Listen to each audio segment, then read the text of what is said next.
playing kickball, I like to ski, I like to bike, I like to do all those kinds of things. But I actually never played any kind of organized sports during school or after until I started playing in adult recreational league with soccer. So never too late to start to find something new that you love in life. Oh, I should have headed that. Do you miss Washington, D.C.? If yes, what do you miss about it? I grew up in Washington, D.C. That was my home until I came out to California for college. I still have family there, so yes, I miss Washington, D.C.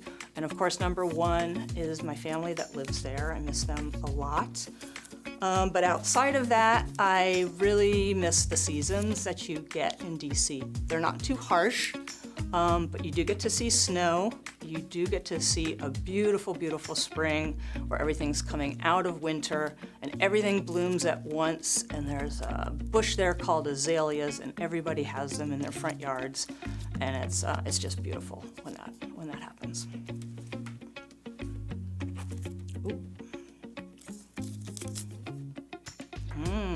How do you check the water quality at the port? I love this question. There are so many different ways that we are able to check on the water quality here.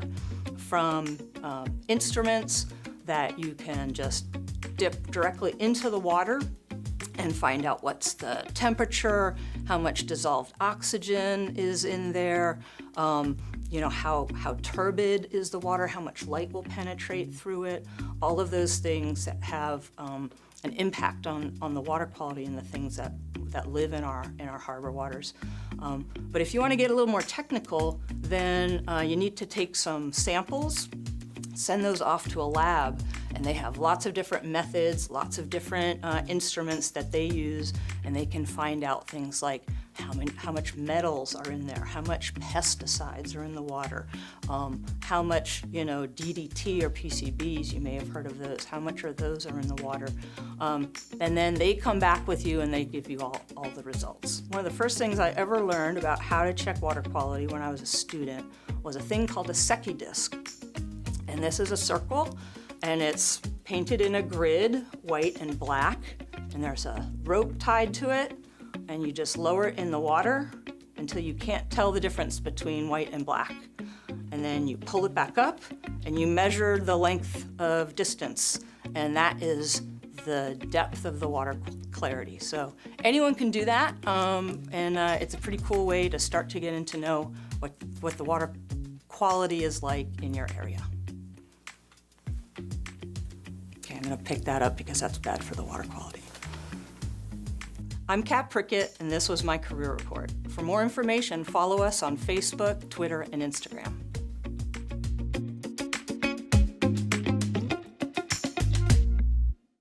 I'm Eileen King from the Art Department, Los Angeles Public Library, Central Library.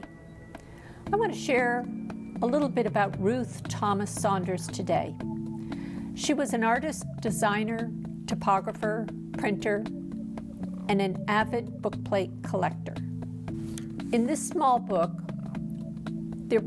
that she published at her own studio, there were 110 copies printed, and we have number 3 in our collection here at Los Angeles Public Library. It is a collection of her own bookplates that she designed for other people living in the Los Angeles area. She studied first in Paris with Ferdinand Leger in the 1920s, and then returned to Claremont, California to open her print shop. In addition to book arts, Saunders designed bookplates for artists and musicians and libraries in the Los Angeles area. She was vice president of the Bookplate Association International, and she also published a book of bookplates from 14 countries around the world. Saunders' criteria for bookplates was quite simple. She wanted a clear presentation of the name integrated with the design so that the typography and the image were worthy of placement in a book. In the art department, with its collection of about 300,000 books on graphic and performing arts, as well as recreation, a study of bookplates especially those that are online in the TESSA, our platform for digital collections, can serve as a starting point for an adventure into the world of prints and printmaking. You may even discover an original bookplate created by a local artist in our relief printmaking class. The design integrates the Los Angeles Public Library's own bookplate with additional images that reflect the book worthy of the plate. Thank you.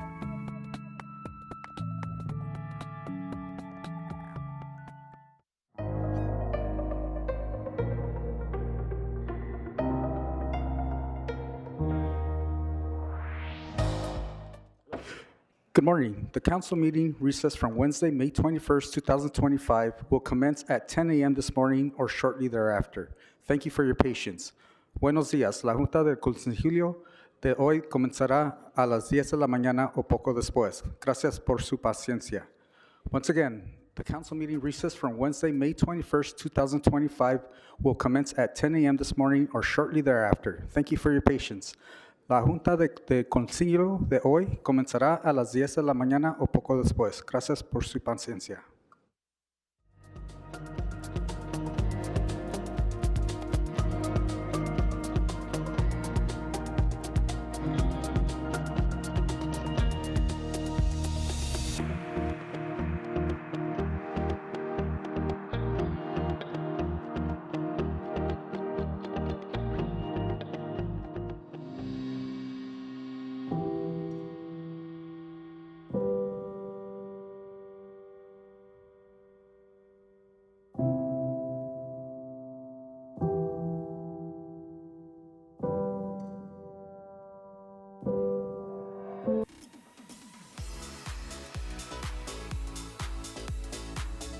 The LA City Department of Public Works has announced that Commissioner Steve Kang has been elected president of the Los Angeles Board of Public Works. Kang is the first Asian American to hold this position in the board's history. Appointed by Mayor Karen Bass, Kang's election during Asian American, Native Hawaiian, and Pacific Islander Heritage Month is a notable milestone for the community. Kang's prior experience includes serving as vice president of the Central Area Planning Commission. As board president, Kang will oversee public infrastructure, services, and sustainability projects critical to the city's future. LACity.gov. Los Angeles World Airports, LAWA, recently conducted its full-scale emergency response exercise known as AirX. The unrehearsed emergency simulation tests disaster planning and is required at least once every 3 years by the Federal Aviation Administration. Around 400 participants took part in the exercise, including first responders, law enforcement, airline personnel, staff, and about 150 volunteers who portrayed injured passengers. According to LAWA, the test helps the airport strengthen coordination, identify improvements, and ensure it is prepared to effectively respond to any emergency situation. For more info, visit lawa.org/news-releases. LA's Department of Transportation marked the beginning of Dash Pacoima, a new all-electric bus service operating in the San Fernando Valley. According to Councilmember Imelda Padilla, the new route on the Van Nuys corridor lays the groundwork for a connected and sustainable future across the valley. Councilwoman Monica Rodriguez, who helped secure funding for Dash Pacoima, said that safe, reliable public transportation remains a priority for the community. Dash Pacoima will operate on weekdays from 6 a.m. to 7 p.m. and on weekends from 9 a.m. to 6 p.m. with service every 30 minutes. Fares are 50 cents in cash and 35 cents with a tap card, but to celebrate the service, Angelinos can ride Dash Pacoima free through May 31st. For more information, visit ladottransit.com.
the #1 cause of preventable death after injury is bleeding.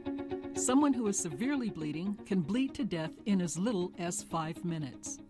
Minutes count, and your LAFD thanks you for learning how to stop the bleed by following the ABCs.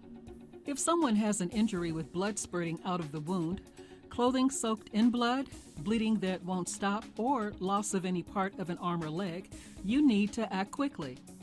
The first step is A for alert. Have someone call 911. The next step is B for bleeding. Locate the bleeding injury and remove any clothing covering the area so you can see the injury. The final step is C, compress. If the injury is to the leg or arm, prepare to use the tourniquet. Unwrap the tourniquet and apply it 2 to 3 inches above the wound. Do not place the tourniquet onto a joint. Go above the joint if necessary. Pull the free end of the tourniquet and wrap it until it is tight. Wind the windlass until the bleeding stops. Secure the windlass in place. Note the time the tourniquet was applied and write it down, if you can, or tell first responders when they arrive.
Regularly scheduled meeting of the Los Angeles City Council. Here's what's happening in LA this week.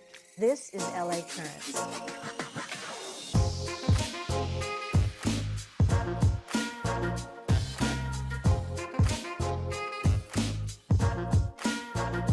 This is about all of us. It's about choosing to believe in our city again and proving it with action. And no matter what our city faces, LA never, ever gives up.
It's time for Southern California's largest Memorial Day event, and it's free. It's LA Fleet Week 2025.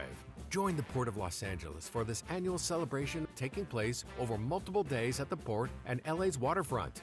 Events include active duty ship tours, live entertainment, aircraft flyovers, military displays, and friendly competitions like the Galley Wars Culinary Cook-Off. This year is the 250th anniversary of the Army, Marine Corps, Merchant Marines, and the Navy. Celebrations will be taking place over the extended Memorial Day weekend with lots of fun for the family. Head to the Port of Los Angeles for free LA Fleet Week events taking place from Friday, May 23rd through Memorial Day, Monday, May 26th. For the full schedule of events, check out lafleetweek.com. Join the Los Angeles Public Library to celebrate Asian American Pacific Islander Heritage Month at the Pio Pico branch on Saturday, May 24th. Zazamo Quibilan is behind the Zazamo name. Quibilan is a singer-songwriter who also gives his name to the band he performs with. Together they play Filipino-American indie pop rock, and they are the first Filipino-American band to appear on NPR's Music 2025 Tiny Desk Contest. Enjoy a unique musical performance in Tagalog at the Pio Pico Library branch on Saturday, May 24th at 3 p.m. For more information, visit lapl.org/events. As part of LA Fleet Week, Councilwoman Monica Rodriguez invites everyone to enjoy a Memorial Day concert in the park on Sunday, May 25th. The concert will feature the 1st Marine Division Band, which is the regional military band of the U.S. Marine Corps at Camp Pendleton. Other live entertainment will also take place, and there will be a Veterans Resource Fair on site. Head to Brand Park in Mission Hills to hear this Memorial Day concert in the park taking place on Sunday, May 25th at 11 a.m. For more information, visit cd7.lacity.gov/events. And that's a look at some things to do.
Every day, over 100 Americans die from secondhand smoke.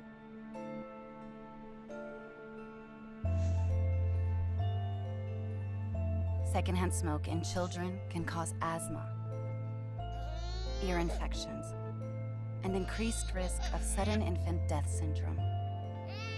Go to smokefreehomesla.com. Learn how you can protect your home from secondhand smoke.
The LA City Department of Public Works has announced that Commissioner Steve Kang has been elected president of the Los Angeles Board of Public Works. Kang is the first Asian American to hold this position in the board's history. Appointed by Mayor Karen Bass, Kang's election during Asian American, Native Hawaiian, and Pacific Islander Heritage Month is a notable milestone for the community. Kang's prior experience includes serving as vice president of the Central Area Planning Commission. As board president, Kang will oversee public infrastructure, services, and sustainability projects critical to the city's future. For more information, visit dpw.lacity.gov. Los Angeles World Airports, LAWA, recently conducted its full-scale emergency response exercise known as AirX. The unrehearsed emergency simulation tests disaster planning and is required at least once every 3 years by the Federal Aviation Administration.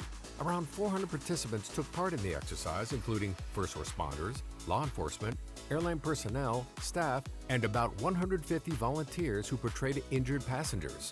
According to LAWA, the test helps the airport strengthen coordination, identify improvements, and ensure it is prepared to effectively respond to any emergency situation.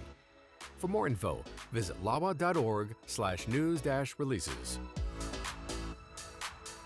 LA's Department of Transportation marked the beginning of Pacoima, a new all-electric bus service operating in the San Fernando Valley.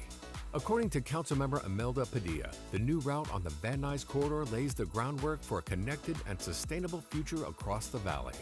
Councilwoman Monica Rodriguez, who helped secure funding for Pacoima, said that safe, reliable public transportation remains a priority for the community.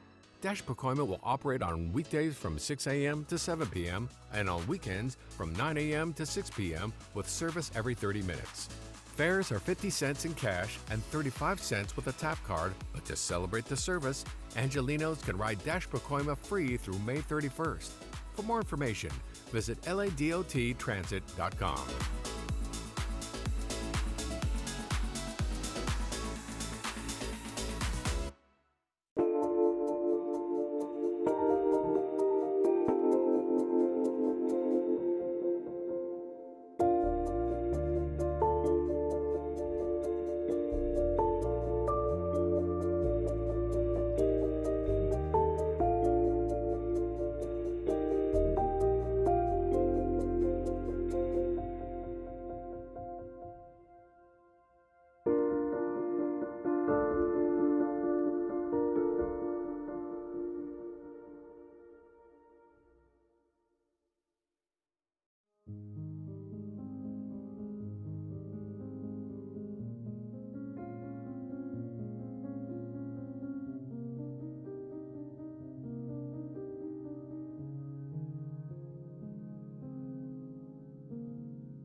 number one cause of preventable death after injury is bleeding.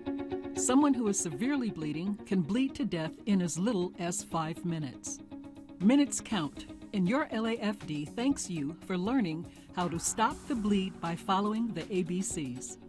If someone has an injury with blood spurting out of the wound, clothing soaked in blood, bleeding that won't stop, or loss of any part of an arm or leg, you need to act quickly. The first step is A for alert. Have someone call 911. The next step is B for bleeding. Locate the bleeding injury and remove any clothing covering the area so you can see the injury. The final step is C, compress. If the injury is to the leg or arm, prepare to use the tourniquet. Unwrap the tourniquet and apply it 2 to 3 inches above the wound. Do not place the tourniquet onto a joint. Go above the joint if necessary. Pull the free end of the tourniquet and wrap it until it is tight. Wind the windlass until the bleeding stops. Secure the windlass in place. Note the time the tourniquet was applied and write it down, if you can, or tell first responders when they arrive.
Scheduled meeting of the Los Angeles City Council. Here's what's happening in LA this week.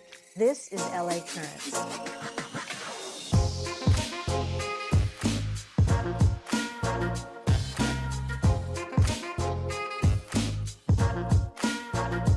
This is about all of us. It's about choosing to believe in our city again and proving it with action. And no matter what our city faces, LA never, ever gives up.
It's time for Southern California's largest Memorial Day event, and it's free. It's LA Fleet Week 2025.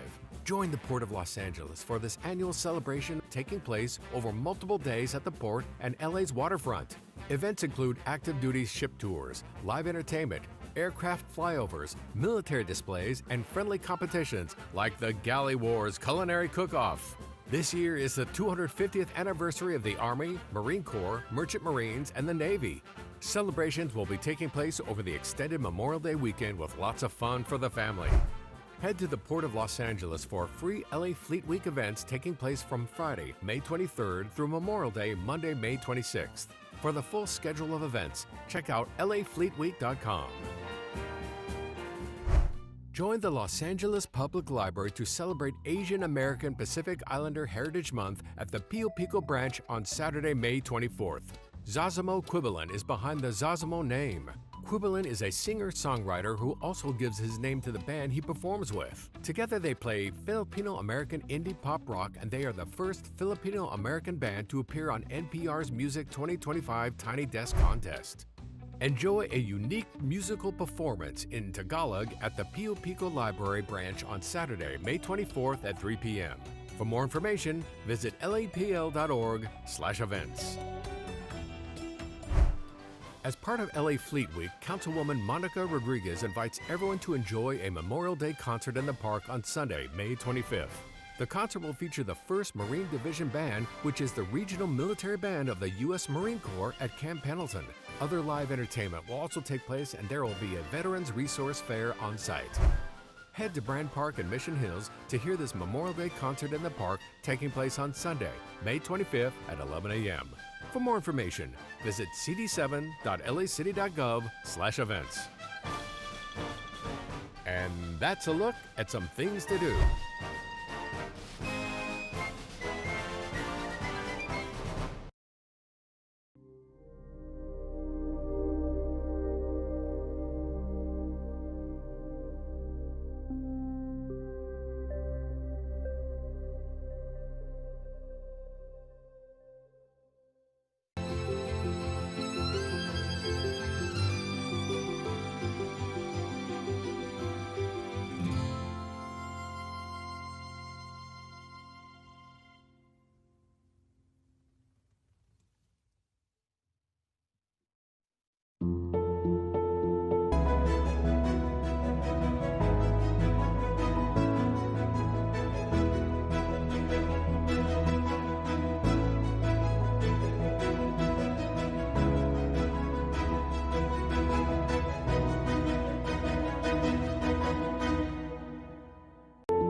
Every day, over 100 Americans die from secondhand smoke.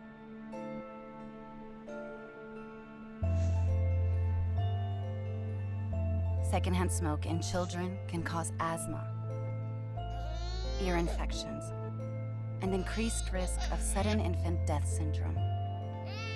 Go to smokefreehomesla.com. Learn how you can protect your home from secondhand smoke.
The LA City Department of Public Works has announced that Commissioner Steve Kang has been elected president of the Los Angeles Board of Public Works.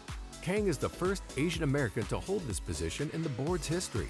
Appointed by Mayor Karen Bass, Kang's election during Asian American, Native Hawaiian, and Pacific Islander Heritage Month is a notable milestone for the community. Kang's prior experience includes serving as vice president of the Central Area Planning Commission.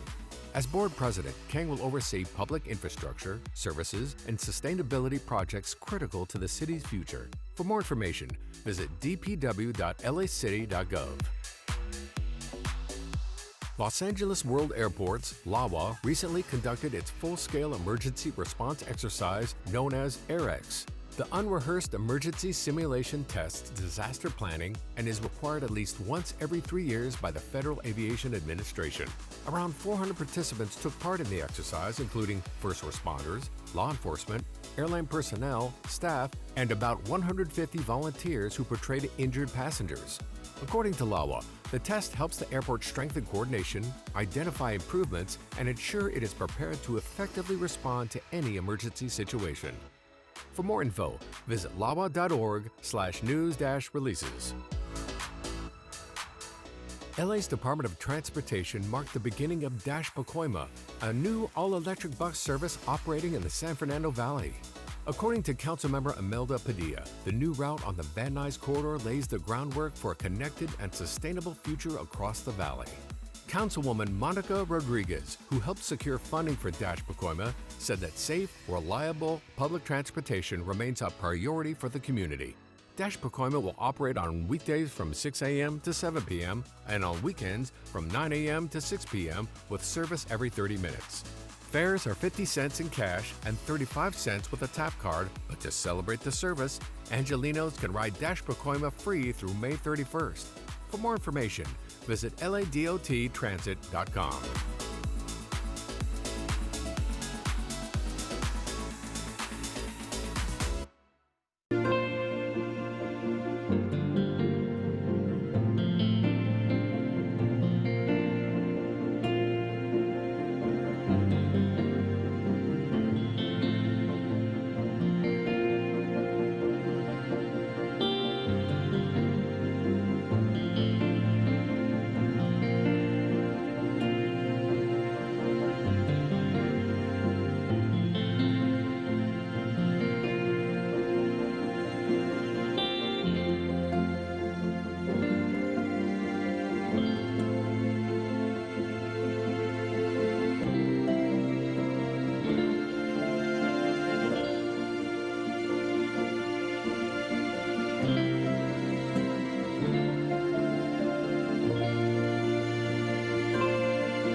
number one cause of preventable death after injury is bleeding.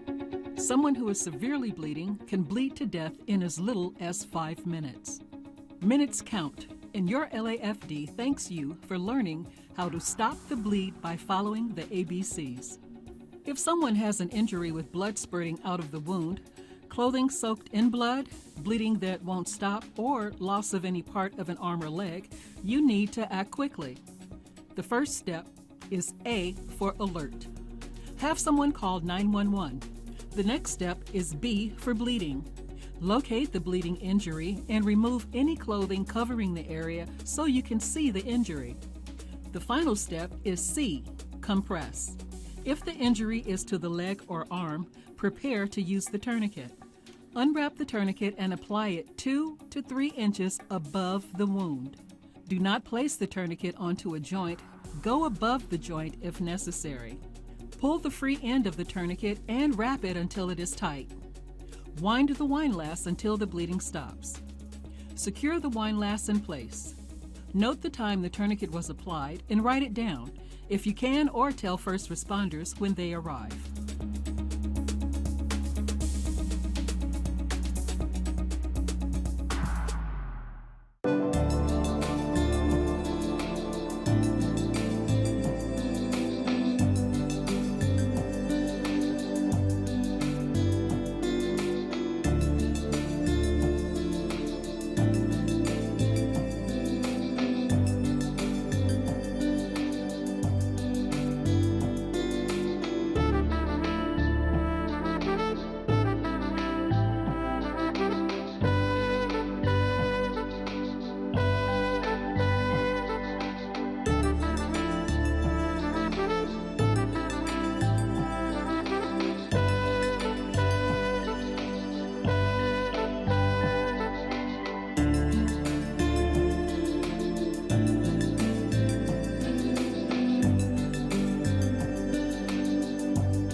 Scheduled meeting of the Los Angeles City Council. Here's what's happening in LA this week. This is LA Currents.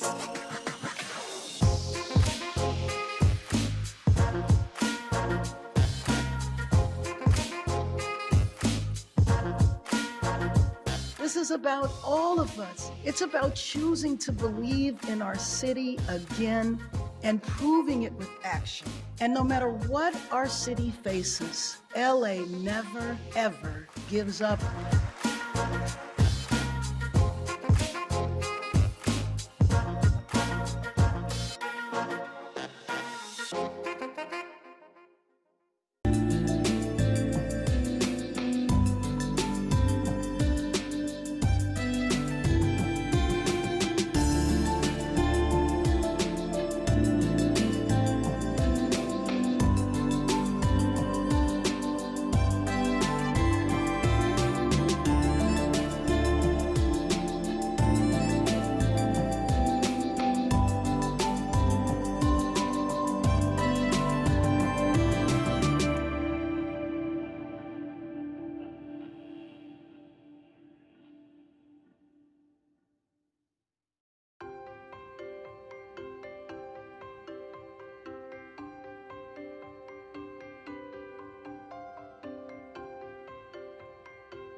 What does it take to move a mountain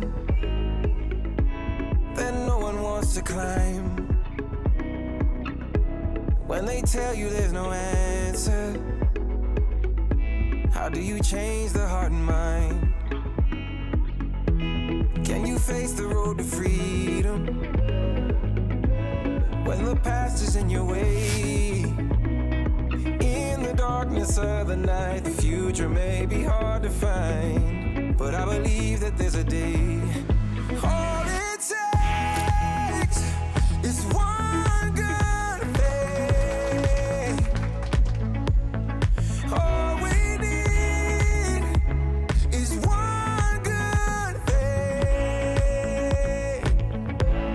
and I will find one good day. 'Cause all it takes is one good day.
All right, I'll ask everybody to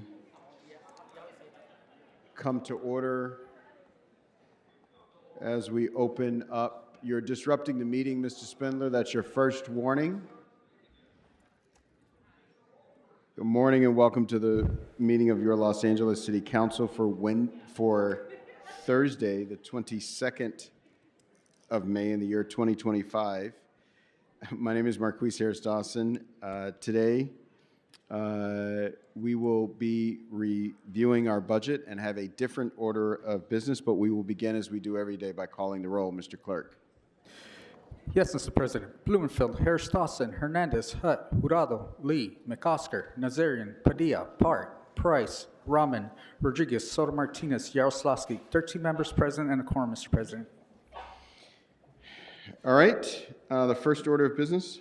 Item 1 is an item for which a public hearing has been held for consideration of the Budget and Finance Committee report relative to the mayor's proposed 2025-26 budget for the City of Los Angeles, related motions and resolutions.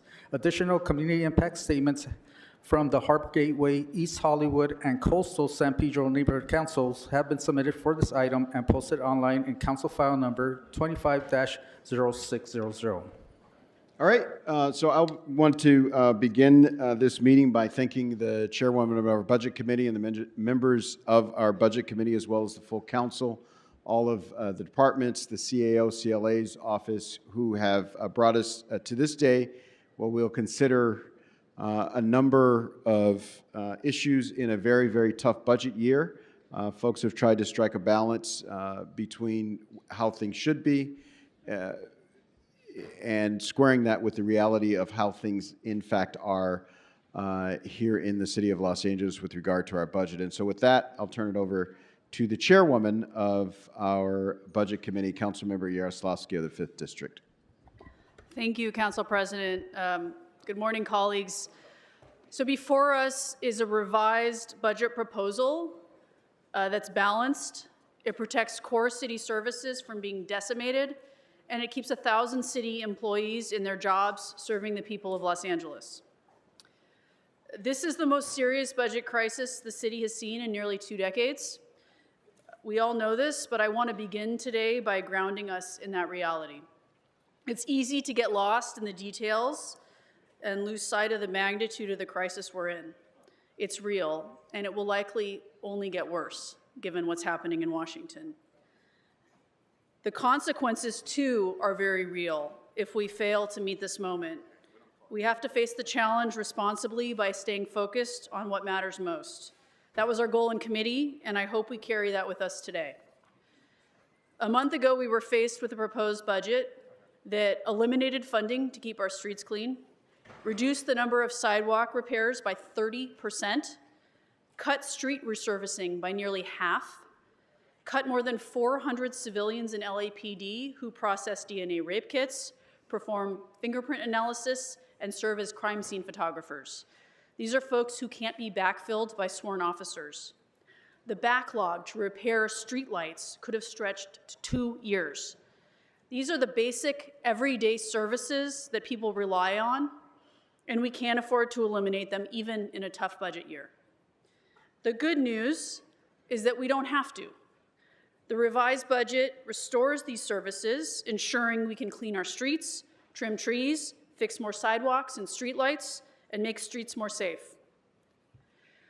The revised budget also includes targeted public safety investments, a $50 million year-over-year increase for the fire department, and a $15 million year-over-year increase for the police department.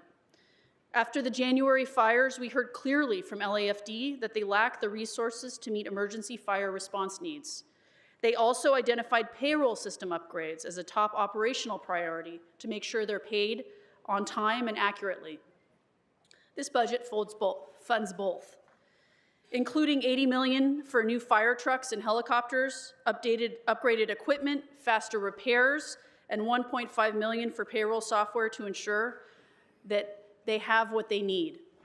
This isn't everything they deserve, and I want to say that again. This is not everything that the fire department deserves, and I'll be the first to say that.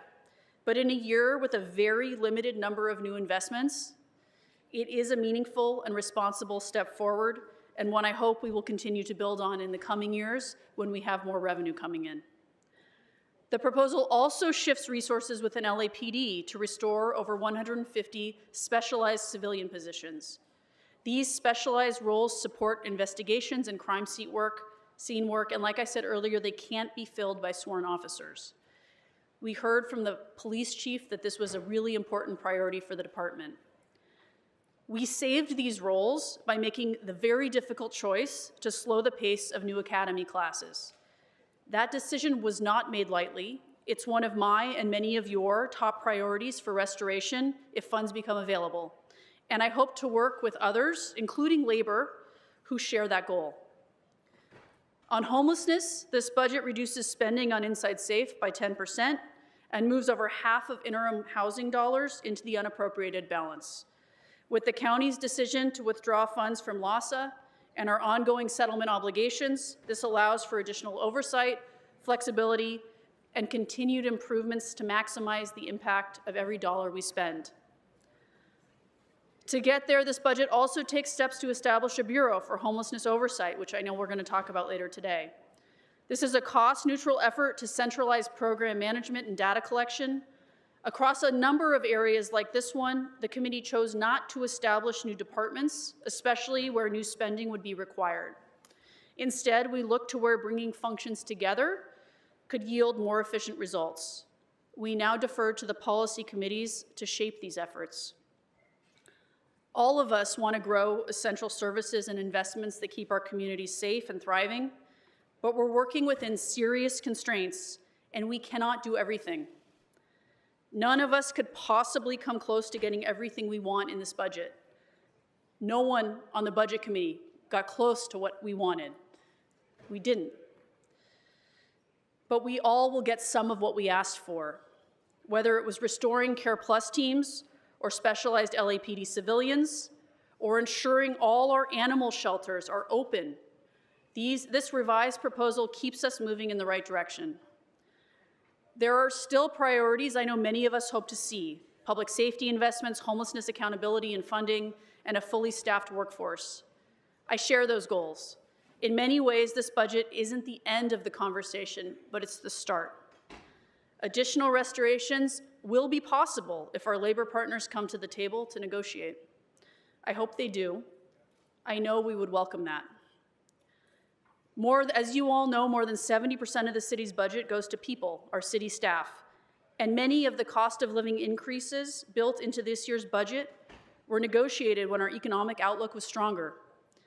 Even modest adjustments downward could allow us to preserve more jobs and restore critical positions, including the remaining 250 LAPD civilian roles and potentially larger police recruitment classes. But either way, this proposal before us today keeps the city running. It's a bare bones budget that puts us on a path towards fiscal solvency. I want to close by thanking our amazing CLA and her team, our CAO and his team, Mayor Bass and her team, my fellow Budget and Finance Committee members for all of your really hard, thoughtful work, Vice Chair Blumenfield for your mentorship and leadership and friendship, and our respective staffs for leading a transparent and collaborative process centered on the needs of our constituents. We took more than 13 hours of public comment. We heard from every department about how this budget would impact how they serve the city. We read every letter and every proposal submitted by all of you colleagues. And we invited Councilmember Lee and Councilmember Rahman as chairs of the Public Safety and Homelessness Committees, respectively, to join us during our hearings. Their perspectives helped strengthen this proposal. We worked together to reflect all of these priorities in the revised budget before us today.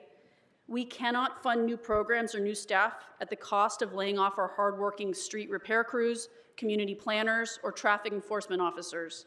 And you have my commitment that this work will continue after today, that the Budget and Finance Committee will fight to restore and fund those priorities that we all share for a safer, well-run, and more responsive city. This revised proposal is disciplined, collaborative, and meets our essential needs. What we propose strengthens the delivery of core services, starts to address our structural imbalances, and puts us on a path towards fiscal solvency. So colleagues, I know it's going to be a long day, but I'm going to be asking for your aye vote. Thank you. Thank you so much, Chairwoman Yaroslavsky, and again, appreciation for the work that you've done leading this process through a very difficult time. Council and members in the gallery, we will now go through the recommendations contained in the Budget and Finance Committee report. If you have questions or amendments or on a recommendation, please call that recommendation special, members. Once we have gone through all 216 recommendations and the recommendations in the attachments, we will go back to the items that have been called special for discussion. Once discussion has been held on those recommendations, we will take a vote on each recommendation. We will then vote on the entire committee report as amended once those amendments have been settled. I will now turn this meeting over to the Chief Legislative Analyst Office. Morning, Andrea Galvin with the Chief Legislative Analyst Office. If we turn to the first page of the recommendations, there is a front section that summarizes what happened in committee, which is pages 1 through 23, and then after that, we start with page 1 of the recommendations. And I will have technical adjustments as we go through page by page that I'll note once we get there.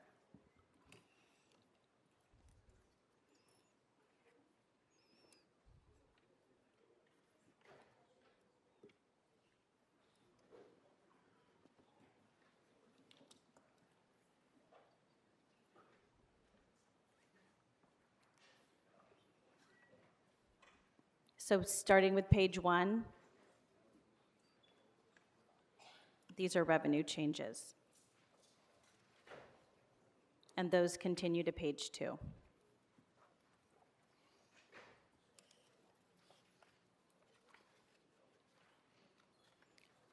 Further revenue changes on page 3, and policy considerations towards the bottom of the page with recommendation 22.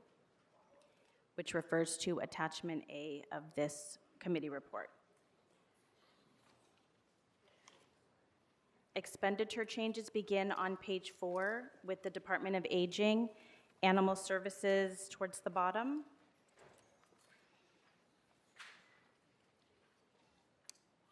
And on page 5, we have Building and Safety, Capital Finance Administration Fund, CTIEP, and the CAO.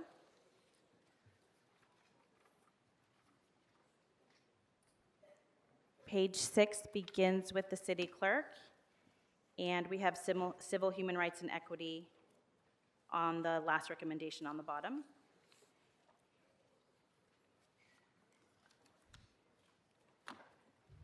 Page 7, we have community investment for families and the controller.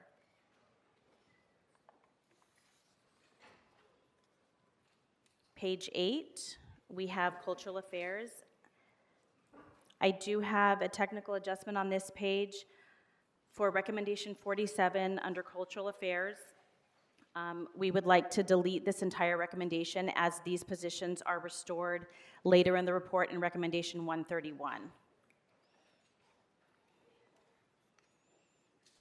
Then we have the Office of Finance. Continuing with finance at the top of page 9, and we go into the fire department. And the fire department continues on pages 10, 11, 12, and 13. All right, this board's a little buggy, so I might need you to wave your hands. Councilmember Park.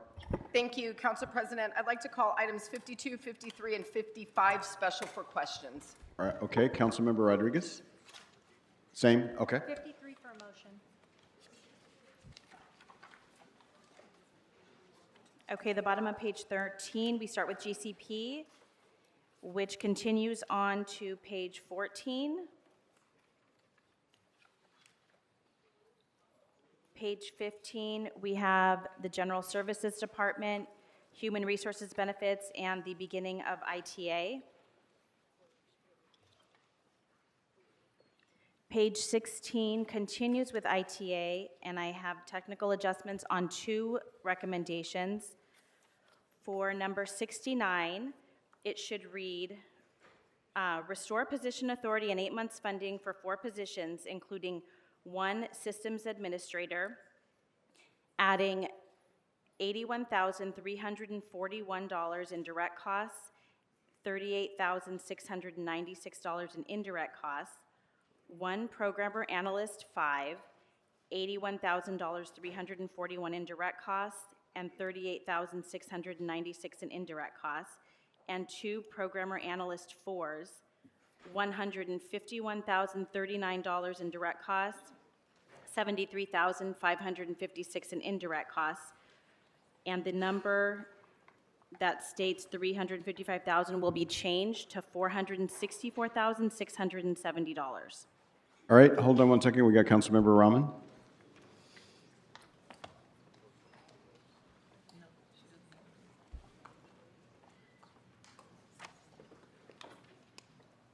Okay. On the following recommendation, number 70, it should read, restore position authority and 8 months funding for 3 positions, including 1 senior systems analyst 1, $77,520 in direct costs, $37,437 in indirect costs. 1 programmer analyst 3, $69,746 in direct costs, $34,876 in indirect costs, and 1 programmer analyst 4, $75,520 in direct costs, $36,778 in indirect costs. The number that reads $277,000 will be changed to $331,877. And that's it for page 16. Page 17 continues with ITA. I have 1 technical adjustment on page 75, or on recommendation 75. Restore position authority and 8 months funding for 1 programmer analyst 4, $75,520 in direct costs, $36,778 in indirect costs. The amount that reads $57,000 should be changed to $112,298. And then we have personnel and planning towards the bottom of 17.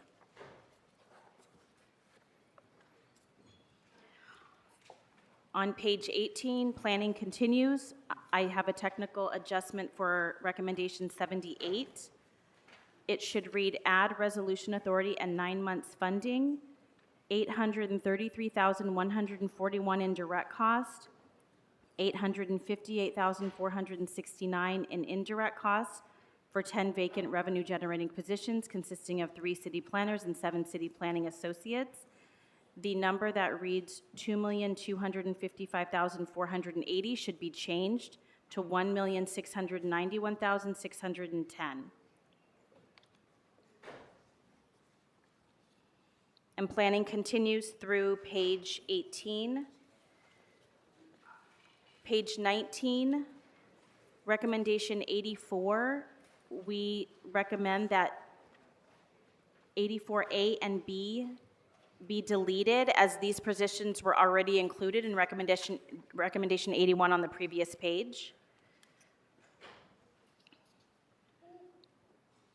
And then the page continues to building and safety and the city planning functional transfer. Page 20, we start with the police department. Councilmember Lee. I'd like to call item 86 for purposes of an amendment. All right, Councilmember Rodriguez. Same. Councilmember Park. I'd like to call 86 special for questions, please. Okay. Councilmember Nazarian. Item 90, I'm not sure. I just have a question about it. Okay, we'll hold it for questions. Okay, thank you. All right. The police department continues on page 21. And then we also have the Board of Public Works. Page 22 continues with the board and ends with the Bureau of Contract Administration.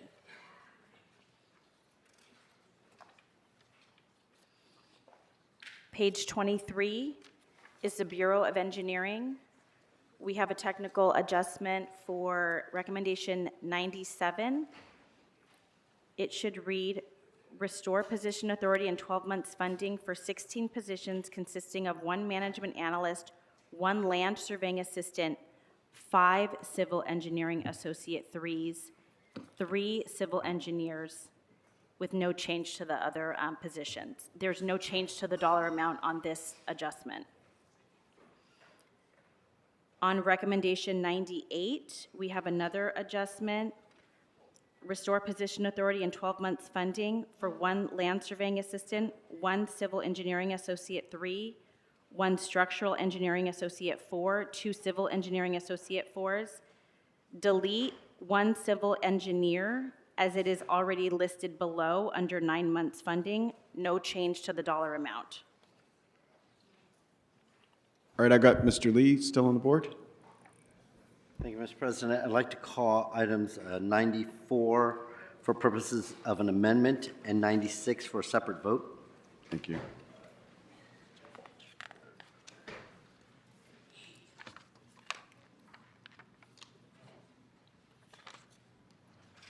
BOE continues on page 24. And on page 25, we start with the Bureau of Sanitation. I do have one technical amendment on page 25 under 99F to delete the words brownfields environmental assessments. It should just read decrease the contractual services account for mobile hygiene centers. No change to the dollar amount.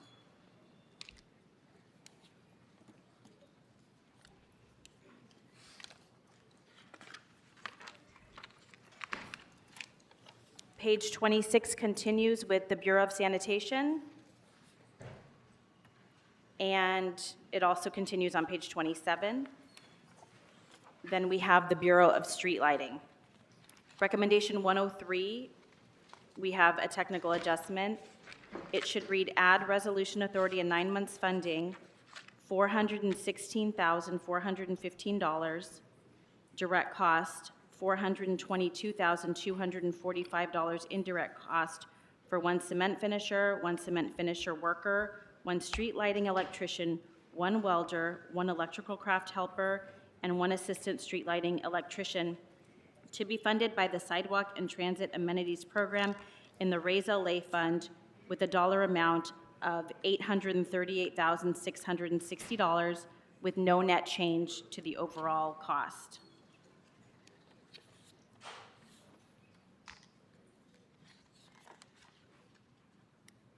Page 28, we continue with street lighting. For recommendation 104, we have a technical adjustment that should read, restore 9 months funding and delete the word resolution and add the word position. So restore 9 months funding and position authority for 2 positions consisting of 1 management assistant and 1 senior systems analyst, and restore 12 months funding rather than 8. And position authority for 2 filled positions consisting of 1 street lighting engineer and 1 senior management analyst. There's no change to the dollar amount.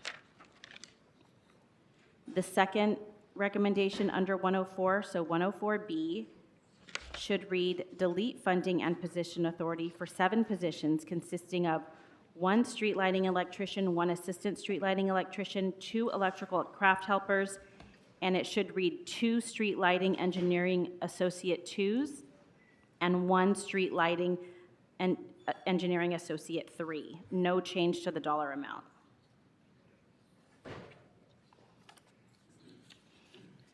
And then street services begins at the bottom of page 28 and continues on to page 29.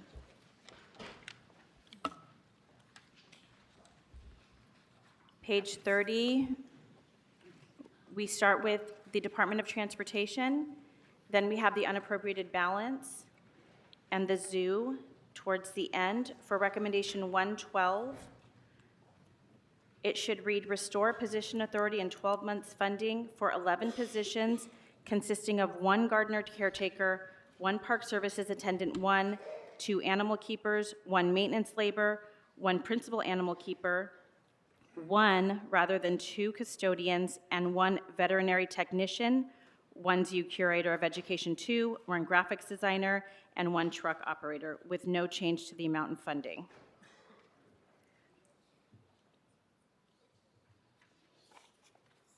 And the zoo continues on page 31.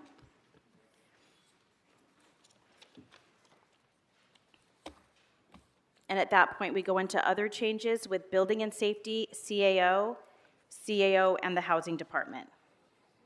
Councilmember Park. Thank you, Council President. I'd like to call item 120 special for questions, please. Councilmember Lee. Thank you, Mr. President. Item number 120 for purposes of an amendment.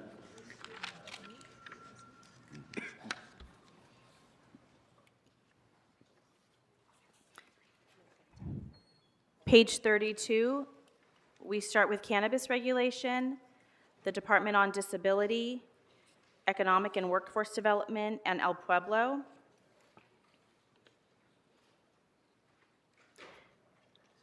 Page 33, we have CTIEP and the unappropriated balance. Under Cultural Affairs, we'd like to delete recommendation number 128 in that the position is already restored in recommendation 131 below.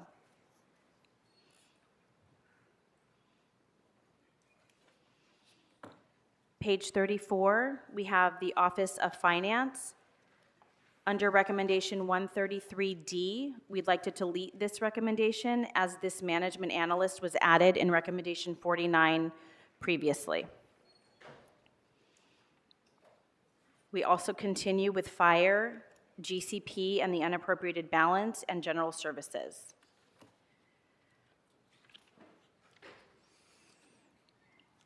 Page 35, we have the housing department, ITA and the unappropriated balance, and the personnel department. For recommendation 143, the dollar amount should be changed to a negative $257,037.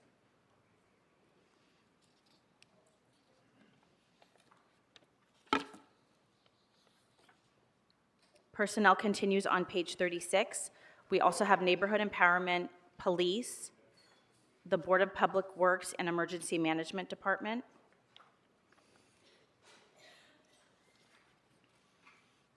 Page 37, Public Works, Bureau of Contract Administration.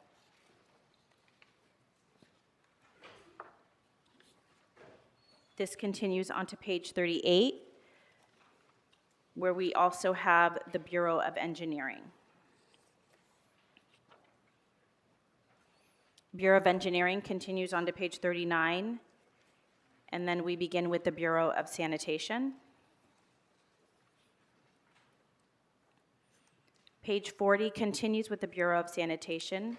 For recommendation 167G at the top of the page, it should read restore position authority and 8 months funding for 1 service coordinator, $141,843 in direct costs and $66,291 in indirect costs, partially offset by funding in the amount of $80,272 from the Sewer Construction and Maintenance Fund with no change to the dollar amount.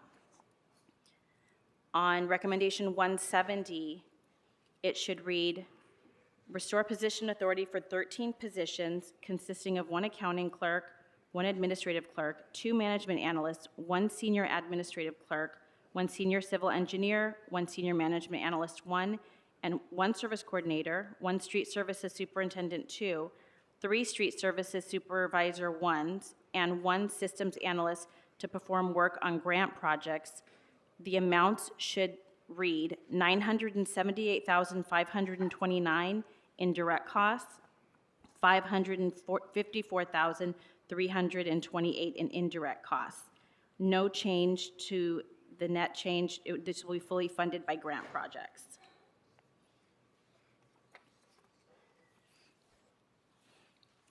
Page 41, we continue with street services. We also have recreation and parks and the Department of Transportation. For the Department of Transportation, there is a position, 1 senior accountant. That should read 1 senior accountant 2, with no change to the amount of funding.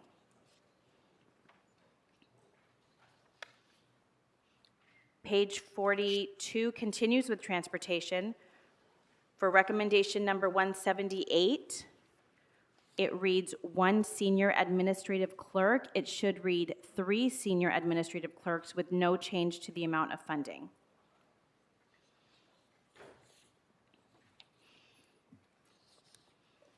And then 43, we continue with the zoo department. Then we Councilmember have- Soto, I'm sorry, Councilmember Soto Martinez? Thank you so much, Mr. President. I have an amendment for item 183. Okay. Call that special, please. Thank you.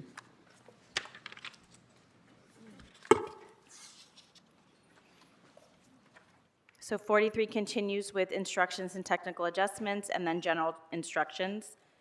And those general instructions continue on to page 44 and 45. And then we have additional instructions starting on page 45 and 46. Councilmember Soto Martinez, one more time. Thank you so much, Mr. President. I have a verbal amendment for item number 208.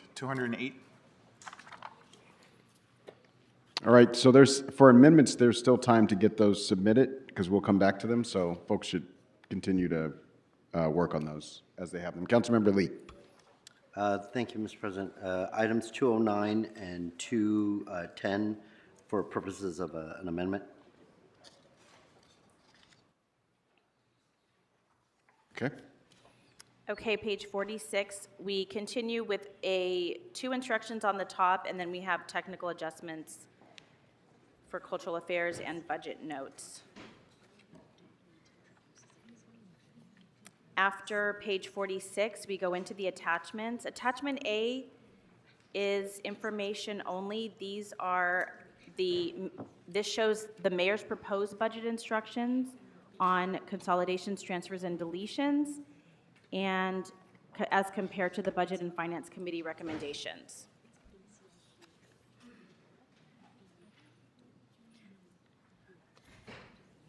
Attachment B reflects a series of savings, reductions that the Budget and Finance Committee approved. Attachment C has information on interim housing funds.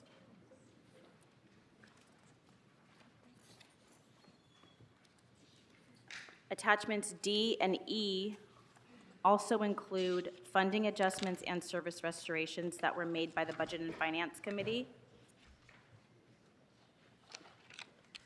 Attachment F is Exhibit H, and this continues for several pages. I do have one adjustment for recommendation 33. Delete the language code enforcement fees. I guess it would be and code enforcement fees. Councilmember Rodriguez. Yes, in attachment F for items 11 and 32, I had a verbal amendment. Okay, we'll be able to submit amendments to consider Okay, later. so just hold Yeah. the. Yeah, so we'll just hold that one, thank you. I think that's it. And that's the end of the report. All right, I got Councilmember Lee on the board as well. Yeah, thank you, Mr. President. Just to attachment F to discuss item number 2.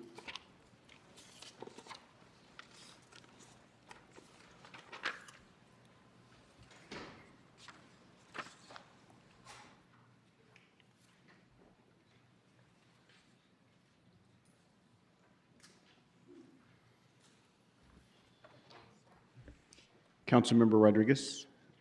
And also 37 and 52. 37 and 52. Any others? Mr. Price? 11A and B. 11A and B, okay. 11A and B.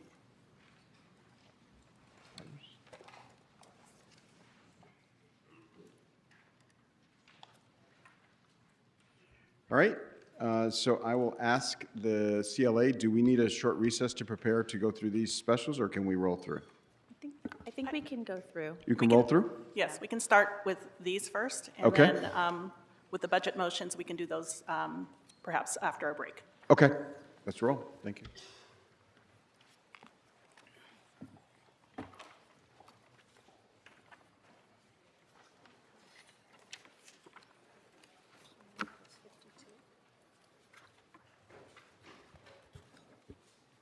So I believe the first item called special was item number 52.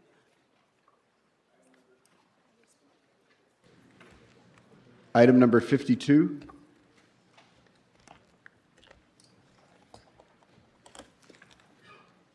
I believe it was called special by Councilwoman Rodriguez and Councilwoman Park. All right, Councilwoman Rodriguez? Can you hear me? Yes. Okay. I wanted to add that we refer that to Government Efficiency Committee.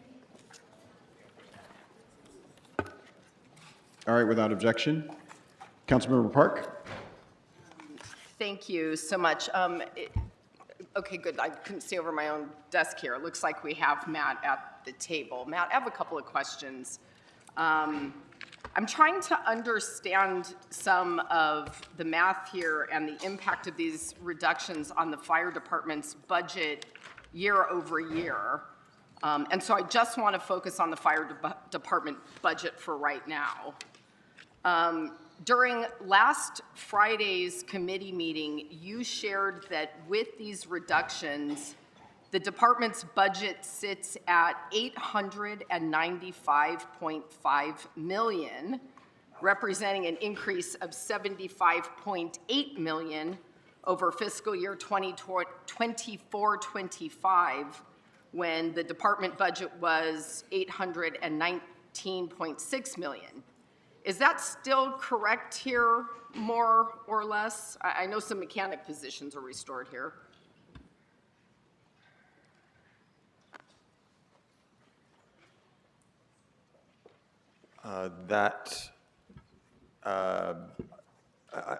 Yes, I believe that's correct. I need to confirm. I'm going to need to confirm with those mechanic positions, but I believe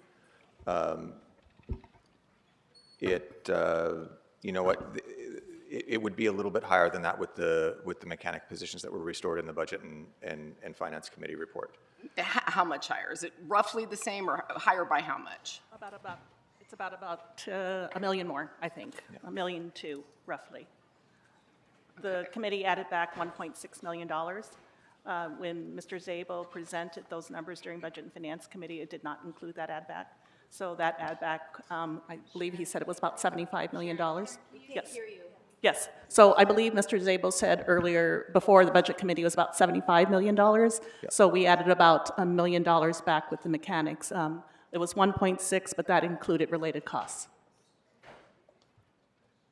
So it's about a $1.2 million increase. Correct, roughly, okay. Yes. Just to refresh my own memory on this, last year's proposed budget did not include the new salaries, right? We set that money aside in the UB? Correct, right. So the 819 did not include the new salaries. So if you wanted a fully loaded number, we could provide that as well. Okay, because it seems to me what we're actually looking at is a much smaller increase. I mean, if you factor in the raises and the money that was set aside in the UB, what is the actual increase year over year between last year and this year? So with the additional, with the add back of the mechanics, if you include all of the salary dollars that were set aside in the UB in fiscal 24-25, and then also include the dollars that are in MICLA for the fire vehicles, apparatus, and then helicopter replacement, The total budget for the fire department in fiscal 24-25 was $963,402,000. The proposed budget as amended by the Budget Committee, including $59 million in fire vehicle and apparatus replacement and $21.7 million for fire helicopter replacement, would be $1,011,164,000. That would be an increase of about $48 million, about a 5% increase. So, Matt, I just want to look at the LAFD budget. We can deal with the MICLA and separate funding sources separately, but I was actually just looking for the budget comparison, straight budget comparison. Well, if we're looking at the straight budget comparison, it's the numbers that we discussed earlier with the about $76 million increase year over year, because the straight budget in 24-25, the budget which was widely reported to have a $17 million increase, did not include the $17 million decrease, did not include the salary dollars for the increased compensation. So that's the year-over-year number. If you're asking if we were to add the dollars for the salaries and nothing else, I mean, I could provide that, but I would need to do a little bit of math. Okay. Am I right that is about that $1.2 million number that we just heard? I'm sorry? The 1. Is the increase going to be about that $1.2 million that we just heard? No, it would be greater than that. It would be greater than that. There would still be if you're just looking at the department budget and if you're asking only to add in the salary dollars, there would be roughly a $16 to $17 million increase year over year. Okay. And that's with none of the wage increases factored in? Or does that factor in the wage increases into this year's budget? It does. This year's budget includes in the department's budget full funding for all the salary increases. Again, the only reason it didn't include it last year was because the successor MOU was not yet complete, so we set money aside. Okay. So in the $16 to $17 million increase, just budget to budget, how much of that increase is wages versus increase in operational expenses? I would need to go back and find that number. I don't have that available in front of me. Okay.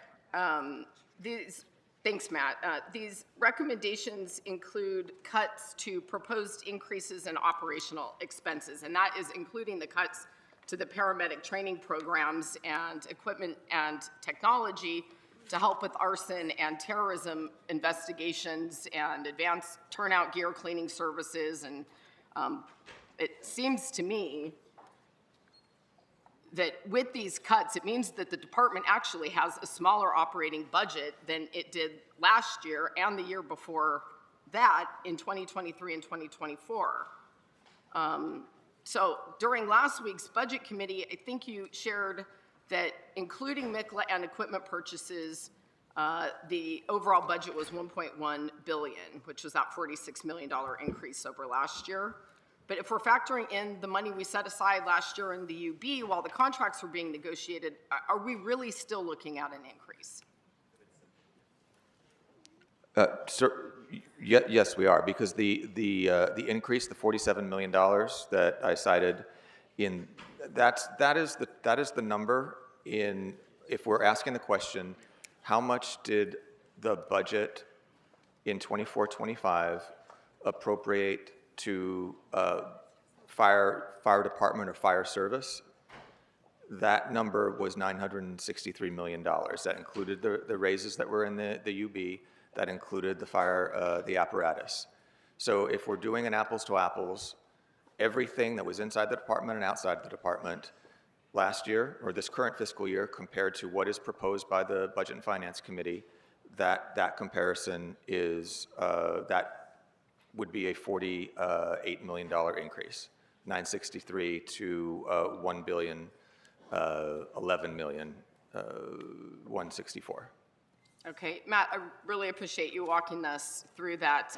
Colleagues, I know this is an extremely difficult budget year, and we had some really hard decisions to make here, but we already knew that our fire department was about half the level of staffing that it needed to be. And I just can't help but observe that in the wake of the most devastating fire in our city's history, the proposal in front of us doesn't project a budget that adequately meets the needs, the day-to-day needs of our fire department, never mind our ability to respond to major emergencies. During the fire, we watched our half-funded, half-staffed fire department with broken rigs giving everything it had, and it wasn't enough. And after what we witnessed with our own eyes, I just can't support a change that doesn't make the investments in this department that were proposed. Our firefighters and paramedics are responding to 180 homeless-related calls every single day, and that includes more than 35 homeless fires. And the mayor proposed 67 new positions in the fire department to address that problem, but all of that money got swept away in committee. And those calls aren't going to stop, and the emergencies aren't going to stop, but the additional funding to address them has been cut. And the maintenance yards are still packed with broken down engines, and yet we're still cutting a proposal to bring on the mechanics that we need to fix them. And we have a crisis in the LAFD with over 100 vacant paramedic positions. So what do? Cut $380,000 that we needed to send firefighters to paramedic school. We have an epidemic of cancer in the fire service, and yet we decided to cut $1.5 million in advanced cleaning for their turnout gear and $500,000 in deep cleaning for their stations, when we know that these men and women are exposed to poisons and toxins and cancer-causing chemicals every day in our city. These are operational cuts in front of us, and I just simply cannot support a budget proposal that doesn't get this department what it needs to adequately protect and respond to emergencies in our city. Thank you, Council President. Thank you, Councilmember Lee. Thank you, Mr. President. Thank you, Councilmember Park, for the points that you made.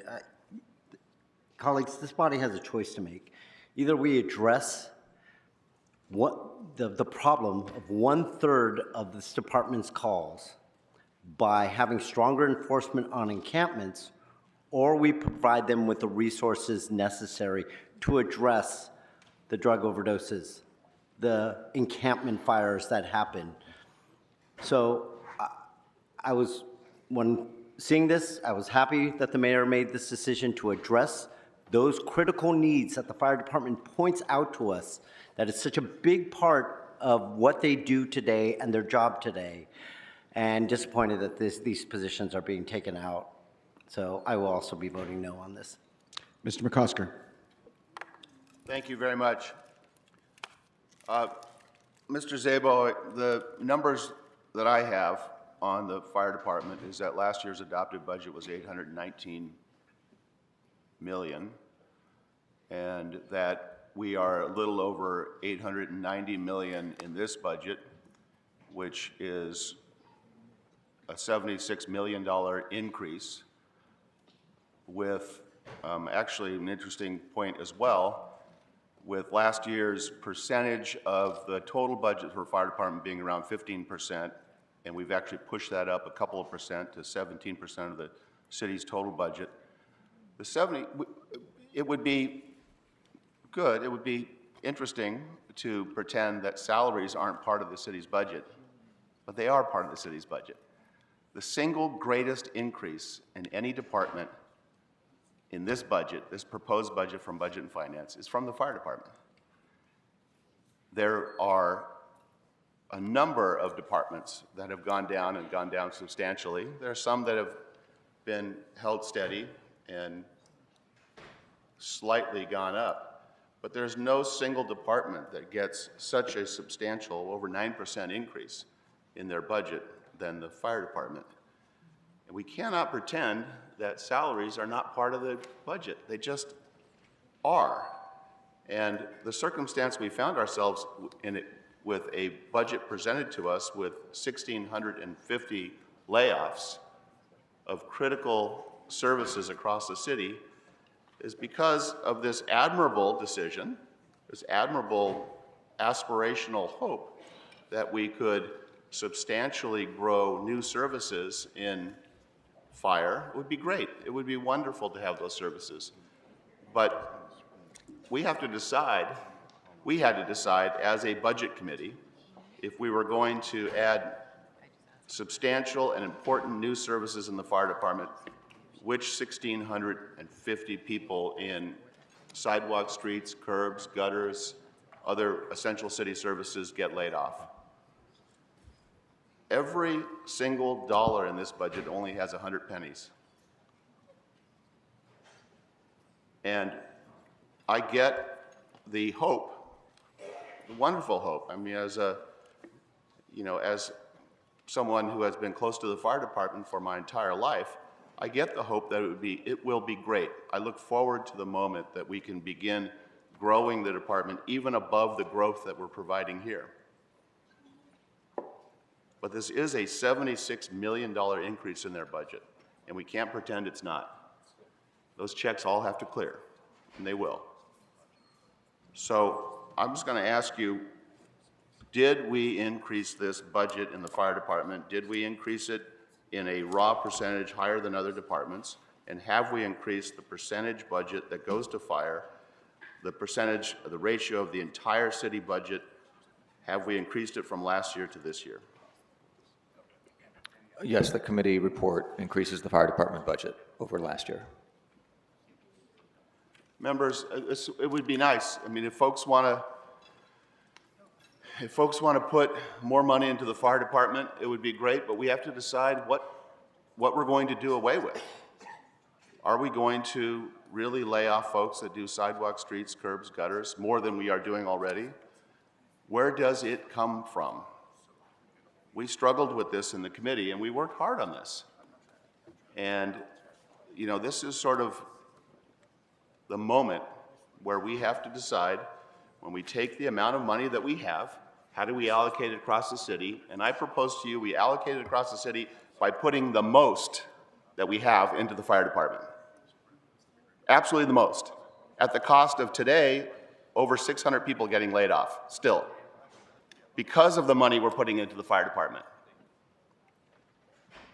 And at a cost of other important services across the city, because we're putting it into the fire department. Now, if laying off 650 people and cutting other services is not enough, identify what you want to cut. I think this is a responsible, adult, well-reasoned, unfortunate, heartbreaking proposal. We've got to pay our workers, we've got to pay all of our firefighters, we've got to make sure we keep constant staffing, and the budget committee have made a decision that the greatest increase of any part of the budget that we're going to allocate is going to go to the fire department, and it's this much. I wish it were more. Thank you. Thank you, Mr. McCosker. Councilmember Lee. I agree with you. Thank you, Mr. President. I agree with you, Mr. McCosker. We don't want to take away from streets. We don't want to take from sidewalks. But this budget does still have things in it that do not focus on the core services on the city of Los Angeles. What taxpayers expect when they pay their taxes, what services do they expect from the city of Los Angeles? Do they expect fire? Do they expect police, sanitation, streets, sidewalks, and of course the departments that support those things? Absolutely. In good budget years, it's great to be able to fund all the different wonderful things we do in the city of Los Angeles. But over and over, this council has made policy decisions that have put us in the situation we are in today. If you take a look through this budget, there are also different services that we fund that are outside of the city of Los Angeles. If I was one of the people being laid off, I would say you are valuing those services over my job.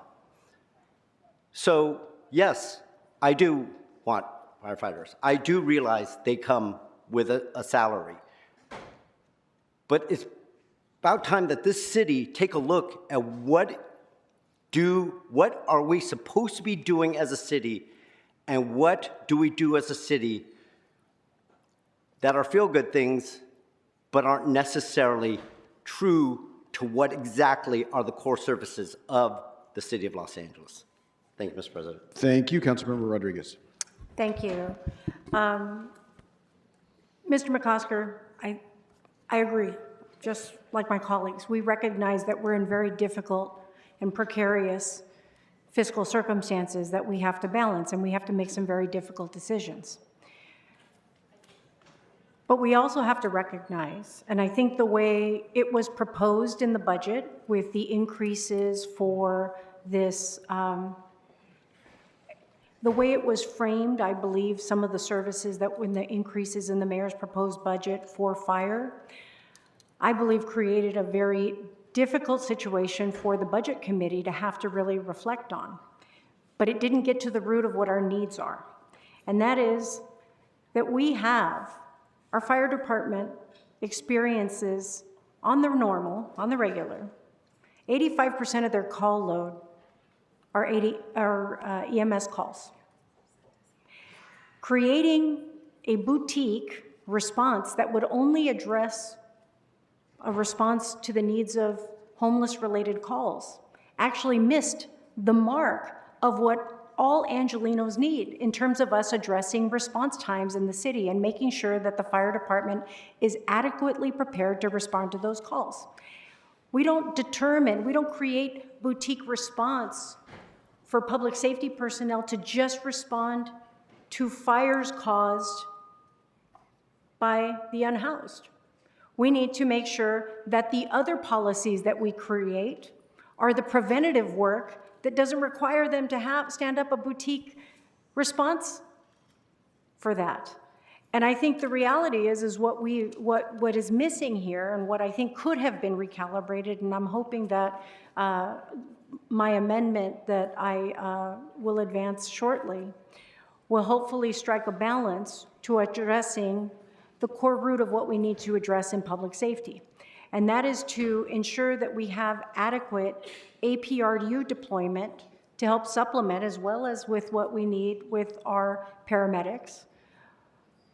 There are offsets that we can make and decisions that we can make that actually respect the city employee and the workforce that provides those core services.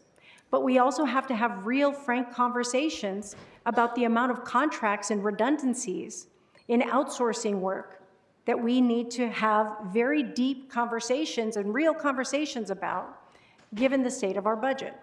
So I'm hopeful and optimistic that we can help strike that balance still. And I think, I understand the decision that the Budget Committee was faced with, but I also think that could have been recalibrated to still meet the greater needs of what we have to do for public safety in our EMS response without sacrificing it all together and making that exchange. So I'm hopeful that we can amend some of this and refine it so that we can achieve both. But it will require us to have a very difficult and honest conversation about what hasn't been recalibrated in some of the contracts that have been awarded and some of the other cuts that have not been made, even in spite of the fact that we have seen repeated public displays with certain misspending of public funds. And so I'm hoping that we can make some offsets before this budget is adopted that will help restore or expand some of the deep services that we need to invest in public safety, and making those changes before this budget is adopted. All right, Mr. McCosker, and then Chairwoman Yaroslavsky to close this discussion. Thank you. I mean, I think will be 15 votes on this council to put more money into fire when we have more money. I mean, I'm quite sure there are 15 votes on this council that would say the $76 million we're increasing, the greatest increase of any department in this budget, is the right direction. It might not be enough for some folks. It's certainly not enough for me, but can't make up dollars, can't create new dollars. We can work towards that in the future. But I want to ask a question, Mr. President. Before we began this discussion, there was a request to send item 52 to committee, and you said, sure. I'm not sure what that means. Yeah, I want Councilmember Rodriguez to clarify what the request was. 52, attachment F, that we want to also refer that to Government Efficiency Committee. Oh, for the reports. Fantastic. Got it. So, and I'm going to agree too. I think there are really tough, important discussions we could have about things like split shifts on paramedics. I mean, I think that the standards of cover reports, we have 2 dueling reports on standards of cover, and there's a lot of discussions about how we can be more sophisticated and more artful about the way we assign the resources that we have to paramedics, because the calls are emergency calls. And the idea of, which would be important to talk to our labor partners about, it'd be important to talk to our managers about, the ideas in this budget, I will say, because I want to be really, really clear, in this budget, the idea of, in this budget and going forward, of coming up with ways where we more efficiently use those resources towards the needs of our constituents, and do things like split shifts or put paramedic vans out into the field, the kinds of things that if we had the money, the APRUs would be great, are great for. So there is a lot of hard discussions that we have to have, good discussions that we have to have, some that will be difficult, but I'm going to say we stretched out as far as we could for fire, and this is the budget we have. Thank you, Mr. McCosker. Councilwoman Yaroslavsky. Thank you, Council President. So, look, I agree with a lot of what was said. And if this were a normal budget year, I would be agreeing with Councilwoman Park and Rodriguez and Councilmember Lee. But as we know, this isn't a normal budget year. These are new programs, for the most part, that we're talking about. They're needed. They're absolutely needed, no doubt. But I don't think we should be creating new programs in fire right now at the cost of laying off the people who are our street pavers, who make sure that our fire trucks can get to an emergency quickly, right? Or the 150 plus civilians that do forensic analysis on crime scenes and solve crimes. These are the savings we specifically identified to restore in exchange for saying we just can't do new programs right now. Even though we'd like to, we got to keep the people we have doing other core public safety work. And just echo what Councilmember McCosker said, I agree with all of it. Thank you. All right, what's our next item? Oh, Rodriguez, yes. Yes, I just wanted to clarify, Ms. Yaroslavsky, what I was suggesting is that I think in the way that it was proposed in the budget, suggesting that it was standing up a boutique response related to homelessness was probably, was clearly ill-conceived and not efficient, in my opinion. However, we can't ignore the immense public safety need that we have for emergency response. There's not a single day that you don't go down to OCD and see the map of the 468 square miles of this city, and it is saturated in red because we have maximized our deployment for ambulance calls and emergency medical response. And 85% of our call load is EMS. So what I'm suggesting is that it's not a new program. This is an existing need and demand for service that we must ensure we start investing in or expanding the investment in, and we've done so with the innovation of APRUs, which are not new. We've introduced, those have been introduced before, they exist now. And I'm saying what we need to do is make some decisions about ensuring that we can support the needs of Angelenos, that in their most critical emergency medical moments, that we continue to invest in that expansion for that response. 468 square miles of city street, 4 million residents in the city of Los Angeles. This department has not grown commensurate to the population growth of this city. And so making some further adjustments to not standing up a new program, but continuing to invest in the growth and expansion of our APRUs to provide that emergency medical support is key. And I think those are conversations and further refinements that we can make. But I don't want to suggest that that's a new investment. That's an existing investment. We're just helping to ensure that we're not just addressing the needs of of 70,000 people in the city of Los Angeles. I want to make sure that we're expanding the service needs for the 4 million people in Los Angeles. Thank you. Mr. Blumenfield. Thank you. I agree with all my colleagues here, and I love the APRUs, and we need to expand those, but that wasn't what was before us. We had the mayor's proposal, which was adding this boutique, as you mentioned, new homeless spending, which did not seem very efficient. And the department had a number of asks, but they did not ask for APRUs. They were asking for a number of other positions, and we as a committee had to make a tough decision. And again, I support our decision. We made the fire department the #1 priority in terms of the biggest increase of any department out there. Like has been expressed, I wish we could have given them even more. And I think as this year moves forward, we can figure that out. And I would love to work with you on getting more APRUs and focusing efficiencies in the department. I mean, this was one of the things that came out of Innovation Fund. It works, but that's a policy change I don't think we were going to just make happen through the budget, in the sense that I know it's spending, but it's also, it's not what was being proposed by, the mayor or the department. We would have had to take them in a whole other direction.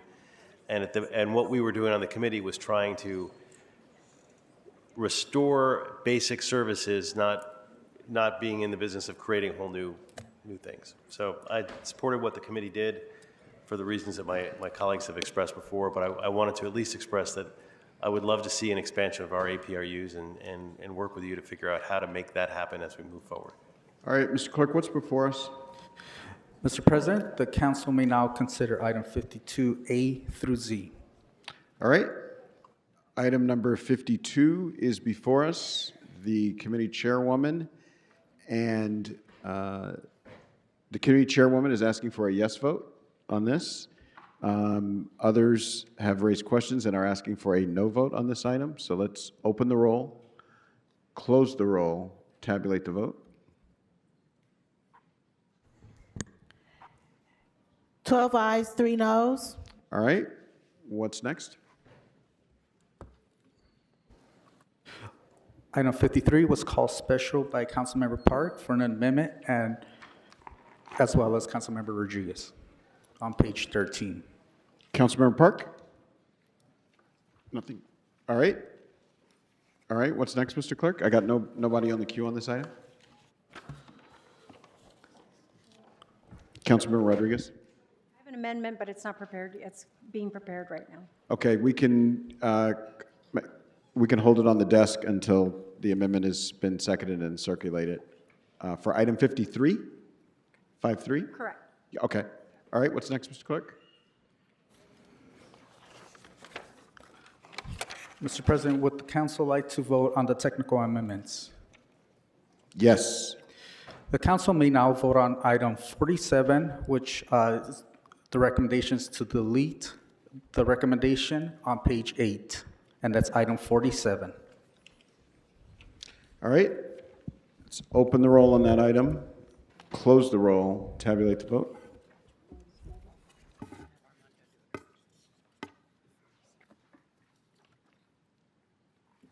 $15 ayes. All right.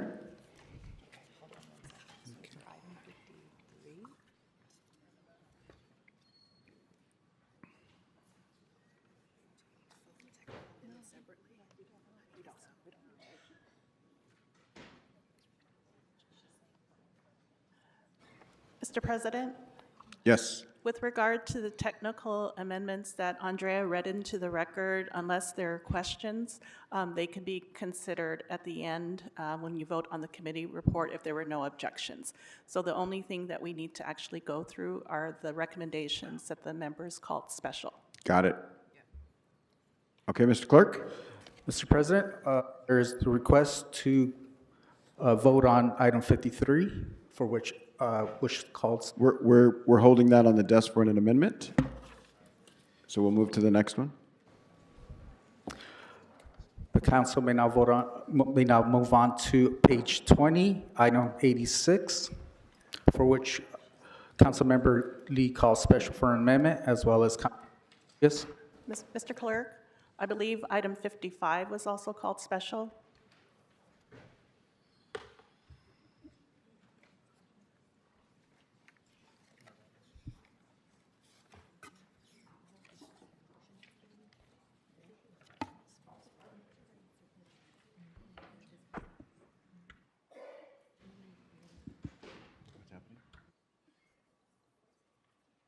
All right, this is Council District 11, Councilmember Park. Are we moving on to 86 or are we voting on 55? 55-5. I don't have any additional comments. Okay. Thank you. All right, are we prepared, Mr. Clerk, to open the roll on 55? All right, let's open Yes, the sir. roll, close the roll, tabulate the vote. 13 ayes, 2 noes. All right, what's next? The council may now consider item 86 on page 20, called special by Councilmember Lee for. All right, Mr. Clerk, Councilmember Rodriguez wants to be recorded as a no vote on the last one, which would make it 12-3. Yes, sir. There's no objection to that. It doesn't change the outcome. All right, let's move to our next one, 86. All right. Any comments on 86, Mr. Lee? Thank you, Mr. President. I have an amendment that will be circulated as a budget memo later on. So Okay. All right. And this was also called special by Councilmember Park. Councilmember Park? We have maybe someone from LAPD, is Chief Reyna or Captain Rubalcaba can come to the table. I have some questions. Anyone? Yeah. Great. Thank you.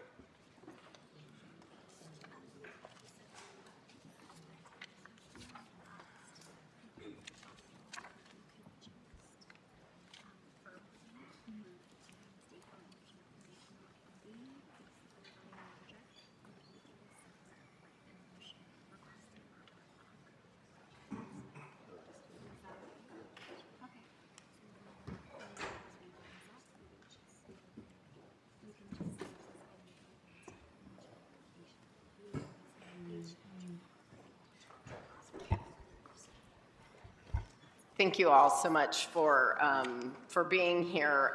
The recommendation before us reduces sworn hiring next fiscal year from 480 new sworn hires to 240 new sworn hires.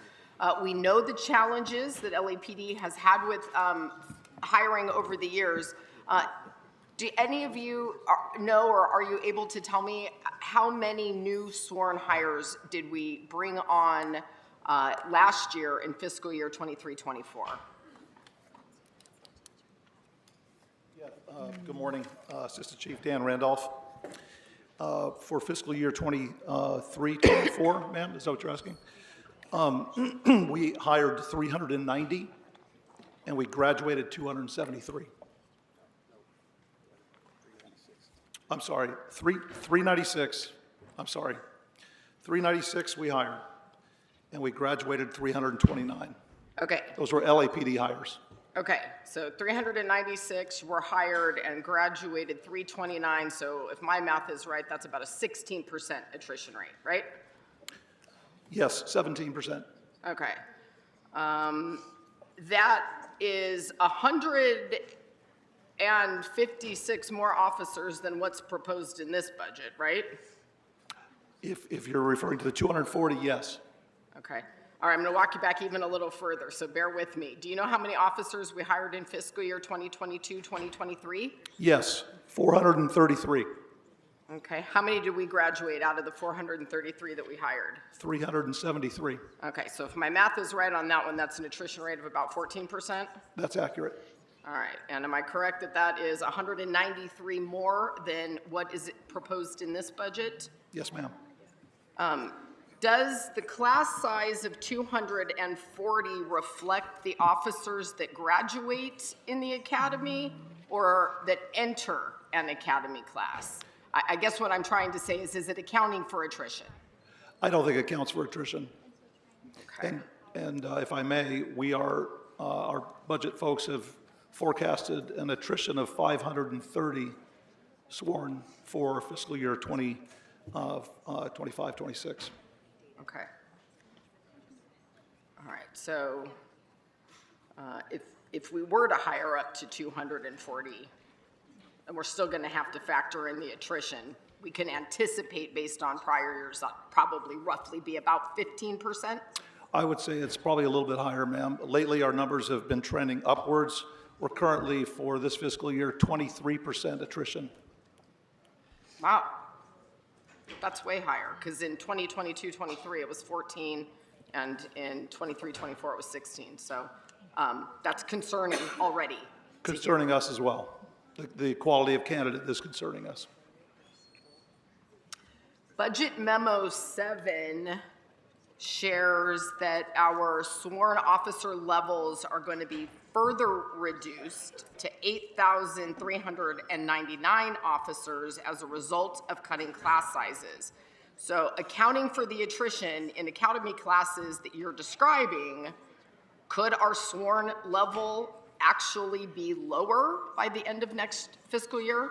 If we apply the 23%, ma'am, yes. I could see it being roughly 55 lower than that. Okay. 55 lower than the 240. Okay, thank you so much for that. Council President, I don't have any further questions, but colleagues, I just simply cannot support recommendation 86. I know, again, it is a tough budget year, but we made a promise to our constituents across the city that we were going to protect the essential services that they rely on, reducing our sworn hiring at LAPD well below the existing hiring levels by as much as 100 officers, especially with the World Cup, the Super Bowl, and the Olympics literally on the horizon, is doing the exact opposite of what we promised our residents here in the city of Los Angeles. I cannot support cutting public safety and these critical services, so I will not be supporting this recommendation. Thank you, Councilmember Rodriguez. Thank you. Thank you, Ms. Park. And again, I share those similar concerns with such global events that are going to be coming to our city, that we know over time, the combination of reduced hiring, the attrition that we're experiencing is only going to saddle us with even further depreciated cover when it comes to our resources.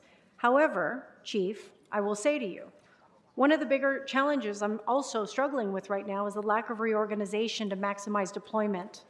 And I want to make sure that if we fight what we need to do, I believe there's a combination of what we need to do in order to maximize our coverage and deployment, is that we have to identify how we're going to ensure the maximum service delivery for people in Los Angeles.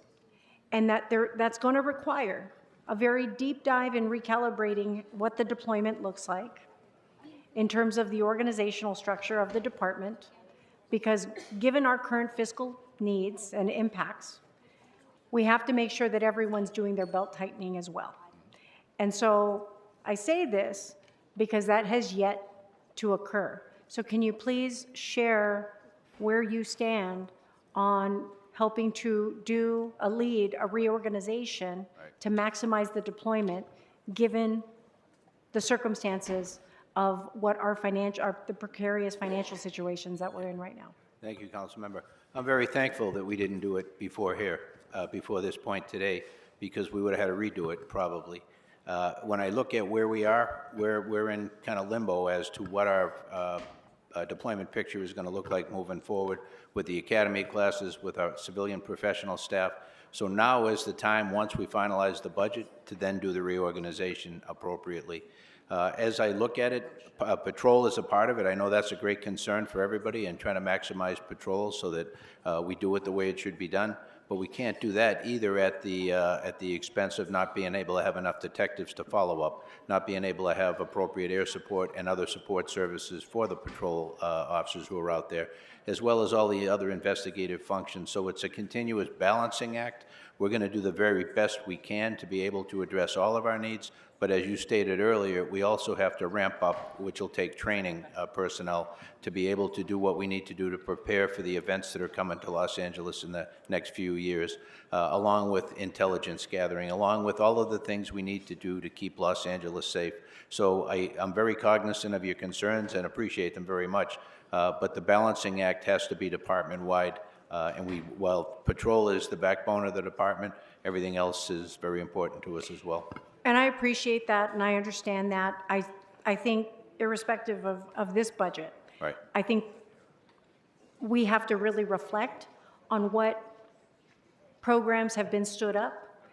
And given the 468 square miles of city streets that have to be patrolled, how are we going to really look at maximizing the efficiencies of the department with the resources that you do have? Right. And looking, from top down in the reorganization to ensure that street level support. So I appreciate what you're saying with detectives and everything else, but there also has been, in our most recent history, a growth for a lot of very specialized programs that actually remove some of the patrols or the additional officers to be available in a lot of our divisions. Right. And so it's going to have, again, we have to have a really hard and honest conversation about what public safety looks like in this city. Right.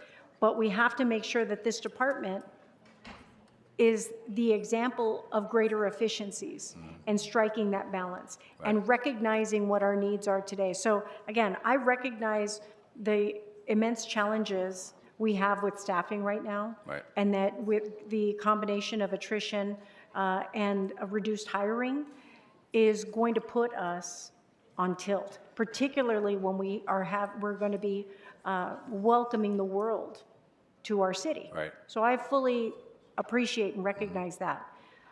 But that doesn't mean that we still don't need you to do your part in leading those the recalibrations on the organizational deployment of where officers are, so that we can ensure, again, and I know, and I respect and appreciate that the Budget Committee did what they, made some significant decisions, Right. and I think good ones, to ensure that we didn't, we still obviously are losing a lot of civilian positions at this time, at this juncture as it's proposed.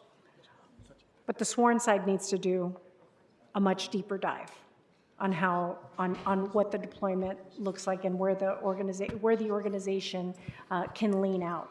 And I think that's really important as part of a comprehensive conversation. Yeah, I respect your opinion on that. I will do my very best, and I will be engaged. Trust me. Okay. Thank you. I have Mr. Blumenfield, Mr. Nazarian, and Mr. McCosker.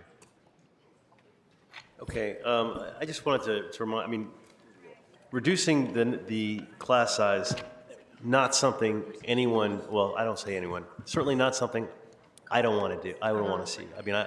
I want to see as many recruits as we can get, and to get us up to that 10,000 number, and ultimately actually to get us higher than that to be on par of where we were. It's probably around 12,000. But the choice that we were faced with as a committee, I want to emphasize, we were looking at a police budget that basically removed 400 civilian positions. And this department cannot function without those civilian positions. When you take away the folks who do the fingerprints and the rape kits and very specialized things that sometimes, we think officers might backfill some of these. Some of these positions you need special licenses for. Our department would not be able to function. And we needed to find some way to restore even the basic amount. I wish we could have restored 400 of the civilian positions. We were able to do 133 of the most critical ones. But but that's still not enough. And the only way, and this reduction in recruitment of new officers doesn't even fill the gap of what we needed to do to restore those civilian positions. We had to then go back and use the savings that we got from the fire department as well. So it's not even a one-for-one. In order to save those civilian positions, which we know leverage our officers, get our officers out into the street, which is where we want them to be, we needed to find money, and this was a modest way to do it. And again, it didn't even do the trick. This reduction did not even restore the civilians that we needed, so we had to go to the fire department and other sources to add to that. Now, my hope is, we have a budget in front of us, we move forward with this, maybe we find a way to do some front loading. My hope is that as we move forward, that we can work with labor and others and find ways to up this recruit size as we go. But at this current moment in this budget, this was the best lemonade we made with the lemons that we had, and that was the budget that was proposed. So that's why I'm going to support this item, even though it pains me and I want to see the recruitment class higher. Because ultimately I want to see the number of officers higher and more reflective of what we should be compared to other cities. Mr. Nazarian. Thank you, Council President. I just wanted to know, as constructed, can we fill the classes of 6 classes at 40 recruits? Yeah, I'll pass it over to the expert on the hiring in a sec. Just from a 30,000-foot perspective, I feel we're in a much better position moving forward now than we were recently. We have a new GM. We've met several times and talking about the path forward, trying to be able to speed up the pipeline so we don't lose people to other organizations while they're waiting to get a job offer from LAPD. That has been a big problem for us, looking at the different components of the testing process as well, to evaluate those and what order they're in and how do we best maximize our efforts so that we get the best and the brightest recruits we can. So I am optimistic that we'll be able to meet the numbers that we're given as we move forward. Thank you, Chief, and you're exactly right. And I'd like to add, in addition to Ms. Billups at Personnel Department, we have the addition of Captain Lisa Rubalcaba to my left. She's an amazing leader within the organization, is coming from a patrol background, and she and Ms. Billups have already had several conversations about re-examining processes and candidates, and I'm confident that not only with Ms. Billups but with Captain Rubalcaba that this process will shade positive for all of us. Our last class was a hire of 37, so I think we are capable of getting to 40, and I'm confident that we can get to 40. Okay, so if you can get to 40, are you going to be able to get to 12 classes of 40? My goal is, I want to hear a very confident yes on the 6 so that we're building up to the 12, because I'm inclined to support the concerns that my colleagues are raising. I think the primary core goal of any government is to protect its citizens. And we appreciate your support, sir. I can tell you that the interest by candidates to become a Los Angeles police officer has never been higher. If I look at January through April, just those 4 months of this year, and I compare it to 2024, for example, that's a 15% increase of people saying, I want to be a police officer with Los Angeles. If I compare the same time period, 25, those 4 months, to 2023, I have a 78% increase in the number of people wanting to be a part of this fine organization. And if I look back just 1 year prior to 2022, it's nearly doubled. It's a 95% increase. We are getting more and more people through the door wanting to become a Los Angeles police officer. We have a very aggressive campaign model as moving forward that coincidentally kicked off with Captain Ruvalcaba, and I'm confident, sir, as I sit here before you, that we could get to a class of 40. Okay. Can you get to a class of 40 recruits beyond 6 classes? Yes, we believe we can. Okay. Thank you. That's what I wanted to hear, because not to discount the work of my colleagues in the Budget Committee. I know that they've worked extremely hard, and I know they're extremely diligent. But I just don't see how, given what we have coming before us with the Olympics, with the World Cup preparation, and the ramp-up necessary. We're already late for the World Cup. We'll be lucky to get to the numbers we need to be for public safety for the Olympics, and God willing, there's going to be a lot of support from mutual aid in order to help fulfill the need that we're going to have. I just want to remind everyone, if some of us don't remember this, but all it took was 2 shootings. 2 shootings are more than what you want anyway. 2 shootings in Westwood in the early 90s to destroy Westwood. And all the business went to 3rd Street Promenade, and Santa Monica became a boomtown. If we haven't forgotten that, let me just remind us again. I saw that happen. I don't want any fear or anything to get in the way of us hampering the opportunity of being very successful when it comes to the Olympics and to the World Cup. And by the way, we just voted last week, utilizing the Olympics and the World Cup as an opportunity to increase salaries and wages. Shouldn't we also make sure that we're supporting public safety personnel to help protect the very tourism that we want to succeed so that it pays for those wages? This is all very interconnected for me. So thank you for answering the questions. Thank you so much, Mr. McCosker. Thank you, Mr. President. First of all, I want to commend LAPD.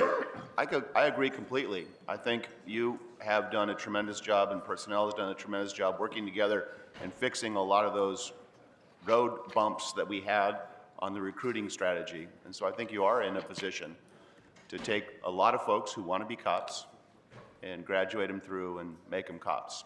I think you could fill more than the classes that are in this budget. I also want to thank the chief, because I've listened to your messages.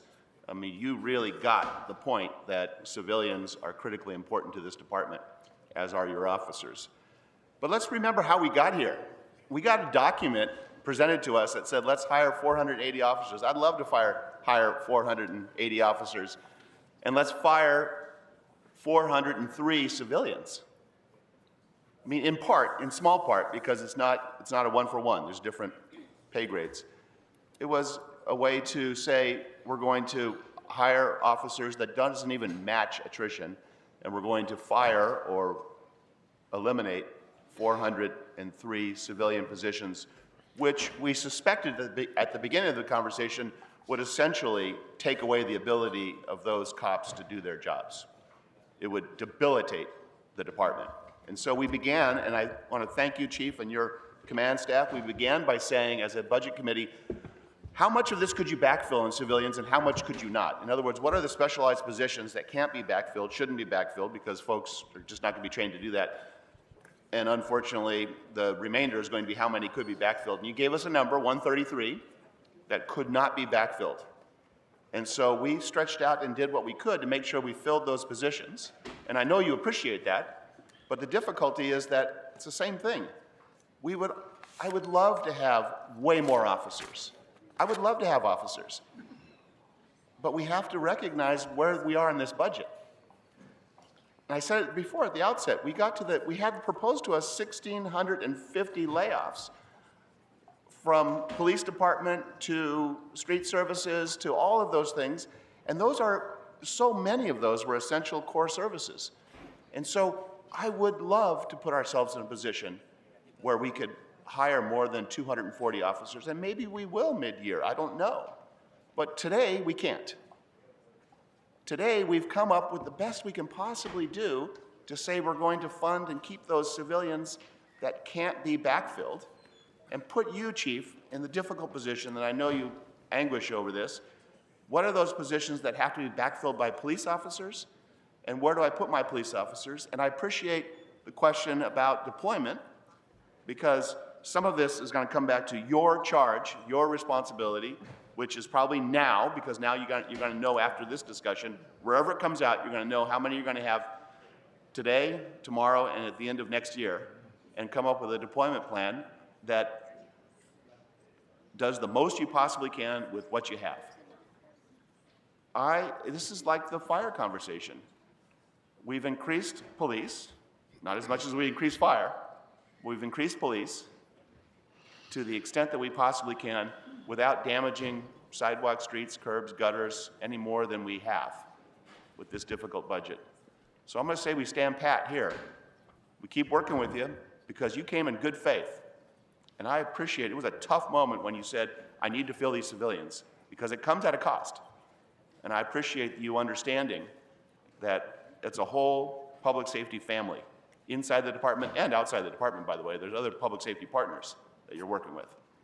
So thank you, and I'm going to urge my members to adopt this recommendation. Thank you so much, Mr. McCosker. Okay, so this item is before us, but before we do that, Chief, I want to thank you and your team for being here today, and just ask shortly for the purposes of this hearing, because these things, I think, for a lot of the community are not disconnected, although I feel confidence in you and the department. You spoke forcefully and eloquently when we had a news article break about some of the disturbing comments that were coming out of the recruitment process.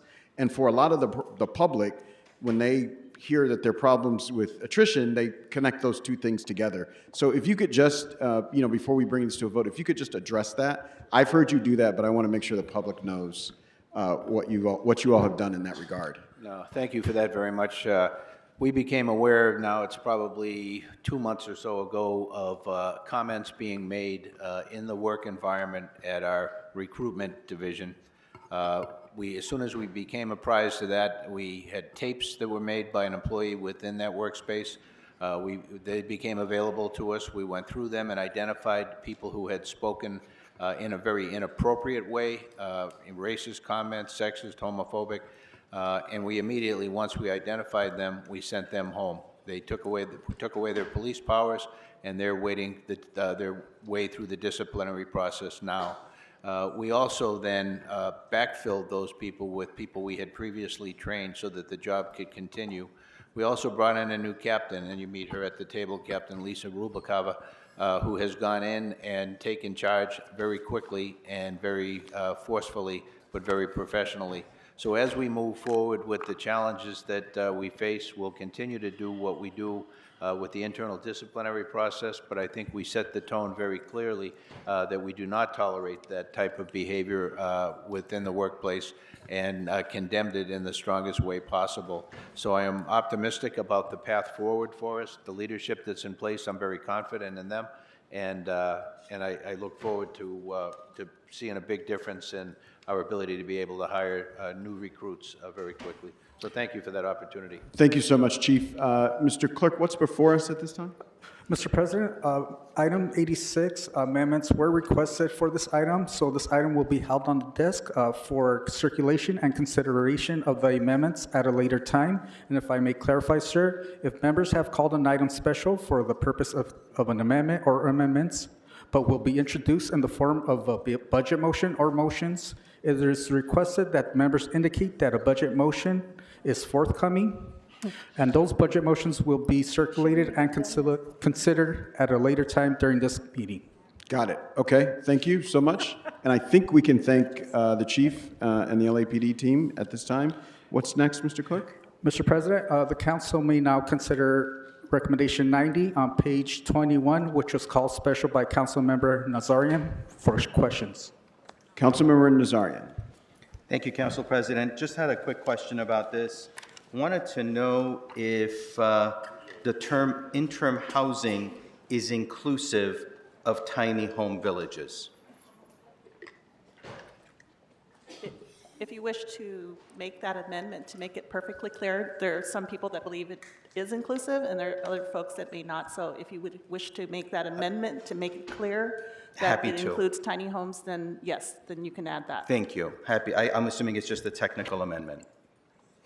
So, members, I believe Mr. Nazarian has made a technical amendment to this, just to clarify for the purposes of this line item, that tiny homes would be included as potential locations in addition to bridge home sites.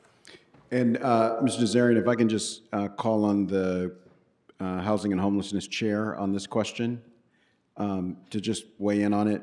It seems straightforward to me, but I want to make sure the policy team weighs in before we move that way. I believe that the tiny homes were included. No, Okay. they weren't. They were added. Okay, so the chair believes it's already in. We got an idea of a technical amendment to include it for sure. Mr. McCosker? Yeah. Anything? Sorry, Okay. can I just add one other Yes. quick thing, which is I think that while this funding specifies bridge home, in practice, the homelessness coordinator at LAPD has often used this money for all homelessness-related interventions, and so I think this is something that, on a practical basis, can be worked with them on. And I would encourage that engagement, but we can explicitly include this. Mr. McCosker? I'm going to totally agree. I actually made this a point at the committee, and I was focused on ABHs, but in fact, it does make perfect sense, and I think it wound up getting read as ABHs or other interim sites, and I think it's completely fair and meets the policy considerations of the committee, for sure. Councilmember Rodriguez. Yeah, I just wanted to clarify, because I remember when we shifted this, it was designated previously, in previous years, as specifically to ABH, any ABH, but the discretion is really left. This is a pot of money that is specifically left to the discretion for the homeless coordinator from LAPD. Obviously, the council offices work directly with them to address where the needs are. So if you've got issues around, it's very broad. It doesn't need to really be specified, and it was made that way specifically for the intent to allow everyone the discretion to adjust or move resources around as needed. So that's really what it is. Mr. President, Yes. if I can also add that when these funds were first designated for overtime, we only had a bridge homes at that time. Got it. And so the purpose of including interim housing sites was to capture those additional sites that might come up. Also, I'd like to point out that these monies are in the unappropriated balance for now, and it's dependent upon another report coming back from LAPD on how they would be actually allocated. So it would be addressed in that subsequent report back as well. Got it. You good, Mr. Nazarian? I think I'm good. I think I've gotten quite a bit of assurance that I'm good, so Okay. I will take that assurance. Okay. Thank you. Thank you, Mr. Nazarian. Okay, Mr. Clerk, what's before us? So, Mr. President, does the council wish to move to vote on item 90 as amended, sir? Yes. All right, item 90 as amended is before us. Let's open the roll, close the roll, tabulate the vote. 15 ayes. All right, what's next? The council may now consider item 94, called special by Councilmember Lee for an amendment. Is there a budget motion to be introduced, sir? Yeah, there's going to be a budget moment. Okay, so we'll come back to the budget motion. What's next? The council may now vote on item 96, called special by Councilmember Lee for a separate vote. All right. Mr. Lee, any comments for the good of the order? All right, let's open the roll on 96, close the roll, tabulate the vote. 14 ayes, one no. All right. What's next? The council may now consider item 120, called special by Councilmember Park for questions and by Councilmember Lee for an amendment. And this would be on page 31. All right, So there's a motion, so does that mean we come back to it, or we entertain a discussion at this time, Mr. Clerk? It will be brought forth as a budget motion. It's a budget motion? It's not a budget motion? Motion. Okay. This is Mr. Lee. Yeah, thank you, Mr. President. Colleagues, a month ago, the CLA uploaded a report in response to this and provided this body with 5 different options to consider for the new governance structure for the city's homelessness programs. This report has not been considered by this this council. We haven't had a policy discussion. I may totally agree with the actions that are taking place in item 120, but there are 4 other options that I would at least like to be able to discuss and just have a policy discussion. So I'm asking if we can send this back to committee, and I'm asking for a vote on that. All right, Councilmember Rodriguez. Yes, I agree, as Mr. Blumenfield stated even earlier when we were having the conversation around LAFD, that policy conversation shouldn't be done through this budget. And so I would also like to ask that, that we have an opportunity to discuss what our options are to ensure that we have the right approach to how we're ensuring the proper reporting and all that we hope to accomplish, but that we go in very clear-eyed about what that looks like. Councilmember Soto Martinez. Thank you so much, Mr. President. I'm in disagreement with trying to move this back to committee. You know, this discussion was very lengthy. I certainly looked into it. My staff looked into it. I believe the chair of the committee has done just an incredible amount of work on this. And so I disagree with sending this to committee. I think it's the right decision, and I will be voting against Mr. Lee's request to send this to committee.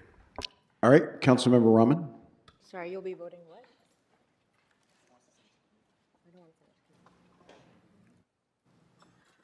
I just want to say that I think that this particular change that is contemplated through this does not preclude the extensive policy discussions that this body has had and will have on homelessness oversight. I do think that it will help us prepare ourselves for some very urgent challenges that are ahead of us. I want to point us to the potential dissolution of LAHSA as the county pulls out their Measure A funds.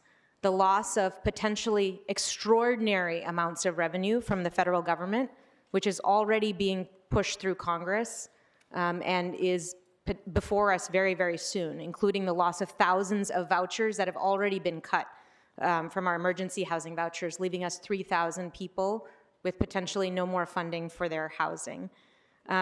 We have, as a body, agreed through multiple motions that we need greater centralization of our oversight over our homelessness system. This motion allows us to clarify that there is a place in the housing department that will bring together data that will allow us to manage performance across our system, allow us to compare across different investments, and in a very tight budget environment to help make us more thoughtful decisions about how we distribute those dollars that will get us to some of the reductions that have been contemplated and requested in this budget. Right now, we don't have a policy place or a body within the system, the city overall, that does that work. This change will not disrupt any existing service provision or the operations that you all engage in on homelessness, but it will provide you the data and accountability you need to help advocate for your constituents, housed and unhoused. It will help you to fill empty beds. It will help us to use every dollar, and we're spending hundreds of millions of dollars every year. It will help us to spend those hundreds of millions of dollars better to get people indoors. It does not preclude the creation of a homelessness department, which I actually think may be necessary as we move forward, but it will help us get better prepared for that by helping us right now advocate for more resources from places like La Casa, from our Measure A Local Solutions Fund, and from other places where we are able to get local resources in order to staff up to actually implement our homelessness programming better than we have been. I really want to say that this is a moment of where the system as a whole and our city's ability to operate is facing a number of urgent threats, and this change will really help put us in a position where we're able to respond to those threats with thoughtfulness and with the resources that this council needs to best advocate for our resources, which we don't have at this moment. Thank you, Chairwoman. Councilmember Park. Thank you, Council President. Is there possibly anyone from the Housing Department could answer some questions?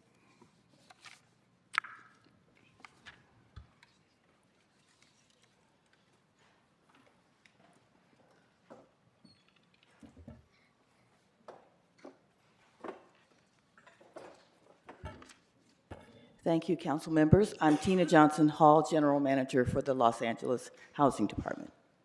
All right, thank you all so much for being here this morning. And I just want to take a moment to thank the CAO especially for the work that we have done in partnership over the last couple of years on the ground in Council District 11.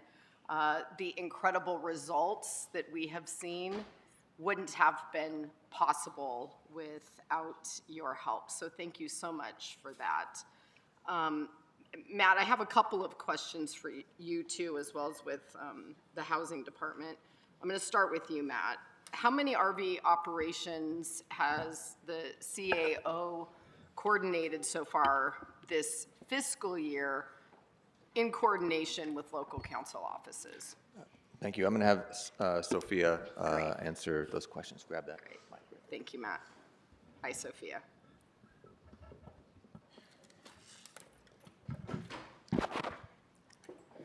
Good afternoon, Sophia Peralta with the CEO. The total number of operations since the beginning of this effort, starting June 2022 to April 2025, has been 623 operations that have removed at least 1,277 RVs, vehicle dwellings, from the public right-of-way. In addition to that, we have utilized our existing interim housing resources, which have led to housing 336 PH. Oh, thank you for that. You answered a whole bunch of my questions in one answer. Really appreciate that.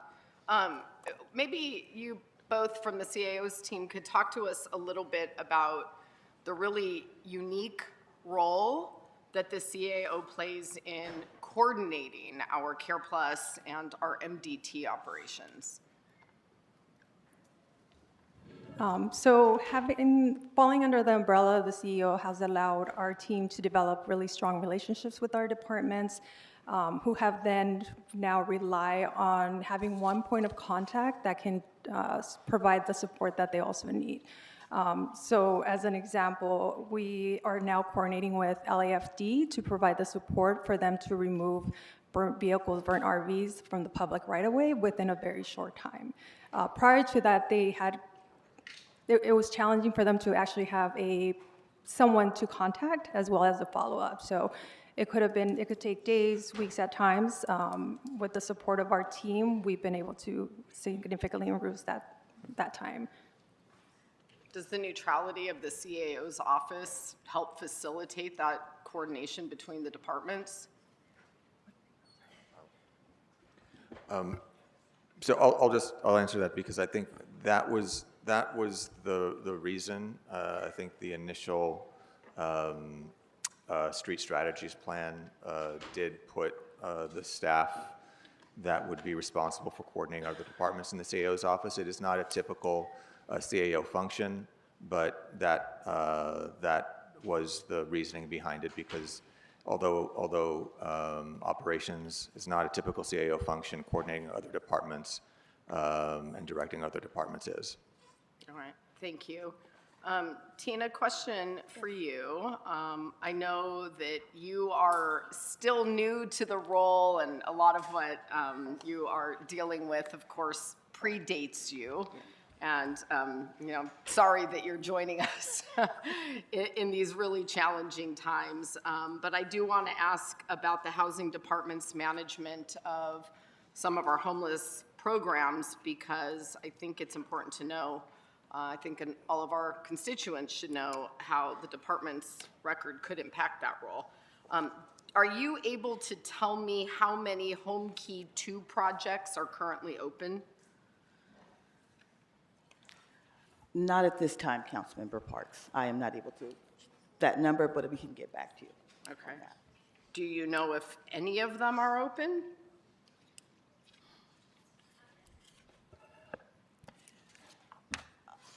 I would not have that answer today, ma'am. Okay. Am I correct that the Home Key 2 projects were acquired in 2022? I am not aware specifically when they were acquired, but that is something that we could follow up with you on. Okay. I bring this up because in my council district, we have a Home Key project on Sepulveda that could be housing individuals and contributing to our Alliance goals, but it's been sitting there empty for almost 3 years. And so given the challenges with bringing these projects online and managing a very important homeless program, is the department really prepared to take on those responsibilities? Absolutely. Part of the challenge that you have shared is a challenge that is shared throughout the affordable housing industry. In fact, Councilmember Rahman alluded to some of those challenges, which include changes in the federal policy, changes in the voucher system, changes in the regulations and rules prescribed by the state, as well as tax credits and other things. All of these have collided together in a time where, unfortunately, we need housing most. The effect of that is that housing takes a lot longer to get built. It's always been a long period, let's face it. And I learned a lot about that as it conflates with the homelessness as serving on the State of California's interagency committee on homelessness. That genre of affordable housing takes even longer at times because it is conflated also with services. It's not just a brick and mortar job. It's also a service-related job. And without the two coming together, it slows down the process for delivery. That being said, one of the things that I'm excited about being a new member is the fact that we are taking on this role. This is something that a lot of folks think there is not a nexus to affordable housing and homelessness, but certainly there is. There is in the mission, there is in the developers who actually do the work, the service providers that do the work. And one thing that I do know is that the Los Angeles Housing Department is one of the only departments in the city of Los Angeles where their mission is connected not only to affordable housing, but also to homelessness. So for me, while I don't have all of the stats for affordable housing, what I do know is that we have a very committed staff who is ready to move forward on this. What we do know is that the way that we have managed in the past is not the most efficient way. And what I also do know is that we are taking on folks from the CAO who, many of which actually worked and started at the housing department. So a lot of those folks we're welcoming back home. I'm excited by the fact that we are now going to have one place of accountability. I'm excited by the fact that we are planning ahead for what some folks have said is the first time we've done that in a very long time to address this very critical issue at probably one of the most critical times in our affordable housing industry. Thank you for that. Can you just tell me how many Care Plus operations has the Housing Department ever done? I do not know how many Care Plus operations they have done. But we can get back to you with that information. Okay, well, and this is unfortunately one of the things that happens with the housing department every time we bring them in on any issue. Whether it is to find out how many landlords we have in the city of Los Angeles with properties at certain sizes, or whether it is to figure out how many empty shelter beds we have floating around in the city, or whether it is to provide basic answers about how many of our home keys are actually up and running. This merry-go-round to nowhere of homelessness over the last 5 years has absolutely spiraled out of control. Anybody paying attention to the mismanagement of the housing and homeless services provision in the city of Los Angeles absolutely could have predicted where we are right now today. We have one tool that actually works for helping to manage these encampments that are magnets for crime and violence and fires, that are straining services across 15 or 20 departments. Why are we here moving this away from the CAO instead of talking about the other 15 departments that are having their time and resources and staffing and budgets drained, trying to clean up this absolute mess that homelessness and our provision of services has become in the city of Los Angeles? I'm sorry, I just can't support this. Thank you, Council President. Thank you, Councilmember Padilla. Tina, I'm glad you're here. You know, I know that when we met, I was very excited with your background and your, it really feels like you're trying to move a department that generally isn't my favorite, I gotta admit, into, you know, a different place. So I could see that there's change coming. I could see that you really are going to work to help us solidify, identify, or bring housing as much as possible, right? But I do have to say that I know some people felt like they were part of a conversation related to what this is and can be. But I know that I still have a lot of questions, and I don't know if I think using the budget process is the way to get this started, because, you know, before I was a council member, I was also a constituent. And when I was a constituent, I would call my council office over why there was absolutely never, ever any movement related to the RVs. And I was told that the reason nothing was ever getting done was because of this debate going on with whether an RV is a dwelling at housing or LADOT because they were a vehicle. But once this debate happened and once this coordination was set at CAO, and the years went by and I became a council member, it really is the only place where we have seen a coordinated effort to move things where constituents actually see it and feel it. And it's because it's not, you know, I know that there's been all these whispers around council and our council staffs related to how we continue to clean up encampments. And I gotta say, you only successfully clean up an encampment when you have strong coordination. I like to think that, you know, I have my folks identified within my office, but with CAO, they have been the ones that coordinate, you know, LAPD so that all employees feel safe, LADOT so that with the limited staff that they have related to closing down the street, they show up, right? LA Sand, because they're the ones that actually clean it up. But also in the name of being empathetic and being proactive, we also have to coordinate getting the service providers there. So it's a lot of players, a lot of different players. And, you know, in the past, I would have a hard time getting housing to work with building and safety to clean up an existing apartment for basic habitability, issues. So I wonder, like, if I can't get you to clean up habitability issues, whatever, I wonder, how is this going to work? How much of the intellectual property that's been built out at CAO going to like survive, and how do you see it working in your space? Thank you, Councilmember Padilla. I think it should be stated that the team that is currently working on the RFV, they're actually going to be transferring to our department.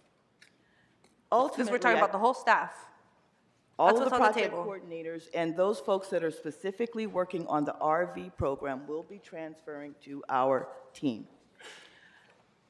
And I do believe that because they are just changing addresses does not mean that the folks who are ultimately need to be supported, that there will be any break-in service or that those folks will be hurt in any way.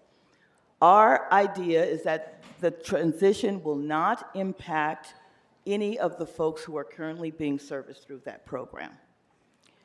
The good news is that I've also received assurances from the CAO that they are just not going to drop out of sight. And in fact, there's still going to be a continuous coordination between the CAOs and LAHD, as it has been since the inception of LAHD, or since our relationship has started.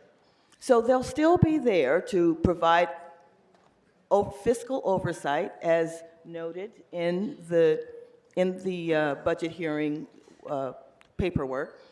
Matt and I have had really good conversations about how that transition will work, and I'm very confident that our team will be able to transition, do what we have always done when we have had transitions of this type. I think it should be noted that this is not our first time having a large transition like this.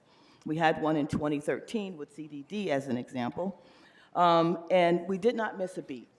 We don't intend to miss one now because, as I noted, we are the only department that connects housing with homelessness as part of our mission. You go to our website right now and you will see where we have stated that very specifically in both our mission, vision, and core values. Do you think that as the housing department, you're going to be able to squashing, so to speak, any other sort of debate related to whether this is our role or somebody else's role? Because I'd like to think that the reason why CAO was successful was because they were able to, they have the power of the purse, and the departments will stop pointing fingers and just get to work. So do you feel like you are ready for that you are going to get all of the departments to realize we're the top of the chain now, and this is how we move it? I absolutely feel that we will. We lead with our concern for people as a priority. We have been fiscally responsible since the inception of the organization. And this is our world. This is our purview. We are absolutely poised and ready to go forward with this. Okay, no further questions. All right, folks, I've got Blumenfeld, Nazarian, Jurado for their first time, and then I have Rodriguez, Lee, and Rahman for their second time. Just FYI. Huh? You're not up here? Okay. So I got Lee and Rahman as a second. Oh, you have it? It has you as two. Okay. Mr. Blumenfeld? Okay, thank you. I mean, ultimately, I want to see a homelessness department. I mean, that's where we're headed, but we just can't have a fragmented system. We've been doing work in the Housing and Homelessness Committee to build a system that will work throughout the city of Los Angeles. And I'm okay with the development of a homeless bureau as sort of this interim step. But I want to ensure that a smooth transition and the current work that CAO staff are doing with coordinating our outreach operations, I want to make sure we don't see any disruption in service. And you spoke to that to some extent, but that's critical. Also want to make sure that the CAO's Group 16, who have been doing a good job of reporting and supplementing the work of the Housing Department, have adequate staff to continue doing this work, and the 2 administrative analyst positions proposed to transition, that they work with the CAO, and the CAO has those positions. I want to make sure the CAO works with the Housing Department on their needs when a report for staffing comes back. Worried any loss to the CAO's Group 16, I have concerns it's going to impact their capacity, so I want to make sure that the CAO's input is incorporated. Now, one other thing about this was that it had been raised to me a concern that one of the problems with putting it in the Housing Department is that the Housing Department, unlike CAO, is subject to ED3, which is a Villaraigosa motion, which basically has all reports go first to the mayor's office. And that's of concern to me because this, in the development of this homeless policy, this is something we are all intimately connected with. And so I don't want it to go first to the mayor's office. I want to make sure it goes simultaneously to the council and the mayor's office, which requires a motion, which I am putting forward. I don't know if I put it forward now or that's a separate, it is a separate motion, but it is related, which is why I'm speaking to it now. So I have a motion that's been circulated that would basically exempt this group from ED3 with regard to, and it specifically lays out that rather than exempt, it changes it so that your policy actions, reports have to come to the council and the mayor simultaneously, not as it is directed in ED3, first to the mayor, and then we hear about whatever is ultimately released. So that is a motion that I'm putting forward. It is a separate motion, but it is very much related because if we do not send this, if we keep it as is, which I'm going to vote for, I want to make sure that this ED3 wrinkle does not change us in that sense. And that motion has been circulated. Thank you, Mr. Blumenfield. Mr. Nazarian. Thank you, Council President. I'm a bit confused, and I guess maybe this body does this on a regular basis, and I'm going to get my dosage of learning this here. The budget outlines our priorities as a city, as a decision-making body of the city, to prioritize what we want to highlight. Even when the budget is being decimated, the revenues are not coming in to provide the level of service we want, we have the harder task of then prioritizing where those limited dollars go. This is not a place where we discuss a policy issue. And by the way, very disheartening to know that selected staff, not elected, selected. I give you a lot of credence that you're both heads of departments. You're having conversations before most people on this board, on this panel who are elected, have had an opportunity to have input. So I came here to vote on the priorities, not to have a policy discussion. So I very much value this. I think this is much better served in a committee hearing so that we can figure out how we move forward. I don't even know if some of the personnel that are in question would want to be part of the transition. Have that conversations happened? I show up to my cleanups. I speak to the staff on the ground. I speak to the folks that are being impacted. There's a lot of sensitivity around this because it's not just about the cleanup. It's about making sure that it's done appropriately. It's done respectfully, while at the same time giving the confidence of the residents in the city who live near the encampments to know that their service is being provided. So I'm somewhat baffled by all of this and what I'm hearing come about as well. I appreciate the CAO's work on all of this. I don't think this is an appropriate change to happen right now. I think we should have had that conversation long before it got to a budget vote. So I'm not going to be supportive of this recommendation. Thank you. Councilmember Jurado. Thank you so much, Council President.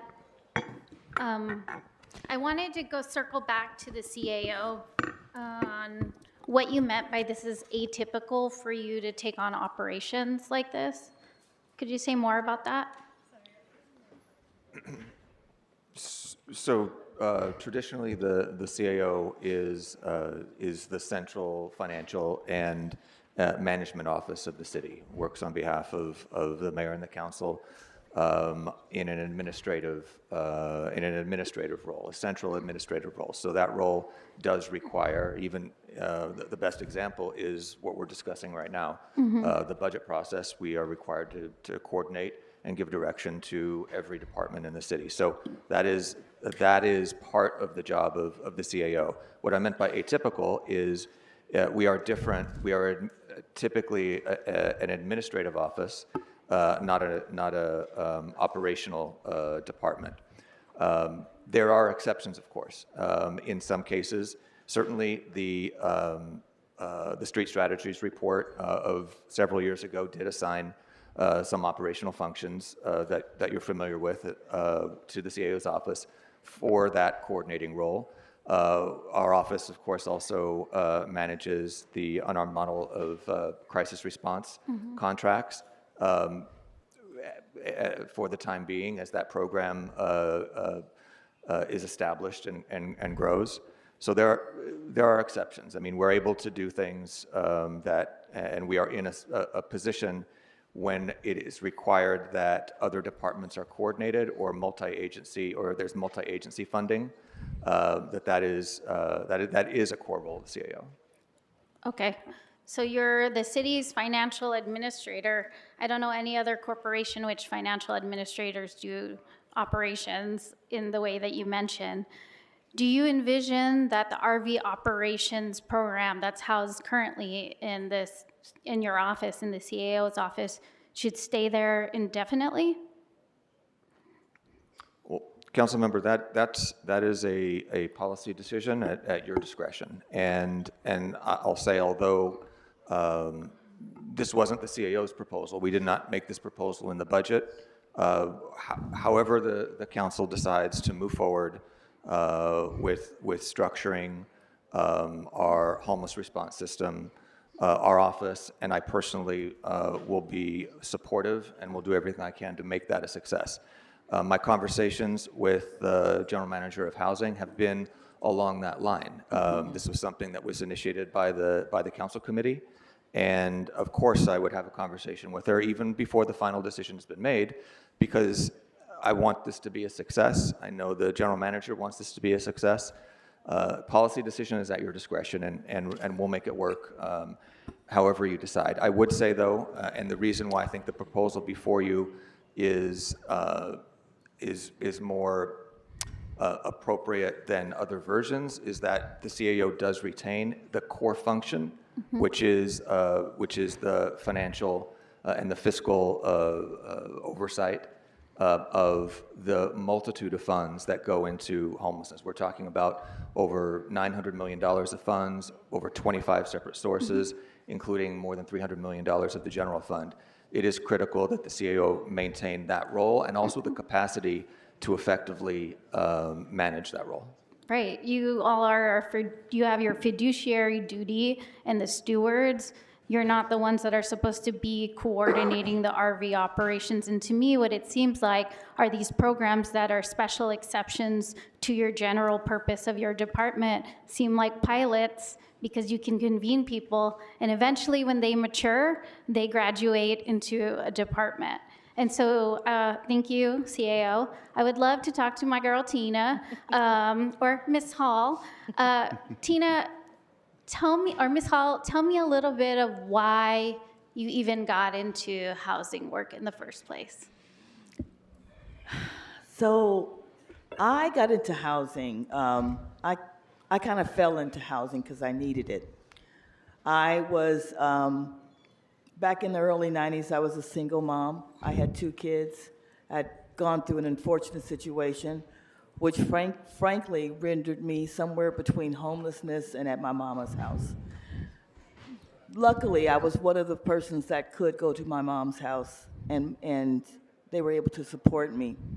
But I was very close to the fire. I had no place to go. I had 2 children with no medical benefits. Anything could have happened to me, and I had nothing. I use that to fuel the work that I have done in the 30-plus years that I've been doing this. Because I know what it feels like to not have a place to go, to not feel safe, to not feel free from choices and choices that I needed to secure a place for me and my children. That's what I lead with.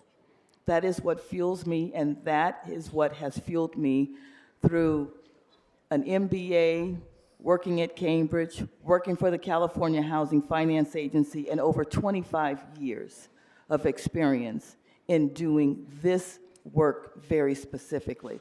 I ain't going nowhere because I love it and because I know how ultimately it's going to make these folks feel when they have a place where they can live that's safe, affordable, and where they can thrive. I mean, based on what you're saying, would you say that fundamentally your philosophy when it comes to housing is intrinsically tied to homelessness based on your lived experience as someone who was housing insecure and homeless? Absolutely. That's why I'm here. I wanted to come home. I had a great job. Oh, I had a good job, but I have a great job now that allows me to do exactly that, to give back to those folks, those communities, those individuals, the strength of my experience, foundation, share that with the team that I am currently working with, whose core values are also in alignment with mine, Yeah, and to make things better here in the city of Los Angeles. Thank you. I mean, it's all an evolution. Homelessness, tenant, and we're doing tenant eviction, and then preserving affordable housing to make sure people stay in it, and then housing production. Those are all part of what you mean when we say housing, and you say it with your chest. I love it. I want to go on to kind of like these questions about your ability as a department to lead it as it absorbs a new function. Tell me a little bit about your last job, maybe how many people you managed, and what you were able to, what crises did you have to manage that department through? So, as some of you may be aware, I was formerly the executive director for the California Housing Finance Agency. I started there on the board nearly 10 years ago, though, where I was brought in because of my expertise in unraveling some of the financial challenges of the home ownership bubble that severely impacted the way the California Housing Finance Agency did business. So I was able to share with them how to unravel those swaps, derivatives, and things, but most importantly, how to get back into driving affordable housing through their changing of the policies, also through changing of the guard, but most importantly, through working through the capital markets. Under my leadership, the team was able to get to a point where they had gone from 0 loans to a portfolio of $3.1 billion. Our annual net revenue was $36 million in annual net revenue back to the coffers of the state of California. So that's why this is so important to me in this time, in this moment. Having a person like me with those types of experience and leading the charge I think is going to be incredibly helpful. I am not just that girl 30 plus years ago who had nothing. I'm that girl plus. And I intend to bring that strength to the city of Los Angeles. Thank you so much. I mean, leading a statewide department, yielding billions of dollars in loans and developing housing throughout the state is something that's even bigger than what we're doing here.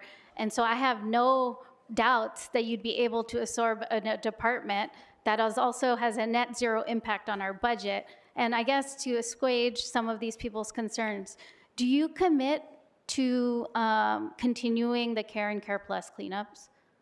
I do, absolutely. Okay, thank you. No further questions. Thank you so much. Councilmember Rodriguez.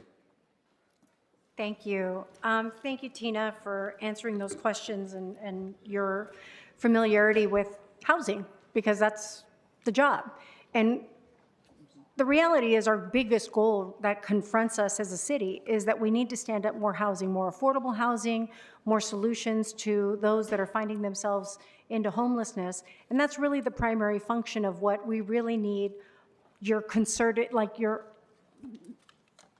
focus on. What's not being disputed here, that was never a question whether or not you were qualified to lead those efforts. The concern for members that have not, because again, this hasn't been a policy conversation that this body has had an opportunity to engage in. It was just procedurally, just to recap how it went. It was an instruction that was made in the midst of the budget conversation. It didn't go through a policy conversation. So as Mr. Blumenfield said, and we don't do policy through the budget.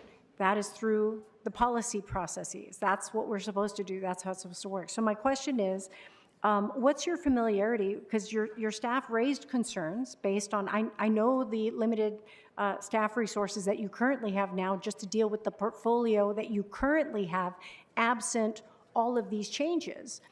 But what's your familiarity with procedurally how a Care Plus operation works? This and other things are, for me personally, I will need to learn. But it's not me alone. There are quite a number of folks who are currently working for the department who do have experience in this area.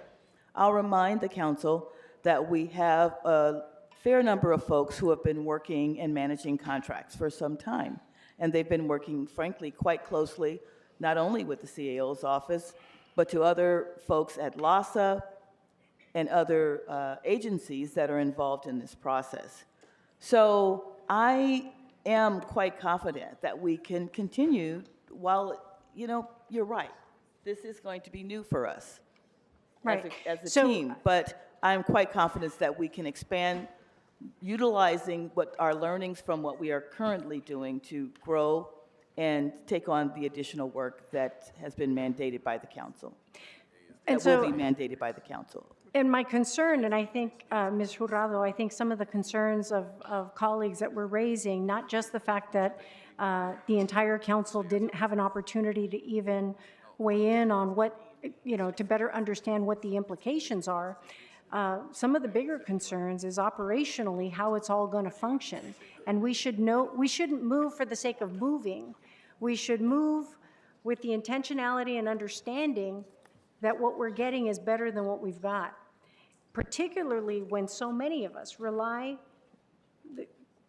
let's be honest, our ability as an office, as each council office, our ability to address priority encampments, to deal with the health and safety issues that are posed by RVs, have really been a matter of us working with those that have perfected the deployment and managing of all of the resources citywide so we could schedule it. So for example, Care Plus, our offices work very quickly and very easily with, we're not working with LASA, we're working with sanitation to coordinate those resources, who also kind of coordinates what's necessary for LAPD to be present because of the sensitive nature of sometimes the experiences that can perhaps be problematic. There's a lot that goes into it. And my concern is, I think some of my colleagues have raised, not only are we having a policy conversation in the budget right now, my concern is being a very new general manager that already has a large portfolio of work to get started, namely, as Ms. Park mentioned, some of the rooms that are supposed to help house the homeless are still not stood up, and you can't speak to what the status of those things are. My concern is if we now add more to your plate without a better understanding of how it's going to work, puts everybody at a deficit, because we cannot right now guarantee even the access of support to address priority encampments as we are currently structured if we just relied on Inside Safe. Many of us have to coordinate these resources on the ground with our local service providers, coordinating RV operations with the CAO. Like, I guess my question is, I'm trying to understand what part we're trying to fix right now. Because we have some urgent and pressing needs for health and safety that affect health and safety in our communities. We've seen the fire department have to respond to larger numbers of encampment fires as it relates to not being addressed with some of the limited resources that we already have. So the concern that your staff also corroborated in budget is they're concerned about taking this on right now, given all of the already existing portfolio of work that you have. And so, colleagues, again, the whole body has not been involved in a policy conversation to understand how this is all supposed to work. Mr. Blumenfield raised ED3 that could potentially hinder our own ability to continue to access these resources for our districts and coordinate them as we currently do. There's a lot more outstanding questions than answers. We haven't even seen a white paper. The only white paper we have is the motion as it was written and the instruction that it was written. We don't have any greater clarity about how this is going to work because it hasn't been discussed in committee. It hasn't been adopted by this council.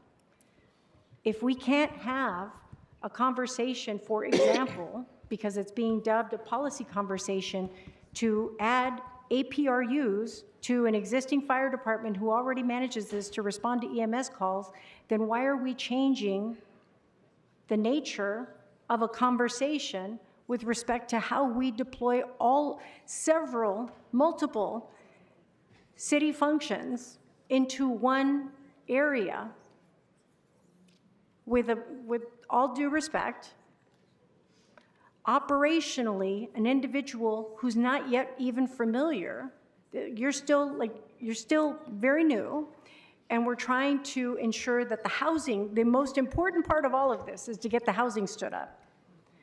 But now we're going to saddle this new obligation to grow and provide oversight on, and I'm concerned what's going to hurt us in our districts is our ability to continue to maintain health and safety in those areas because folks are being moved around. And that's my again, my concerns. The fact that we haven't had the policy conversation so that we fully understand the implications of what we're doing. And I might not be opposed to this. I just need to better understand what we're actually getting out of this. Is there some efficiencies that are being garnered from this? That is unclear to me because we haven't had a conversation about it. Are we going to be able to respond more quickly to some of the emergency concerns with health and safety issues and encampments in our district? That is unclear to me. And if we want to have a broad, let's not make 3 changes. If we're going to have a conversation about how to centralize it, let's have the conversation about how to centralize it. I just don't, like Mr. Nazarian indicated, this is not the place to do it. Because we have to weigh all the totality of what we're considering here with this decision. And I think there are some serious concerns about our ability to continue to deploy resources efficiently, quickly, because we already know how to do this. We already know how to engage, whether it's the CAO's office, whether it's sanitation, to address these critical concerns. We already know how to do that. But now we're changing it midstream with a department that has already expressed apprehension. I know you're all gung-ho now, but your staff legitimately expressed apprehension about the ability to do this right now, given all of the other demands that you currently have. And I think there's, we can talk about theoretical ideals, ways of us doing this, and yes, we want to have the centralization. That's why I introduced the motion to have that conversation. I think that's very important. The problem is that we haven't had the full policy conversation. So how many interim steps are we going to take? Or do we want to just make sure that we make the change once and that we're good with what that decision is? And that's where I have concerns about where we are in this juncture today. So I'd like to request that we have this policy conversation in policy committees for this council to deliberate on, so that we can ensure that we are going to garner greater efficiencies in how we deploy these resources, and that what we're not going to have is an interruption in our ability to keep our neighborhoods clean and safe, to mitigate the potential fire risks that come with unmaintained or encampments that have grown, or RVs that continue to spill sewage in the street. This is about making sure that we have the ability to coordinate these resources in our districts without any delays. And as it is, we know the demand is much greater than what the resources are that we have. The other part of the conversation that we haven't had is the fact that our labor partners need to be involved with these decisions in how we move staff around. And we haven't had that conversation.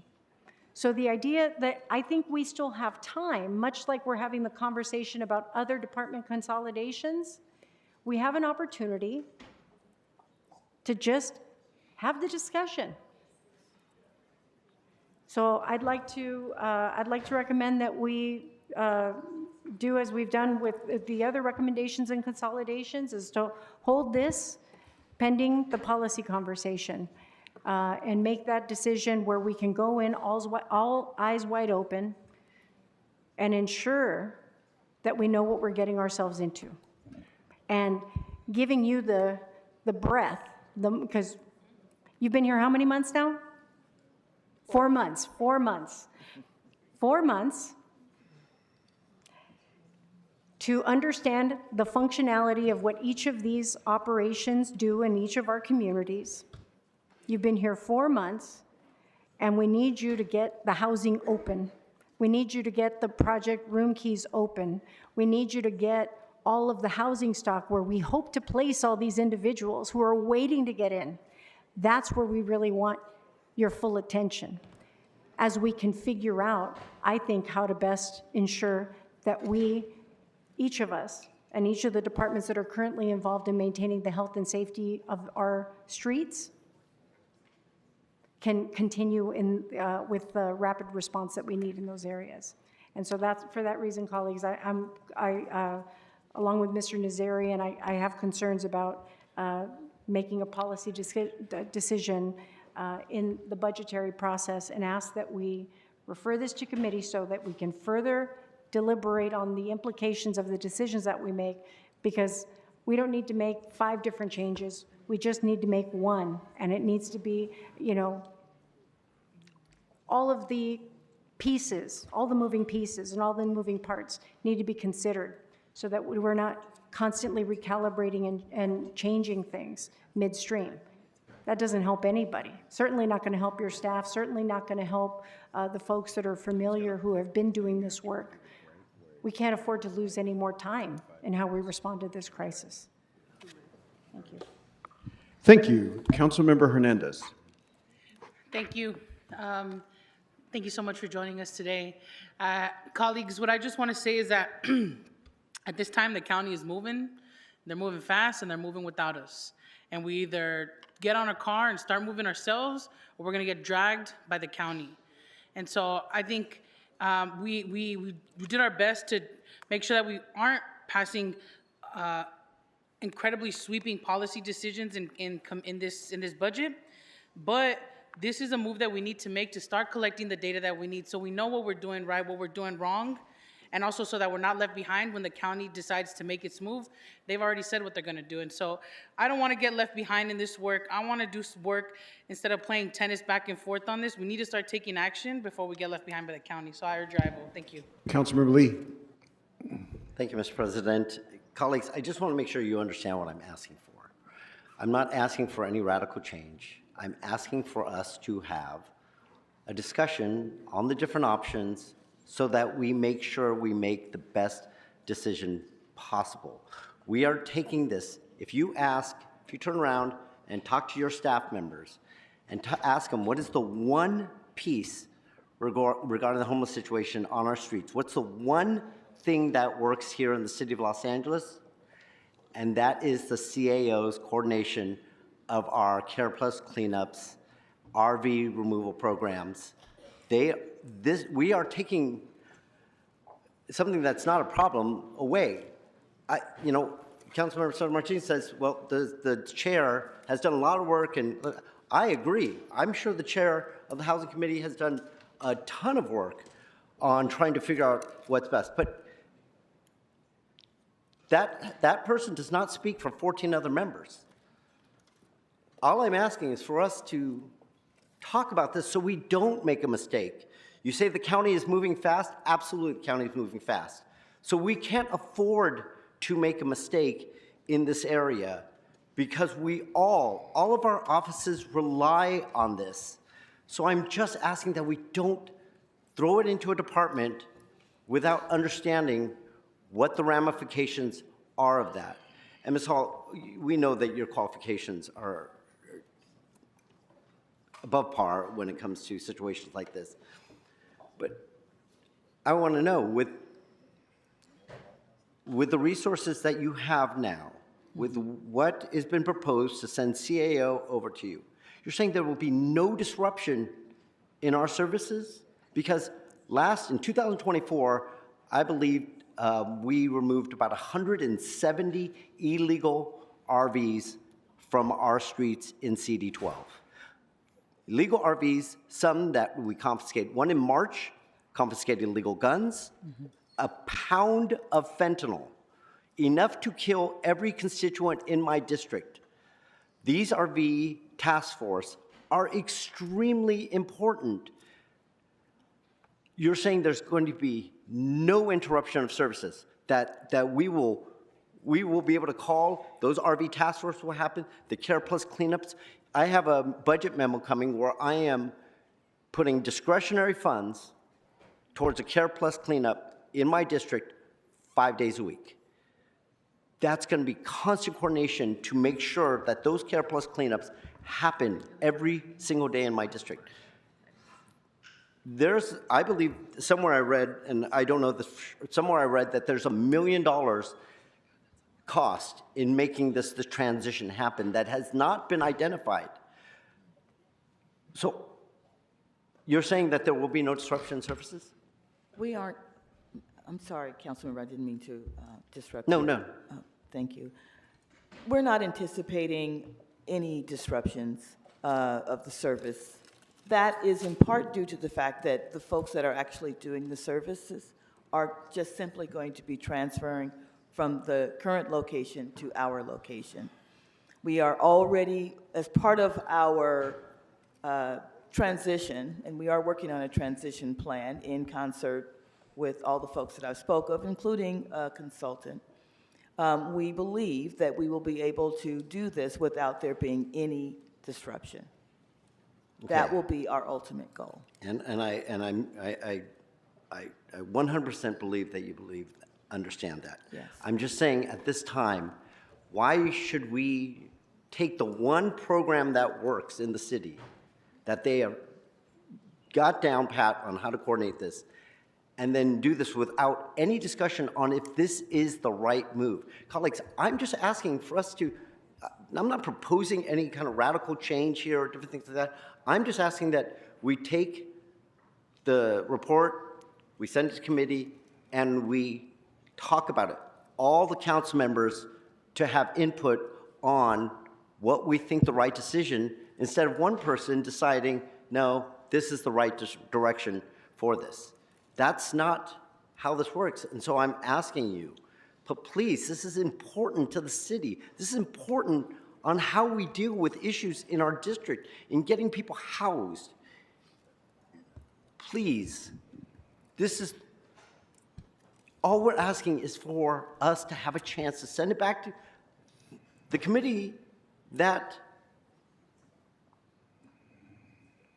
discusses these issues, back to the Housing Committee, so we can talk about the policy to make the right decision for all of us.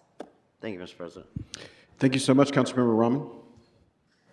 Thank you so much, and I appreciate all of my colleagues' comments here, and I think this issue always generates a lot of passionate commentary, but I always find that there is a little bit of a paradox, which is that often people are deeply, deeply frustrated and angered by the status quo, and yet deeply resistant to change. And that is kind of that has been a feature of our discussions around homelessness for years on this body. This change, I want to just underscore what Ms. Hall said.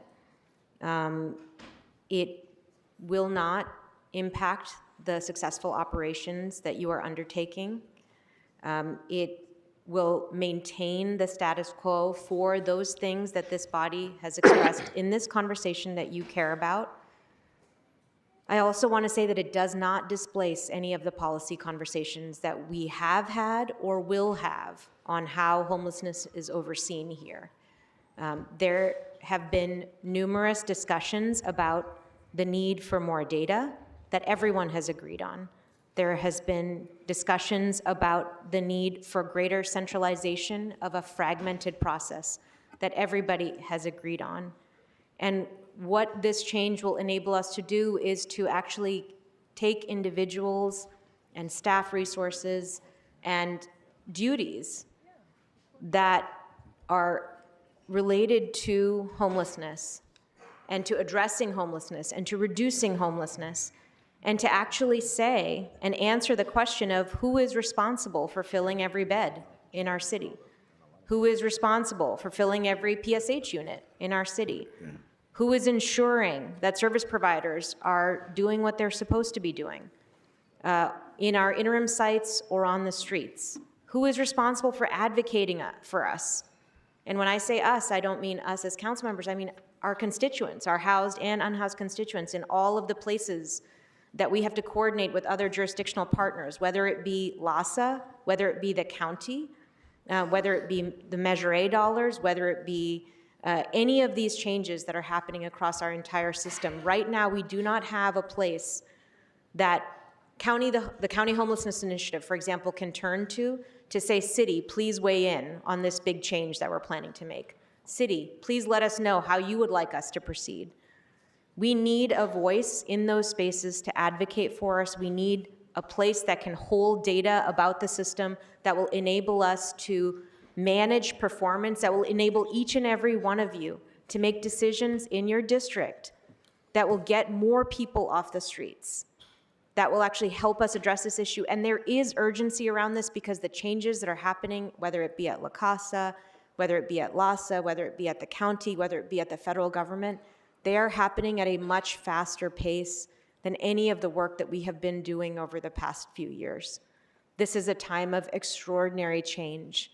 And unless we have a place in our city where we are actually tasking that department, that place, with thinking through how these changes will happen in the city and to us, to our constituents, and ensuring that we're fighting as hard as we can to make sure that those changes are happening in the best way possible, we risk losing an enormous, enormous opportunity to be the advocates that our constituents expect us to be.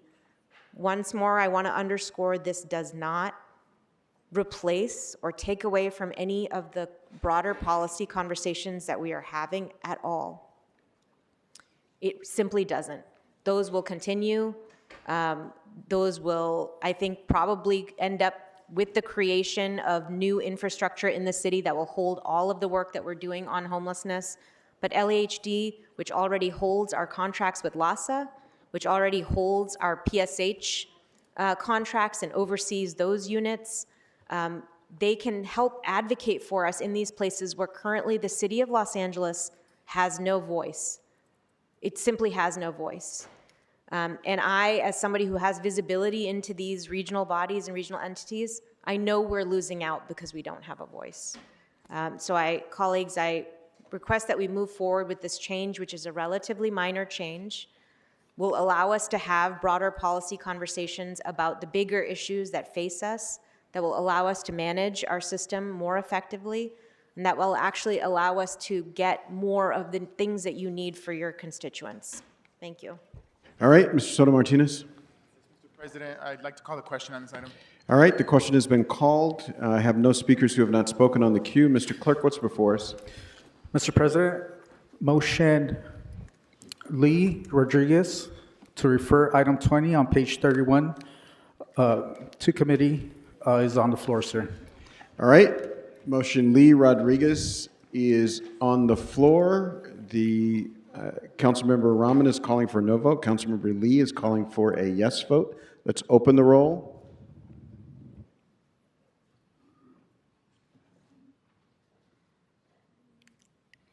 Close the, tabulate the vote. 5 ayes, 10 noes. This recommendation fails. All right, what's next? Excuse me, sir. For the record, the motion to refer to committee fails. All right, what's next? The council may now consider recommendation 183 on page 43, called special by Councilmember Soto Martinez for an amendment. Councilmember Soto Martinez. Mr. President, item 183 also refers to attachment F, instruction 11A. Do you want us to deal with this now or when we get to attachment F? Mr. Clerk? What's the best route, I guess my question is. If it's referring to attachment F, sir, that would be taken up at a later time. Okay, so let's wait on that. Okay, what's next?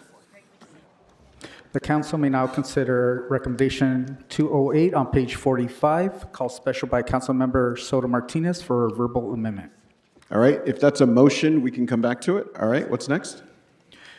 The council may now consider recommendation 209 on page 45, called special by Councilmember Lee for an amendment. All right, if that's a motion, we'll come back to it. It's not a motion, Mr. Lee. Thank you, Mr. President. It's just for 209 and 210, I'm just asking the chair if we can make sure that this gets sent back also to Public Safety Committee. Got it, as well. okay. All good, what's next? Mr. President, the council may now move on to attachment F, Exhibit H. And for the record, these recommendations are referred to as H. The council may now consider H2 on page 1, called special by Councilmember Lee for discussion. Mr. Lee. Thank you, Mr. President. Colleagues, I'm just, as I look at number 2, you know, I'm prepared to vote for this. I mean, this is something that I agree with everyone. We have priorities here in the city of Los Angeles that we have to address. This is a use of taxpayer funds given to people to provide matching campaign funds. You're choosing not to have that in this upcoming budget for these upcoming elections. This shouldn't be a part of any of our budgets or any of our elections. So I'm hoping that we can have a bigger policy discussion in the future talking about removing this and understanding the money that goes to it and where we can focus that money on programs here in the city of Los Angeles. Thank you, Mr. President. Thank you so much, Mr. Lee. What's next? Councilmember Rodriguez. On this same item or the next item? Same item? Yes. Yeah. No, thank you, Mr. Lee. I'm concerned about this because for everyone that talks about having competitive environments, it doesn't seem to align. But so I don't disagree with you, Mr. Lee. Councilmember Hernandez? If we are going to entertain that conversation in the future, then I would hope that we can entertain also not taking any special interest group money. All right, moving into a policy discussion here. Councilmember Rahman? I just don't understand. I just want a clarification on Mr. Lee's comment on this. What was your concern with number 2 again? I didn't follow. That this is a bad policy to have in the first place in the city, and that we are removing it now because we don't have the funds in the city of Los Angeles, and that we should remove these funds at all times so we can provide funds. There are a lot of people. There were 15 people in the election that I was in. Some of those people, they all got almost all of them received matching funds. That was a lot of money of taxpayer funds put together for people, some people who I don't even know if they were really serious about running.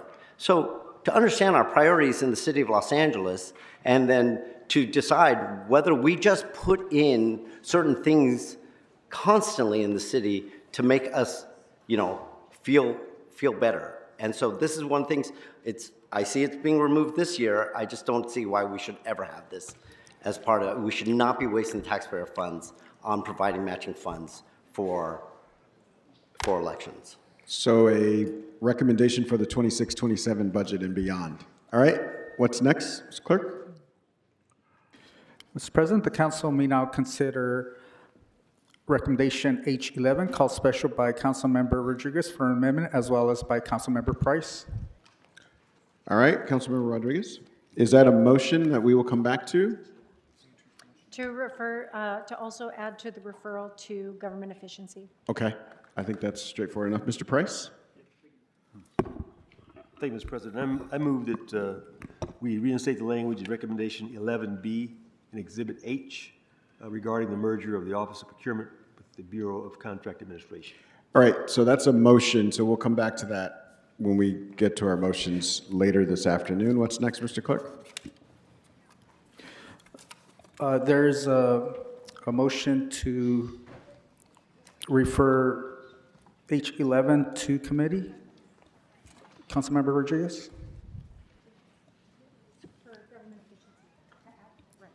Is there a second to this motion? No. To add, it's to add. It's without objection, so it's fine to add that as a committee. All right, what's next? The council may now consider H32, pages 6 and 7, called special by Councilmember Rodriguez for an amendment. All right, is this a motion? The council may now move on to recommendation H37 on page 8, called special by Councilmember Rodriguez for an amendment. Right. Well, actually, Councilmember Rodriguez. on 32, so, I suspect that with the action that was taken for this bureau, or this reporting bureau that's now going to go into Housing Department, at some point, it's going to be entertained in an actual policy committee, correct? Yes, in the Homelessness and Housing Committee. Okay. I'd like to request that we also have that referred to government efficiency so that we can ascertain that we actually garnered some efficiencies with this consolidation. Without objection, we can refer to both committees. We can dual refer. All right, what's next? For the record, sir, recommendation H52 on page 10 has been referred to Public Safety Committee without objection.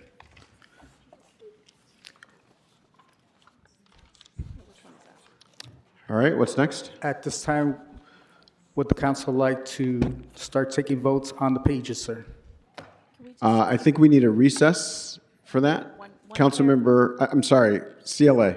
One clarification for 52, I believe it was to go to Government Efficiency Committee, not Public Safety. Is that correct? Yeah, I think that was the request, right? Oh, you said public safety and we meant government efficiency. Right. Okay, so we make sure we got that right for the record. Thank you for the correction. All right, I'll refer back to the CLA. So, Mr. President, there's a little bit of confusion with regard to some of the amendments that Mr. Soto Martinez wanted to make. I believe he had some verbal amendments to a couple of the items that are not necessarily tied up with a budget motion. Is that correct, Mr. Soto Martinez? I believe it was on number 208, you had a verbal amendment? It's not a verbal anymore now. There's an. Oh, it's not a verbal anymore, okay. So, and Mr. Clerk, if you can just go through on Exhibit H what you have outstanding as it relates, because we just want to make sure that all of the ones that are still on the table relate to a budget motion. Will do. And excuse me, Mr. President, Recommendation H37 was also called special by Councilmember Rodriguez. We just overlooked that one, is that what happened? Yeah. Okay, what's the, To also refer that to. another dual referral? Okay, without objection.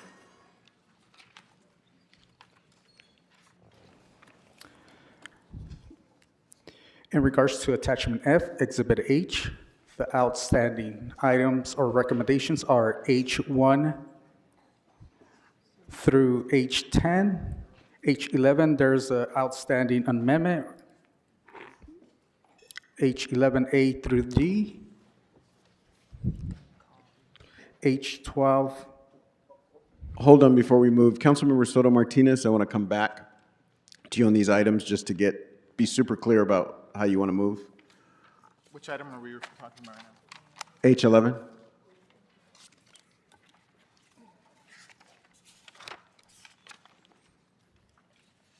So this is attachment F, instruction 11A. I believe we've introduced a motion on this. Okay. I'm happy to make it a verbal, but we've introduced the language already. Okay, and what's the nature of is it a because we're hearing that you want it referred to another committee, or is it more than that? We want it referred to also to CREED and EDJ. That's what. Okay, well, yeah, we can do that without objection. That's, so we can take care of that. All right, thank you, Mr. Soto Martinez.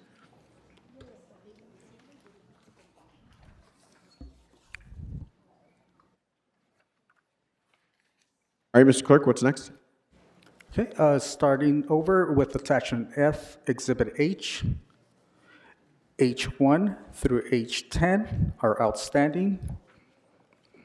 H11, there's an outstanding amendment as well as a referral to committee, which also includes H11A through H11D. H12 through H23 on page 4 are also outstanding. H24 through H31 are also outstanding. There's an outstanding amendment on H32A. H32B through H32F are outstanding. There is an amendment for H32G. H32H is outstanding, which leads to page 7, H32H. H33 with the technical amendment is outstanding, as well as H34 through H36. H37 has been referred to Government Efficiency Committee without objection. H38 on page 8, as well as H38A through H38D on page 9 are outstanding. H39 through H42 on page 9 are outstanding. H43 through H51 on page 10 are outstanding. And H52 was referred to Government Efficiency Committee without objection. Mr. Zabel? Just, thank you, Mr. President. Just a clarification on the items, and particularly H37 to CAO report. Was the entire matter referred to committee, or the instruction would remain in the budget with the report going? All the instructions will remain in the budget. The reports will go to committee. Okay, very good. Thank you. All right, Mr. Clerk, what's next? H53 on page 11 is also outstanding.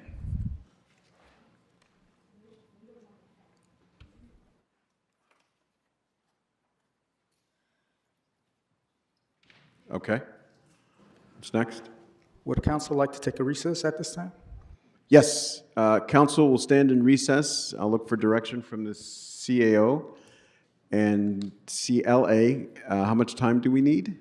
So, Mr. President, so we have a couple items that we need to still go through on attachment F. It looks like there are about four or five of them that require amendments that will require a separate vote. Then we will take up the committee report and vote on the committee report as amended, and then we will go through the motion packet next.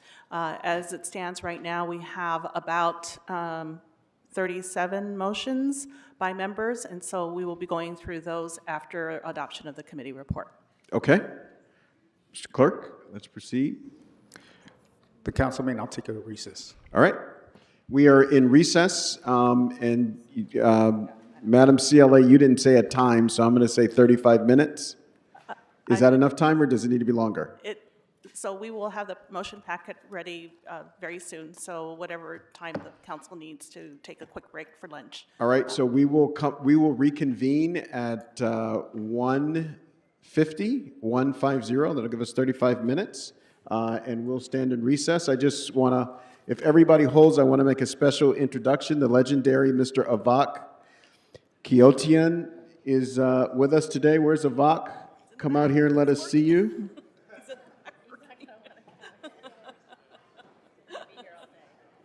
He's in the back working.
Every day, over 100 Americans die from secondhand smoke.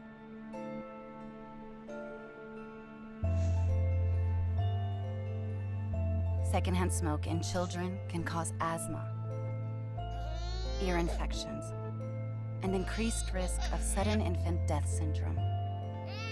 Go to smokefreehomesla.com. Learn how you can protect your home from secondhand smoke.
The LA City Department of Public Works has announced that Commissioner Steve Kang has been elected president of the Los Angeles Board of Public Works.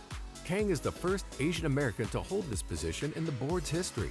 Appointed by Mayor Karen Bass, Kang's election during Asian American, Native Hawaiian, and Pacific Islander Heritage Month is a notable milestone for the community. Kang's prior experience includes serving as vice president of the Central Area Planning Commission. As board president, Kang will oversee public infrastructure, services, and sustainability projects critical to the city's future. For more information, visit dpw.lacity.gov. Los Angeles World Airports, LAWA, recently conducted its full-scale emergency response exercise known as AirX. The unrehearsed emergency simulation tests disaster planning and is required at least once every 3 years by the Federal Aviation Administration. Around 400 participants took part in the exercise, including first responders, law enforcement, airline personnel, staff, and about 150 volunteers who portrayed injured passengers. According to LAWA, the test helps the airport strengthen coordination, identify improvements, and ensure it is prepared to effectively respond to any emergency situation. For more info, visit lawa.org/news-releases. LA's Department of Transportation marked the beginning of Dash Pacoima, a new all-electric bus service operating in the San Fernando Valley. According to Councilmember Imelda Padilla, the new route on the Van Nuys corridor lays the groundwork for a connected and sustainable future across the valley. Councilwoman Monica Rodriguez, who helped secure funding for Dash Pacoima, said that safe, reliable public transportation remains a priority for the community. Dash Pacoima will operate on weekdays from 6 a.m. to 7 p.m. and on weekends from 9 a.m. to 6 p.m. with service every 30 minutes. Fares are 50 cents in cash and 35 cents with a tap card, but to celebrate the service, Angelinos can ride Dash Pacoima free through May 31st. For more information, visit ladottransit.com.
The number one cause of preventable death after injury is bleeding. Someone who is severely bleeding can bleed to death in as little as 5 minutes.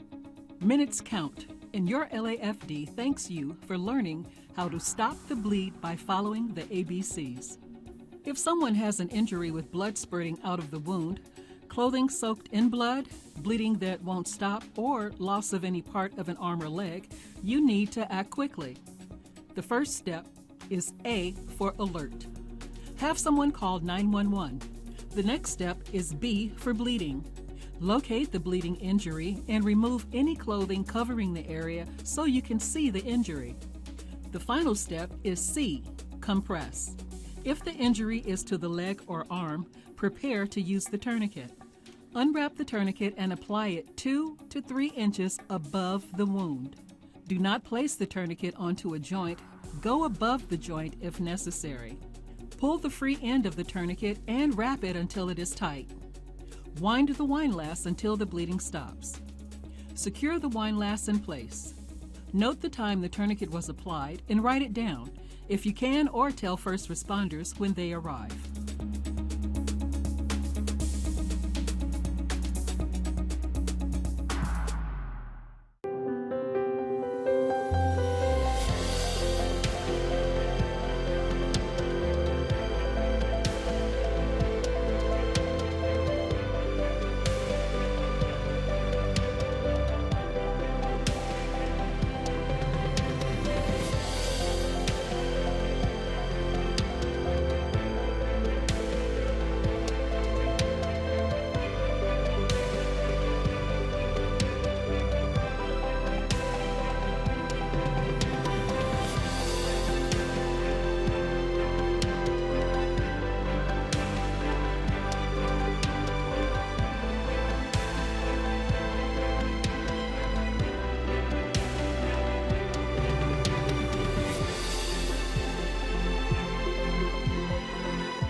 Scheduled meeting of the Los Angeles City Council. Here's what's happening in LA this week.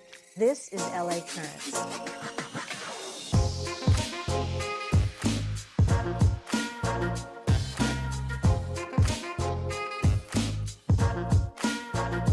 This is about all of us. It's about choosing to believe in our city again and proving it with action. And no matter what our city faces, LA never, ever gives up.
It's time for Southern California's largest Memorial Day event, and it's free. It's LA Fleet Week 2025. Join the Port of Los Angeles for this annual celebration taking place over multiple days at the port and LA's waterfront. Events include active duty ship tours, live entertainment, aircraft flyovers, military displays, and friendly competitions like the Galley Wars Culinary Cook-Off. This year is the 250th anniversary of the Army, Marine Corps, Merchant Marines, and the Navy. Celebrations will be taking place over the extended Memorial Day weekend with lots of fun for the family. Head to the Port of Los Angeles for free LA Fleet Week events taking place from Friday, May 23rd through Memorial Day, Monday, May 26th. For the full schedule of events, check out lafleetweek.com. Join the Los Angeles Public Library to celebrate Asian American Pacific Islander Heritage Month at the Pio Pico branch on Saturday, May 24th. Zazamo Quibilan is behind the Zazamo name. Quibilan is a singer-songwriter who also gives his name to the band he performs with. Together they play Filipino-American indie pop rock, and they are the first Filipino-American band to appear on NPR's Music 2025 Tiny Desk Contest. Enjoy a unique musical performance in Tagalog at the Pio Pico Library branch on Saturday, May 24th at 3 p.m. For more information, visit lapl.org/events. As part of LA Fleet Week, Councilwoman Monica Rodriguez invites everyone to enjoy a Memorial Day concert in the park on Sunday, May 25th. The concert will feature the 1st Marine Division Band, which is the regional military band of the U.S. Marine Corps at Camp Pendleton. Other live entertainment will also take place, and there will be a Veterans Resource Fair on site. Head to Brand Park in Mission Hills to hear this Memorial Day concert in the park taking place on Sunday, May 25th at 11 a.m. For more information, visit cd7.lacity.gov/events. And that's a look at some things to do.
Every day, over 100 Americans die from secondhand smoke.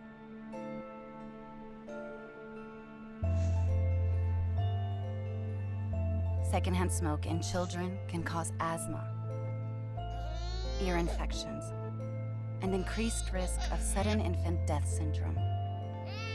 Go to smokefreehomesla.com.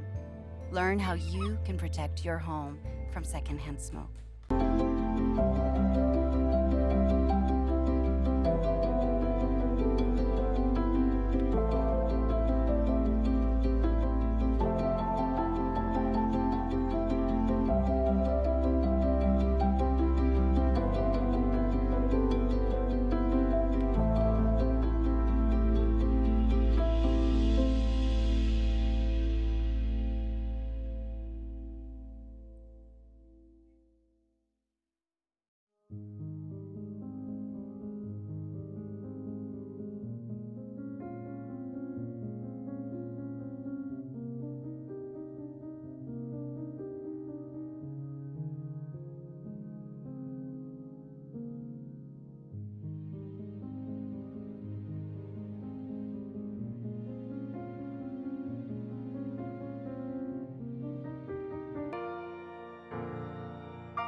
The LA City Department of Public Works has announced that Commissioner Steve Kang has been elected president of the Los Angeles Board of Public Works. Kang is the first Asian American to hold this position in the board's history. Appointed by Mayor Karen Bass, Kang's election during Asian American, Native Hawaiian, and Pacific Islander Heritage Month is a notable milestone for the community. Kang's prior experience includes serving as vice president of the Central Area Planning Commission. As board president, Kang will oversee public infrastructure, services, and sustainability projects critical to the city's future. For more information, visit dpw.lacity.gov. Los Angeles World Airports, LAWA, recently conducted its full-scale emergency response exercise known as AirX. The unrehearsed emergency simulation tests disaster planning and is required at least once every 3 years by the Federal Aviation Administration. Around 400 participants took part in the exercise, including first responders, law enforcement, airline personnel, staff, and about 150 volunteers who portrayed injured passengers. According to LAWA, the test helps the airport strengthen coordination, identify improvements, and ensure it is prepared to effectively respond to any emergency situation. For more info, visit lawa.org/news-releases.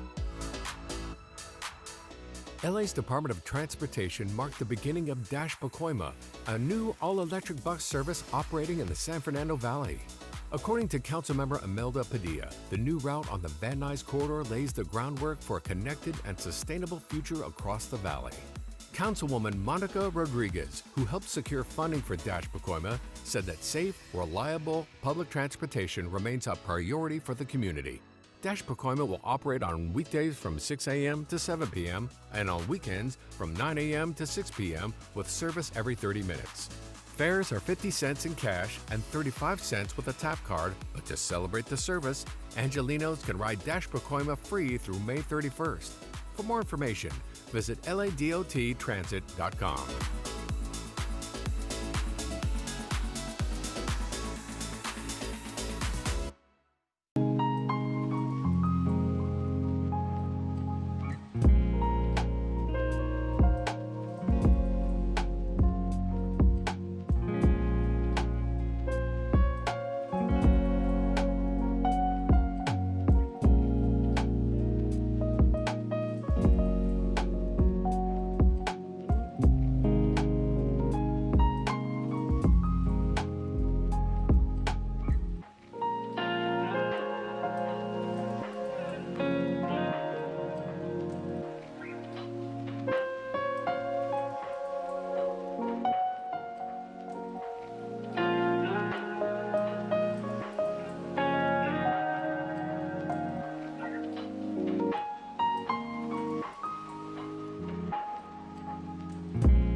The #1 cause of preventable death after injury is bleeding. Someone who is severely bleeding can bleed to death in as little as 5 minutes. Minutes count, and your LAFD thanks you for learning how to stop the bleed by following the ABCs.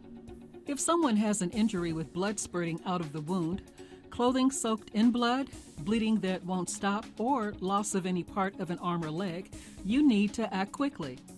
The first step is A for alert. Have someone call 911. The next step is B for bleeding. Locate the bleeding injury and remove any clothing covering the area so you can see the injury. The final step is C, compress. If the injury is to the leg or arm, prepare to use the tourniquet. Unwrap the tourniquet and apply it 2 to 3 inches above the wound. Do not place the tourniquet onto a joint.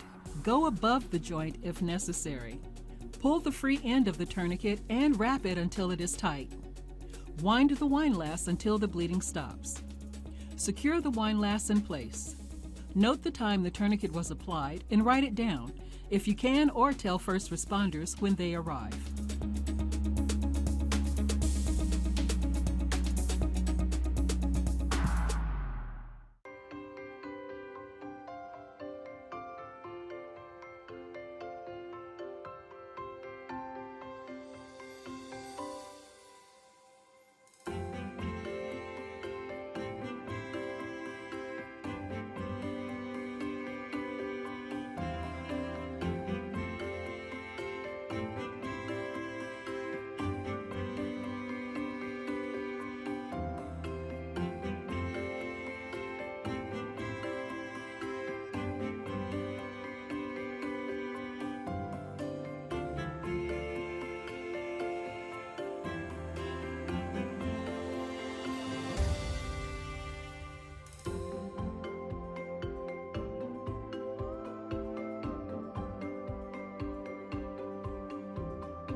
Regularly scheduled meeting of the Los Angeles City Council. Here's what's happening in LA this week. This is LA Currents.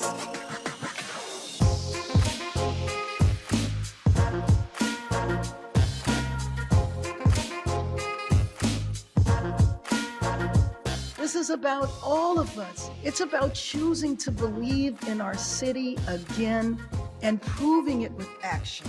And no matter what our city faces, LA never, ever gives up.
It's time for Southern California's largest Memorial Day event, and it's free. It's LA Fleet Week 2025. Join the Port of Los Angeles for this annual celebration taking place over multiple days at the port and LA's waterfront. Events include active duty ship tours, live entertainment, aircraft flyovers, military displays, and friendly competitions like the Galley Wars Culinary Cook-Off. This year is the 250th anniversary of the Army, Marine Corps, Merchant Marines, and the Navy. Celebrations will be taking place over the extended Memorial Day weekend with lots of fun for the family. Head to the Port of Los Angeles for free LA Fleet Week events taking place from Friday, May 23rd through Memorial Day, Monday, May 26th. For the full schedule of events, check out lafleetweek.com. Join the Los Angeles Public Library to celebrate Asian American Pacific Islander Heritage Month at the Pio Pico branch on Saturday, May 24th. Zazamo Quibilan is behind the Zazamo name.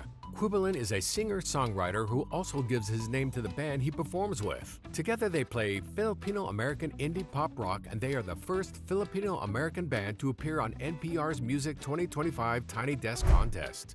Enjoy a unique musical performance in Tagalog at the Pio Pico Library branch on Saturday, May 24th at 3 p.m.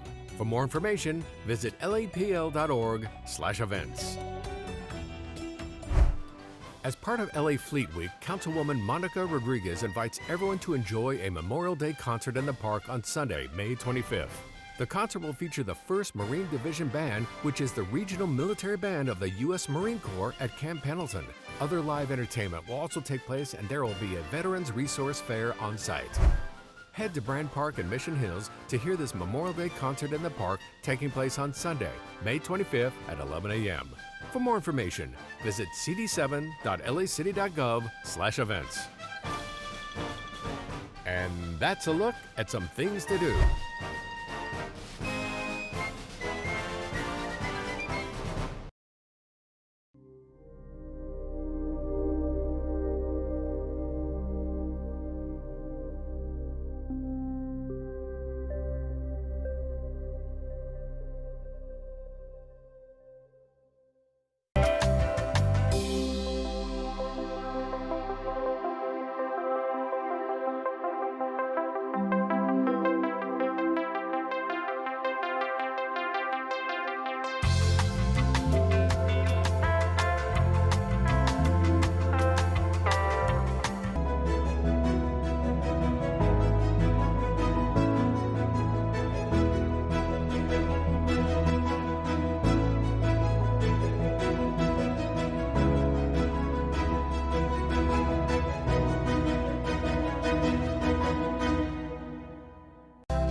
Every day, over 100 Americans die from secondhand smoke.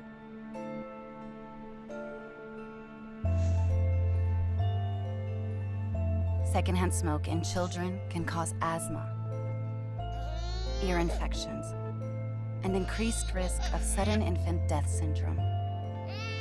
Go to smokefreehomesla.com. Learn how you can protect your home from secondhand smoke.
The LA City Department of Public Works has announced that Commissioner Steve Kang has been elected president of the Los Angeles Board of Public Works. Kang is the first Asian American to hold this position in the board's history. Appointed by Mayor Karen Bass, Kang's election during Asian American, Native Hawaiian, and Pacific Islander Heritage Month is a notable milestone for the community. Kang's prior experience includes serving as vice president of the Central Area Planning Commission. As board president, Kang will oversee public infrastructure, services, and sustainability projects critical to the city's future. For more information, visit dpw.lacity.gov. Los Angeles World Airports, LAWA, recently conducted its full-scale emergency response exercise known as AirX. The unrehearsed emergency simulation tests disaster planning and is required at least once every 3 years by the Federal Aviation Administration. Around 400 participants took part in the exercise, including first responders, law enforcement, airline personnel, staff, and about 150 volunteers who portrayed injured passengers. According to LAWA, the test helps the airport strengthen coordination, identify improvements, and ensure it is prepared to effectively respond to any emergency situation. For more info, visit lawa.org/news-releases. LA's Department of Transportation marked the beginning of Dash Pacoima, a new all-electric bus service operating in the San Fernando Valley. According to Councilmember Imelda Padilla, the new route on the Van Nuys corridor lays the groundwork for a connected and sustainable future across the valley. Councilwoman Monica Rodriguez, who helped secure funding for Dash Pacoima, said that safe, reliable public transportation remains a priority for the community. Dash Pacoima will operate on weekdays from 6 a.m. to 7 p.m. and on weekends from 9 a.m. to 6 p.m. with service every 30 minutes. Fares are 50 cents in cash and 35 cents with a tap card, but to celebrate the service, Angelinos can ride Dash Pacoima free through May 31st. For more information, visit ladottransit.com.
The #1 cause of preventable death after injury is bleeding.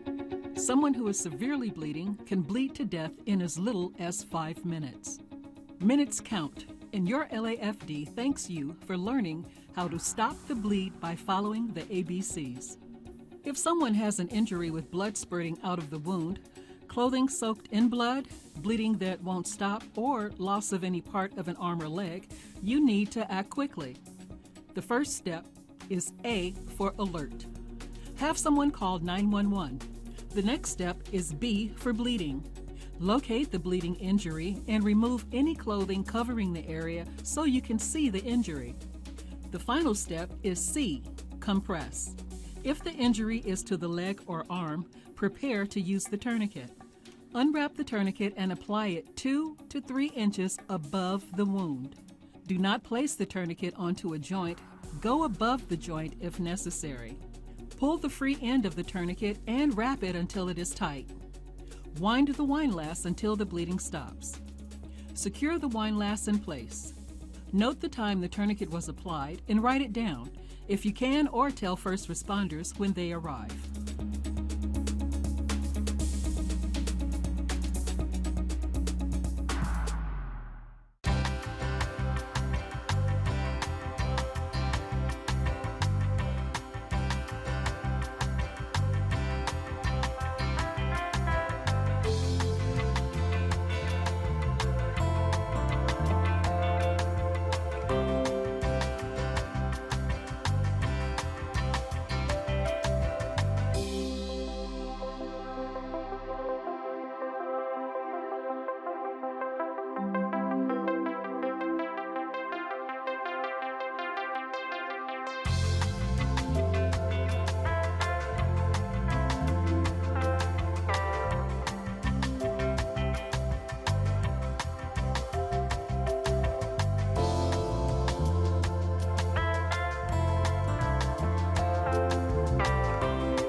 Regularly scheduled meeting of the Los Angeles City Council. Here's what's happening in LA this week. This is LA Currents.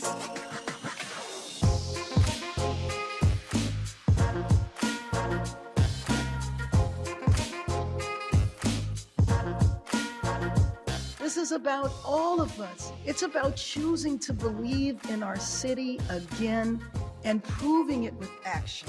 And no matter what our city faces, LA never, ever gives up.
It's time for Southern California's largest Memorial Day event, and it's free. It's LA Fleet Week 2025. Join the Port of Los Angeles for this annual celebration taking place over multiple days at the port and LA's waterfront. Events include active duty ship tours, live entertainment, aircraft flyovers, military displays, and friendly competitions like the Galley Wars Culinary Cook-Off. This year is the 250th anniversary of the Army, Marine Corps, Merchant Marines, and the Navy. Celebrations will be taking place over the extended Memorial Day weekend with lots of fun for the family. Head to the Port of Los Angeles for free LA Fleet Week events taking place from Friday, May 23rd through Memorial Day, Monday, May 26th. For the full schedule of events, check out lafleetweek.com. Join the Los Angeles Public Library to celebrate Asian American Pacific Islander Heritage Month at the Pio Pico branch on Saturday, May 24th. Zazamo Quibilan is behind the Zazamo name. Quibilan is a singer-songwriter who also gives his name to the band he performs with. Together they play Filipino-American indie pop rock, and they are the first Filipino-American band to appear on NPR's Music 2025 Tiny Desk Contest. Enjoy a unique musical performance in Tagalog at the Pio Pico Library branch on Saturday, May 24th at 3 p.m. For more information, visit lapl.org/events. As part of LA Fleet Week, Councilwoman Monica Rodriguez invites everyone to enjoy a Memorial Day concert in the park on Sunday, May 25th. The concert will feature the 1st Marine Division Band, which is the regional military band of the U.S. Marine Corps at Camp Pendleton. Other live entertainment will also take place, and there will be a Veterans Resource Fair on site. Head to Brand Park in Mission Hills to hear this Memorial Day concert in the park taking place on Sunday, May 25th at 11 a.m. For more information, visit cd7.lacity.gov/events. And that's a look at some things to do.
Every day, over 100 Americans die from secondhand smoke.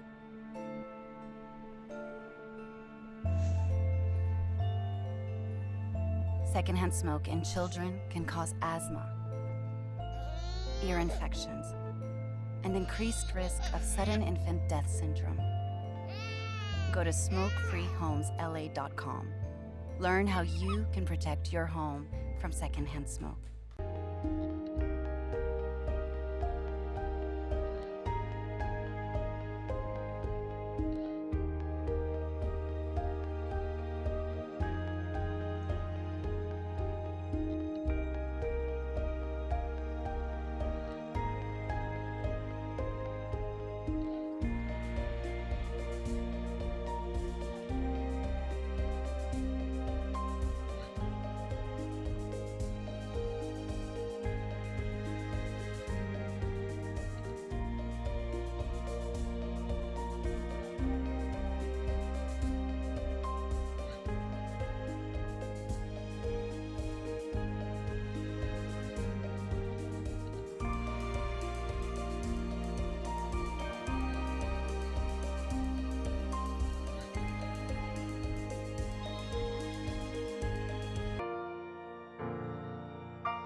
The LA City Department of Public Works has announced that Commissioner Steve Kang has been elected president of the Los Angeles Board of Public Works. Kang is the first Asian American to hold this position in the board's history. Appointed by Mayor Karen Bass, Kang's election during Asian American, Native Hawaiian, and Pacific Islander Heritage Month is a notable milestone for the community. Kang's prior experience includes serving as vice president of the Central Area Planning Commission. As board president, Kang will oversee public infrastructure, services, and sustainability projects critical to the city's future. For more information, visit dpw.lacity.gov. Los Angeles World Airports, LAWA, recently conducted its full-scale emergency response exercise known as AirX. The unrehearsed emergency simulation tests disaster planning and is required at least once every 3 years by the Federal Aviation Administration. Around 400 participants took part in the exercise, including first responders, law enforcement, airline personnel, staff, and about 150 volunteers who portrayed injured passengers. According to LAWA, the test helps the airport strengthen coordination, identify improvements, and ensure it is prepared to effectively respond to any emergency situation. For more info, visit lawa.org/news-releases. LA's Department of Transportation marked the beginning of Pacoima, a new all-electric bus service operating in the San Fernando Valley.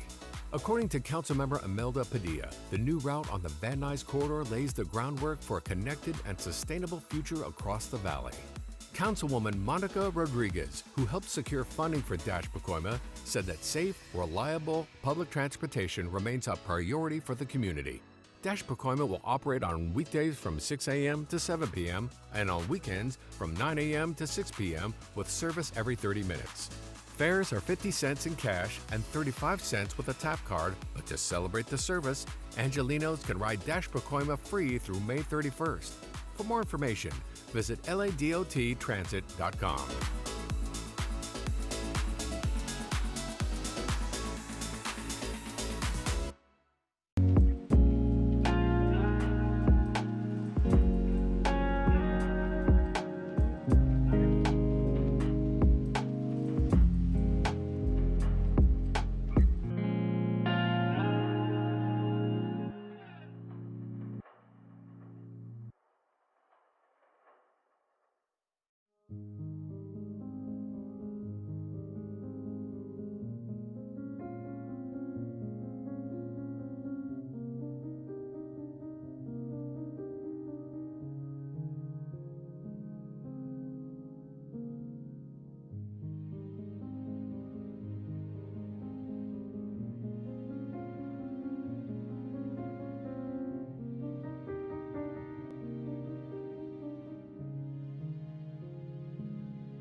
The #1 cause of preventable death after injury is bleeding. Someone who is severely bleeding can bleed to death in as little as 5 minutes. Minutes count, and your LAFD thanks you for learning how to stop the bleed by following the ABCs. If someone has an injury with blood spurting out of the wound, clothing soaked in blood, bleeding that won't stop, or loss of any part of an arm or leg, you need to act quickly. The first step is A for alert. Have someone call 911. The next step is B for bleeding. Locate the bleeding injury and remove any clothing covering the area so you can see the injury. The final step is C, compress. If the injury is to the leg or arm, prepare to use the tourniquet. Unwrap the tourniquet and apply it 2 to 3 inches above the wound. Do not place the tourniquet onto a joint. Go above the joint if necessary. Pull the free end of the tourniquet and wrap it until it is tight. Wind the windlass until the bleeding stops. Secure the windlass in place. Dawson, Hernandez, Hutt, Jurado, Lee, McCosker, Nazarian, Padilla, Park, Price, Rahman, Rodriguez, Soto Martinez, Yaroslavsky. 15 members present and a quorum, Mr. President. All right, we're back in session. We'll begin this part of our process today by going back to the CLA's office to pick up where we left off. Thank you, Mr. President. So here's the process that we're going to use. There were a few committee recommendations that were still on the table pending release of budget motions. So we are going to take up the recommendations of the committee report, and then we're going to tie up the motion. We're going to pull it out of order so that the discussion can happen concurrently on those items, and we will flag which ones those are. After we go through the committee report and all the items that have been called special on the committee report, we will approve the recommendations. We'll take a vote on the committee report recommendations as amended by everything. And then after that, we will go through the motions that are separate and apart from the committee report. And then that will conclude our process. Is that Thank clear? you. And we'll conclude with a vote on the entire package. Yes. All right. So the first item, Mr. Clerk, I believe is item number 53 of the committee report, and that is tied with motion number 37 in your packets. And for the record, that would be page 13.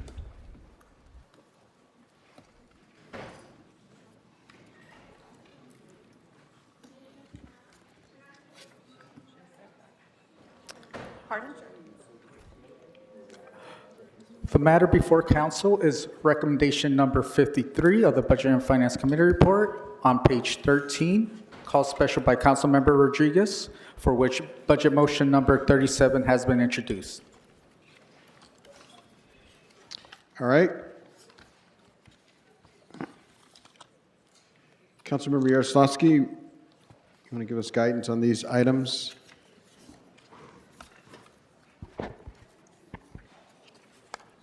So this is a motion that was introduced by Councilmember Rodriguez. It has a financial impact. It proposes pulling from the reserve, and so I ask that we refer it to Budget and Finance. All right, without objection. All right, what's next? The council may now consider recommendation 86 of the Budget and Finance Committee report on page 20, for which budget motions 27 and 35 have been introduced. Mr. Clerk, I think we should probably think about, as we refer the motion, that we take up the recommendation in the committee report so we can dispose of them along the way. So if we can, we should probably take a vote on item number 53, recommendation 53 of the committee report. Thank you. If we can do that. And the council may now vote on recommendation 53 of the Budget and Finance Committee report. Councilmember Rodriguez. For motion 37, I want to object to it being referred to committee. All right, Mr. McCosker. wasn't on to speak. I wasn't on to speak, but I would like to see that motion referred to committee, and I would like to have item 53 as recommended by the committee adopted. All right. Where does that leave us, Mr. Clerk? Mr. President, the council may vote on the item itself, which is recommendation 53.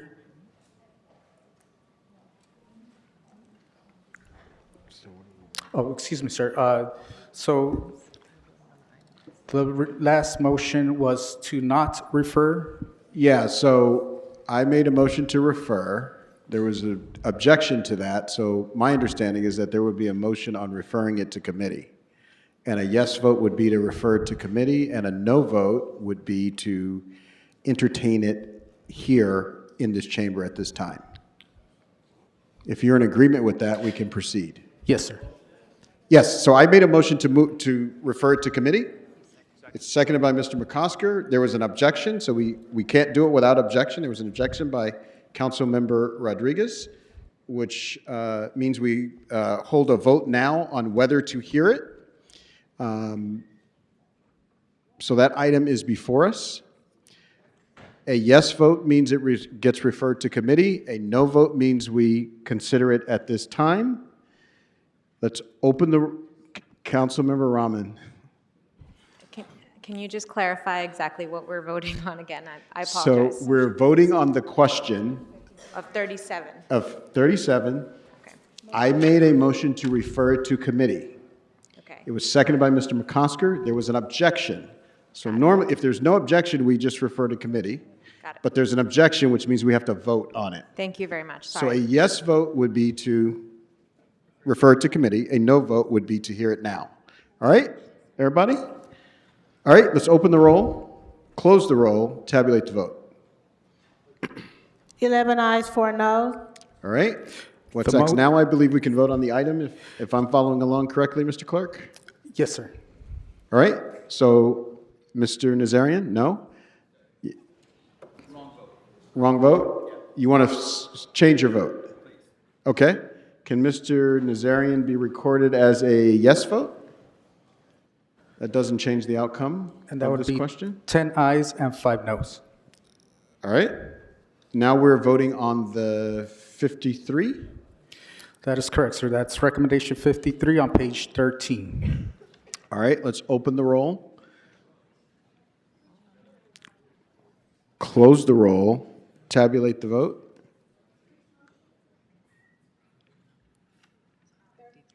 Thirteen ayes, 2 noes.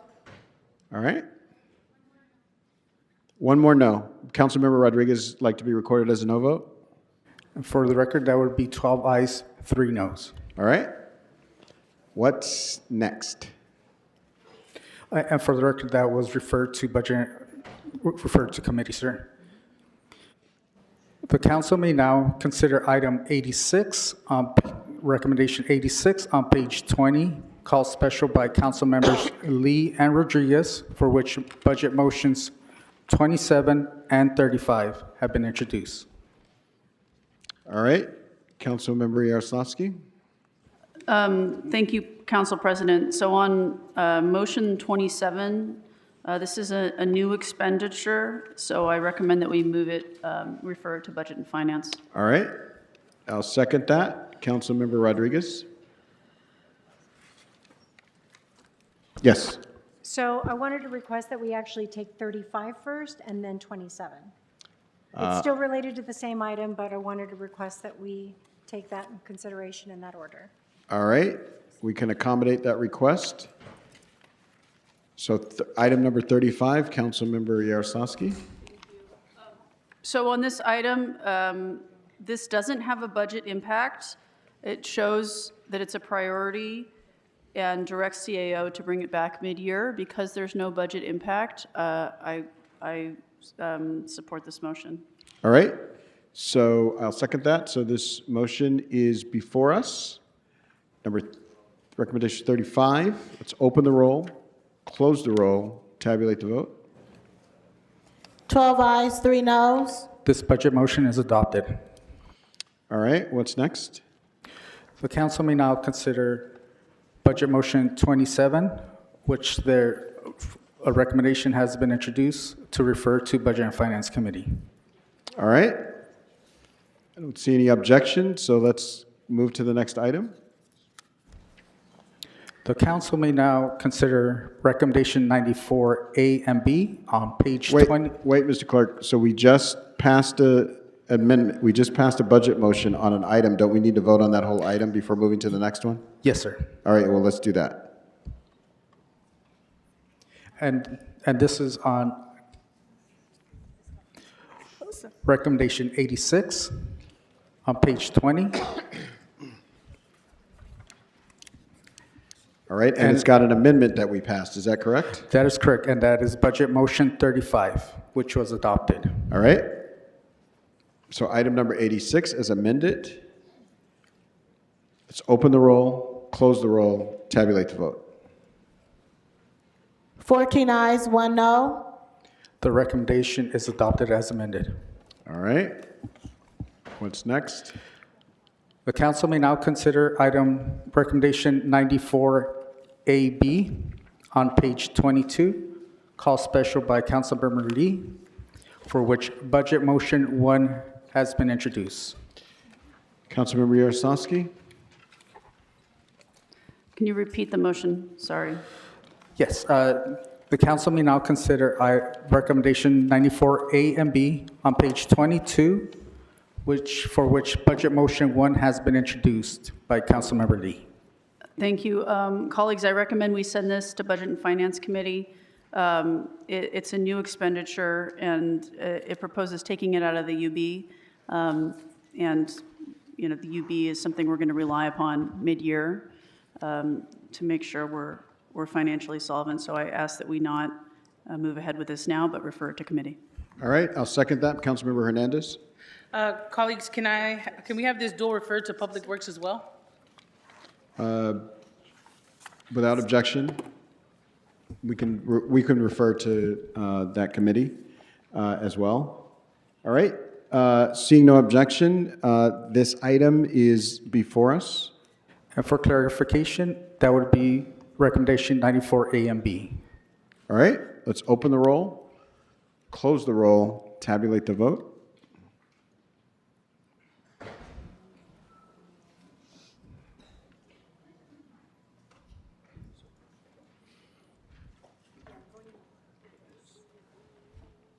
Fifteen ayes. All right, what's next? Recommendation 94A and B have been adopted as amended. The council may now consider recommendation 183 on page. Hold, Councilmember Yaroslavsky. I'm sorry, the amendment wasn't adopted, right? So without amendment. Yes, so for clarification, that's recommendation 94 to adopt the recommendation. And the budget motion has been referred to Budget and Finance Committee as well as Public Works Committee. Thank you. The council may now consider recommendation 183 on page 43, for which Budget Motion 16 has been introduced by Councilmember Soto Martinez. All right, Councilmember Yaroslavsky. Thank you. This clarifies, substitutes existing language. I'm okay with this being voted on now. I'm okay with it going through. I'll second that. Mr. Soto Martinez? Thank you so much, Mr. President. I add a little more detail, just to be super clear. This is substituting instruction 11A on page 2 of attachment F. Just to be even more clear. Councilmember Rodriguez. I'd like to include that it also gets referred to Government Efficiency Committee. Okay, so there's a motion that we'd hear it now. So you'd have to, for it to go to committee, you'd have to object. For the report back to go. Oh, the to- report back. Okay, okay. Did we? My understanding is that we agreed in the first session to send it to Government Efficiency, CREED, and EDJ. Right, so we did that earlier, right? did that Okay, earlier, so we're yes. just affirming I want to that. make Got sure it. it doesn't change anything.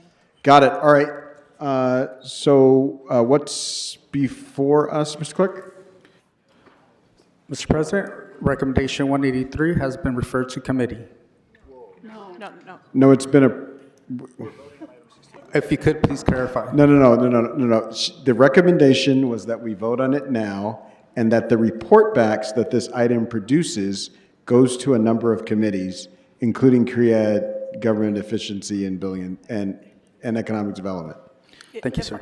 If I may, Mr. President, so the first item is motion 16, which is Mr. Soto Martinez's motion to actually add additional language.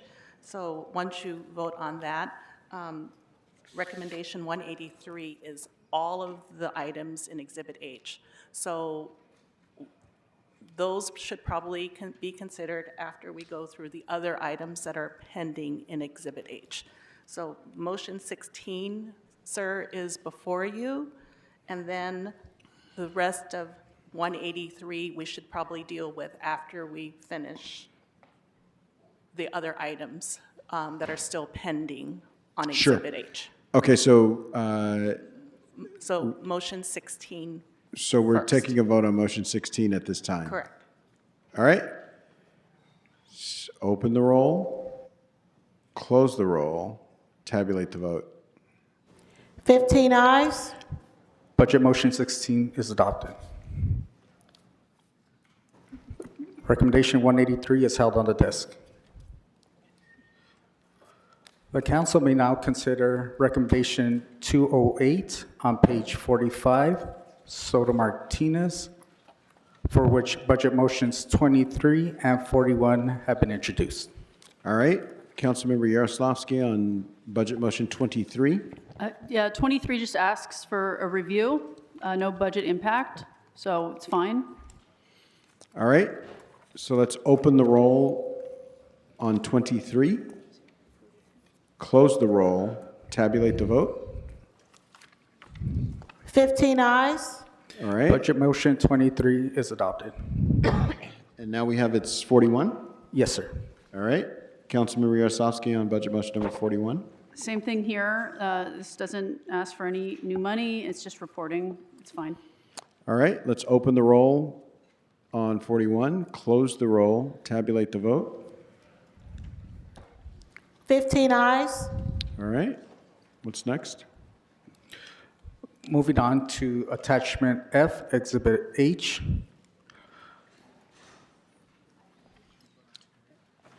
Recommendation H11A on page 2, for which budget motion 16 has been introduced. All right, budget motion 16. This would be, We did 16 already. the council may now vote on H11A on page 2. Shouldn't, CLA, are we holding that? We have not voted on 11A completely, but Mr. Soto Martinez's motion actually dealt with an amended language, so I think we have dealt with 11A. Yes? Mr. Clerk? Budget motion 16, Has, budget motion 16 has also been approved. So I believe that we have dealt with that item. thank you. We can now move on to H11B on page 2, for which Councilmember Price introduced a motion to restore the recommendation. Is there a second for this motion?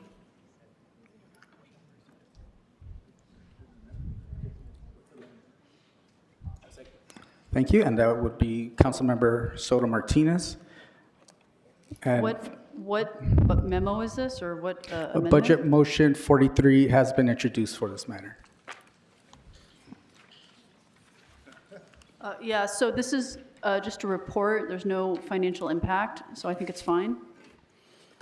All right, 43 has been moved by Councilmember Price, seconded by Councilmember Soto Martinez, recommended by the Budget Chair, Councilmember Rodriguez for comments. I'd just like to also ask that it reports back to government efficiency. Yes. All right, without objection.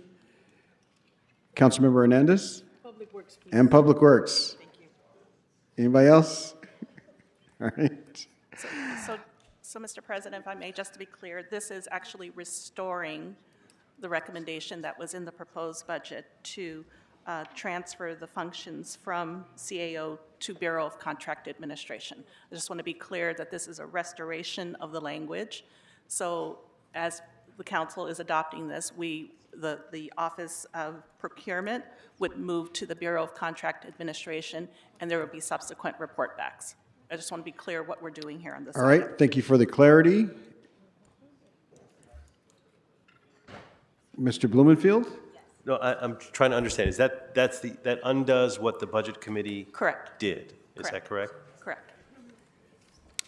So the mayor proposed that the Office of Procurement would be moved from the CAO to Bureau of Contract Administration. The Budget Committee decided or recommended to you that the Procurement Office would stay in the CAO. And so that's why this recommendation is deleted. Now, Mr. Price is asking for the mayor's original recommendation to be reinstated, which would transfer the procurement office to contract administration and require additional reports. Okay, and I'd like a reminder on why it was moved and why it's better in one or the other, because top of my head, I don't know the answer to that. I think it was That a could be our policy debate, call. but It was a policy call. When you consider it, I think that there was some discussion about whether the policies of procurement was more citywide, and it was kept in the CA. That's where it was originally. And so I think the discussion could have gone either way in committee. So it really is a policy call, what you wish to do now. Councilmember Price? ECA, administers these programs, the programs for procurement, small businesses, disadvantaged businesses. They've got the experience in doing that, and we think it should continue. All right, Councilmember Rodriguez? Actually, correction, Mr. Price, they don't do, they do compliance for the contracts that are conducted.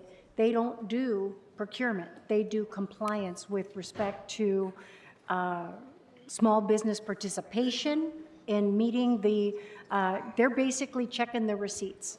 That's what they're doing. So that's a very different function than, frankly, procurement could also potentially be in economic development, because that's frankly where it might fit better. But again, that's why we generally like to have policy conversations in the policy committees rather than in budget. But that's intermittent here. So I would, again, I think this conversation, I don't disagree with the Budget Committee's recommendation that at this time, we should wait to have that conversation before we move it to Con Ed. I don't know that that's the best place for it to be placed, but again, that's a policy conversation that should be happening in the policy committees and understand the implications of how to work. But just to clarify, you have the wrong understanding of Con Ed is compliance. All right, Councilmember McCosker, Soto Martinez, and then Chairwoman Yaroslavsky. I just want clarity to the chair. This contradicts our recommendation that came up from Budget and Finance. Are you recommending, did you recommend that it's okay to move this? No, so I understood this to be just a report back, but it sounds like it's actually reversing the instruction that we gave in budget, coming out of Budget and Finance, and so I would ask that we send 43 to committee. Thank you. All right, I'll second the Chairwoman, Councilmember Soto Martinez. Councilmember Rodriguez. And I'd also like to go to government efficiency. All right, 2 committee assignments. Public Works, all right. All right, so Mr. Price? It should go to economic development, I think. Okay. We have some purview on it. I think the perspective and the experience we have will be very important. All right, so to economic development as well. All right. So there's no objection to that going to committees. We can move to our next item. And for the record, there is a recommendation for recommendations H32A through H32H to be, for a report back to be referred to the Government Efficiency Committee. Yes. Among other committees. Did you get all of them? That would be H32A, H32B, H32C, H32D. No. Sorry, I think you moved ahead. I just want to make sure we got all the committees that this is, the last item is going to. Yes, this would be referred to Government Efficiency Committee, Public Works Committee, Budget Finance Committee, and Economic Development and Jobs Committee. Right on. All right, now we can move. And for the record, there is a recommendation to refer, to have the report backs for recommendations 32A through H32H on page 6 to the Government Efficiency Committee.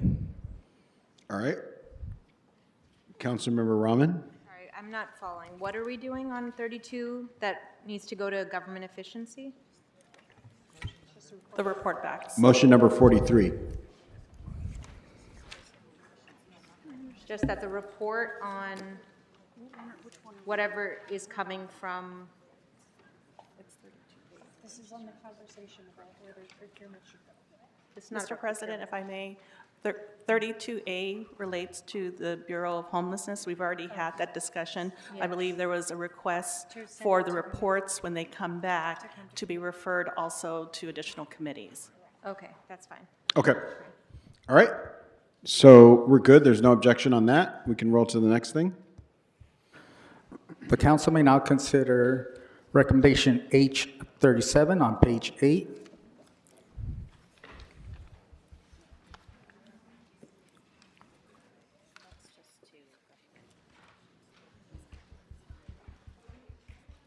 All right.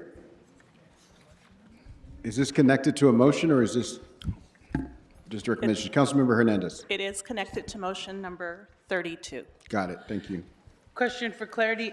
I just wanted the one around the BCA to be referred to Public Works, not 32, or the Homelessness Bureau. I just want to make that clear. What I was talking about was 40, Budget Memo 43. Right. Okay, just want to clear that up. Thank you.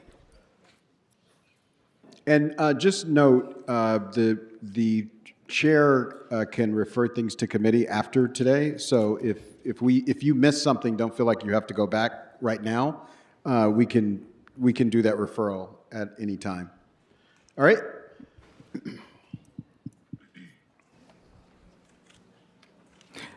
And recommendation H37 on page 8, for which budget motion 32 has been introduced. All right, Councilmember Yaroslavsky. Yes, this is fine. It's a friendly amendment to add the CLA. So instruct the city administrative officer and CLA to review. All right. If there's no objection, we'll adopt this. All right. Seeing none, we can move to the next item.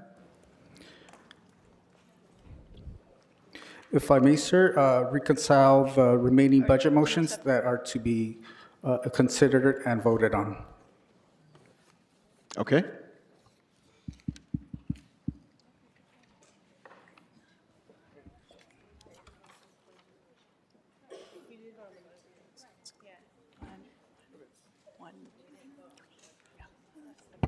Council President, I believe we need to vote on 32. All right. Mr. Clerk, do we need a vote on 32 As amended. as amended? Because we accepted the amendment without objection, so do we need a vote on the whole recommendation? Yes, sir. Okay, let's open the roll on 32 as amended, close the roll on 32 as amended, tabulate the vote. 15 ayes. All right, what's next? That concludes the items that were called special. the council may now move on to voting on the remaining budget motions. All right, Chief Legislative Analyst?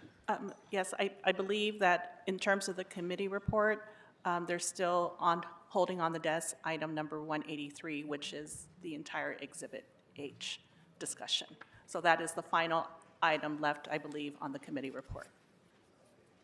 All right, item 183, which we had an amendment for earlier. Correct. And we've exhausted all the questions to that item, so I believe we can take that item up at this time.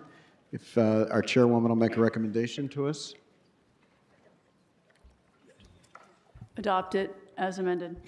Okay, I'll second that. Let's open the roll on that item as amended. Close the roll, tabulate the vote. 15 ayes. All right.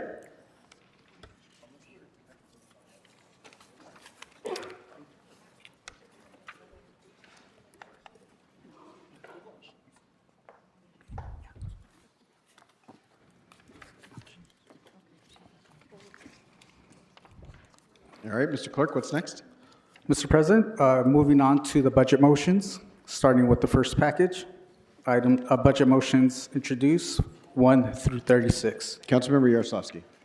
Council President, I believe we need to vote on the entire report. Is that correct? You could vote on the entire committee report as amended now, and then we can deal with the motions. And then we That would deal be with the motions fantastic. after? Yes. we All can do right, that. I'll second the budget chair, so we'll vote in the entirety of the committee report. Councilmember Rodriguez. See, let me just clarify. So all of the motions that we just voted on were the ones that were directly implicated in the report. All of the new motions, Councilwoman, are additive and so can be taken outside of the report. So, Okay. everybody, you got that? All right. So now before us is the adoption of the committee report as amended. Councilmember Blumenfield. On the, I'm looking for the number of it, but there was one that I had that was specific to an item in the report that I'm not sure falls in that category that maybe we should take up beforehand, and that's the one that dealt with the consolidation from CAO to LAHD, and I had a motion that basically amended that slightly. So before we vote on the entire thing, I think we should vote on that amendment. What's the number? Do you know the number offhand? What is it? 21? What's it? 21. 21? Yeah. All right.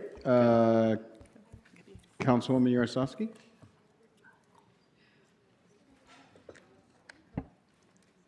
So my recommendation on this is that we refer it to H&H. All right, I'll second that. Is there an objection? Objection. Objection by Mr. Blumenfield. Yeah, so what this could be, I wouldn't have voted for the other one if this hadn't passed. And we are assuming that this was part of it. And basically, when we moved the functions of the RVs and all that from CAO to LAHD, and I raised this when we were talking about it, and I even asked if this was the appropriate time to bring it up, but I probably should have forced the issue then. But there is an unintended consequence, which I noted actually was brought to my attention by Ms. Rodriguez, which is that when you move something to LAHD, given a executive directive from Villaraigosa several mayors ago, there is a little piece, number 5, in Executive Directive 3, that says any LAHD housing reports, and I'll pull it up, et cetera, have to go to the mayor first before the council. And that's not the case with the CAO. I was fine moving it to LAHD, but not if it means that we are no longer going to be on equal footing, and that we are now going to have that extra step put in.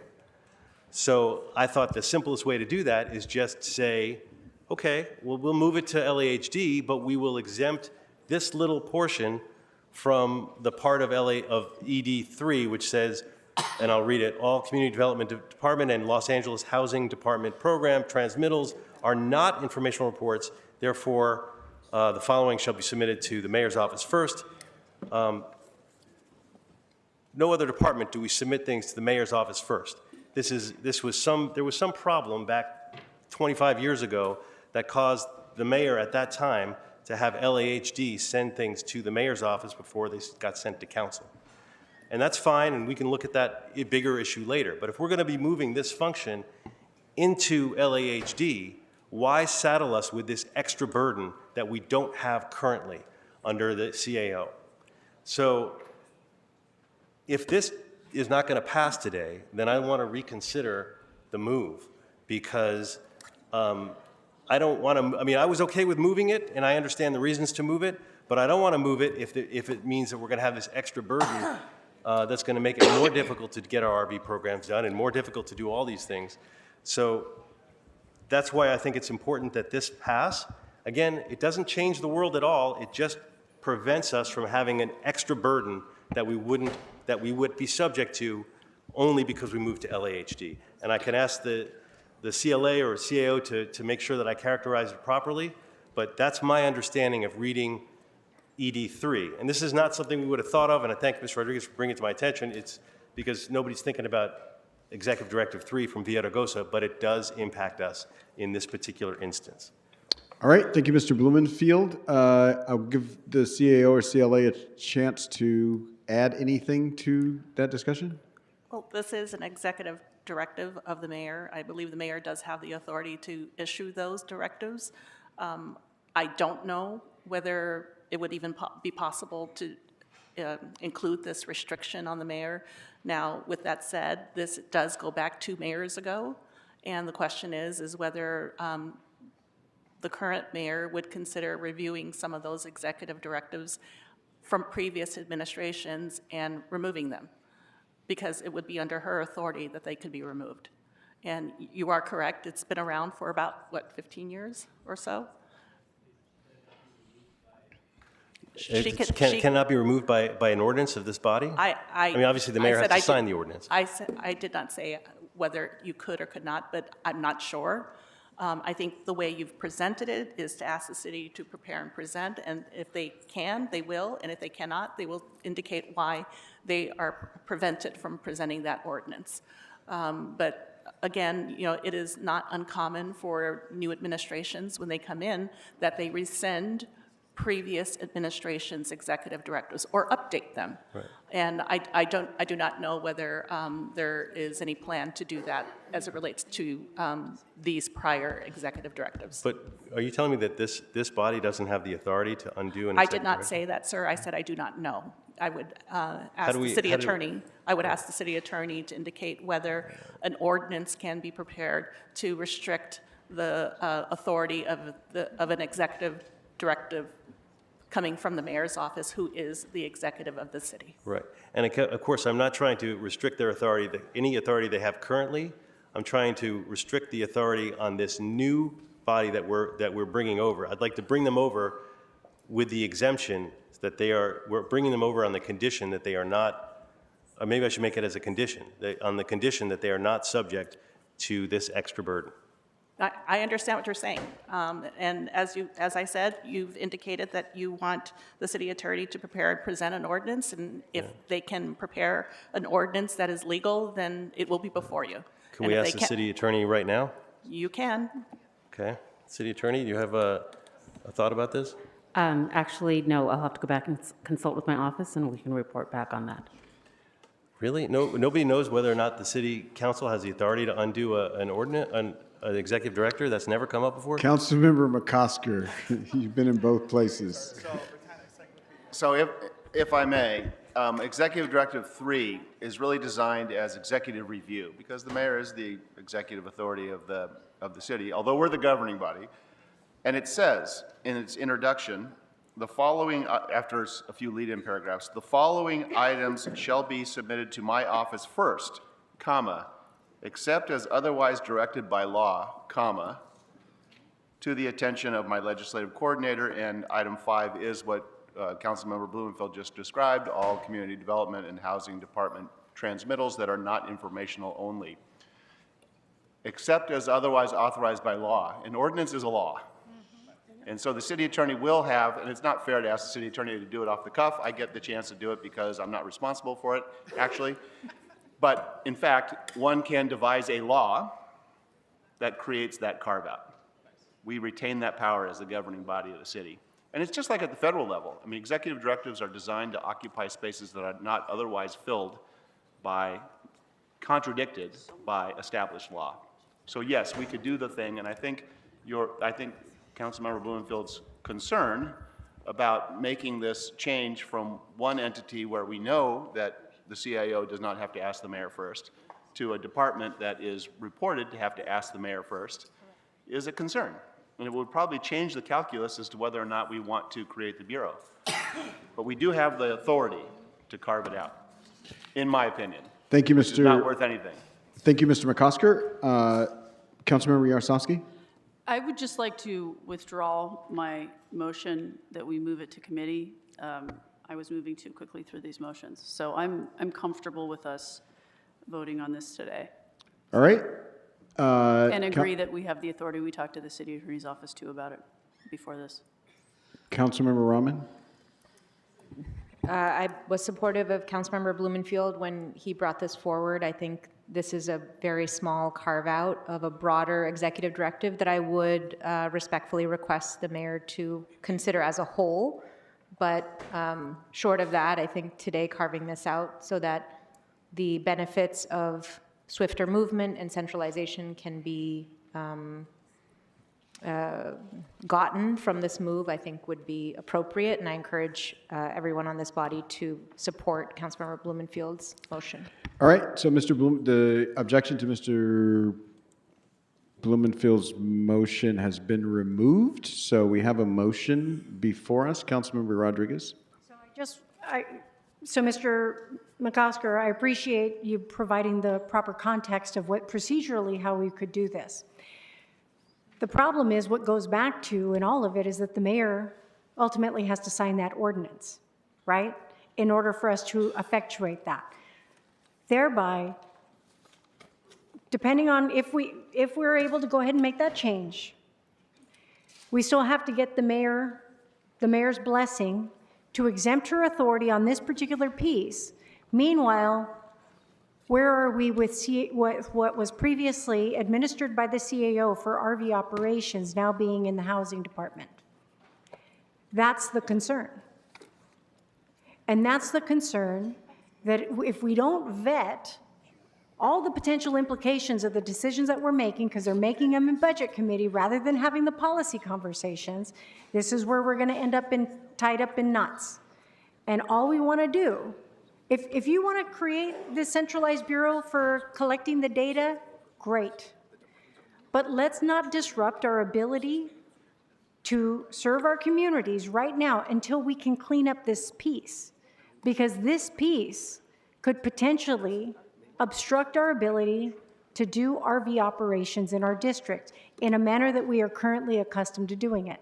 And that's what I tried to get a report back on that, couldn't get a second on my motion to help achieve that. But this is a very important part of the concerns that we were raising. That if you move the CAO operations for RVs into the housing department, and now you haven't cleaned up the language that allows the mayor to intervene, then we've basically given all of that ability to serve our districts. We've redacted our ability to do so. And so again, that's why it has to be taken up in totality and understand what the implications are. And that's why we shouldn't be having policy adopted by budget. So, Mr. Blumenfield, I support this, that absent the mayor suspending that oversight on this piece. But honestly, until we have answers, this is what you're giving up in that bureau with the CAO managing RV operations. And so I just want everyone to be eyes wide open on that. And that's why I support this, But that's why, absent this already being in place and that protection that assures us that we can continue to do these operations without obstruction from the mayor, that's why I don't support the way it's been proposed. Got it. All right. There are 7 speakers on the queue for this, and we have an item before us. I have Yaroslavsky, Blumenfield, Rahman, McCosker, Soto Martinez, Jurado. No for McCosker. No for, all right. Jurado? Thank you, Council President. Based on what Councilmember McCosker's analysis, if we voted yes on your motion today, Councilmember Blumenfeld, Budget Motion 21, that would be an amendment by law that would carve out our council's ability to be notified at the same time as the mayor. It doesn't require that the mayor have to rescind that. By passing this budget motion, and based on Councilmember McCosker's understanding and mine as well, this would be the amendment by law that would supersede it for this specific subject matter issue. That's my understanding. Thank you. All right. Can we take up, thank you. Can we take up the motion? Thank you, Councilmember Jurado. Can we take up this, Mr. Blumenfield's motion has been made and seconded? Pardon me? Adopted by ordinance in order to do it. So if he said yes. Right, but his motion, hold on, Councilmember Rodriguez. His motion asks the city attorney to write a law for us, is what it does. I understand. But procedurally, the way an ordinance is adopted to do that still requires the mayor to sign off on that ordinance. So there's no guarantees that she's going to sign off on that ordinance. There are not. You're correct. So that's what I'm saying. So, okay, so we can give that instruction, but at the end, if the mayor doesn't sign that ordinance, it doesn't matter. We're still in the same spot. So that's what I'm trying to inform you guys of. It's like, you're giving an instruction to do, oh, okay, well, I'm glad you get it because I'm trying to make sure everyone understands they're going to lose their RV access potentially. Mr. McCosker? There's also the override. I mean, there are checks and balances here. The point's well taken. It takes a little time to put it together, and it does have a give and take, a consent, a veto, but there's also an override. So this moment becomes how serious are we about retaining our ability to direct the forces, and there will be a dance here. There is a dance of legislation here. I look forward to it. All right. Mr. Lee. So back to committee meets on Wednesday. It's, just a short time away.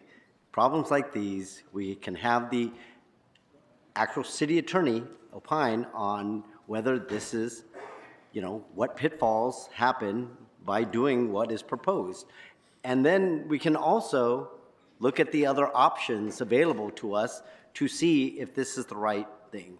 This is just one example. I would, Councilman Blumenfield, if you wanted to reconsider your vote on it, I would second it on that, because this is exactly what we're talking about.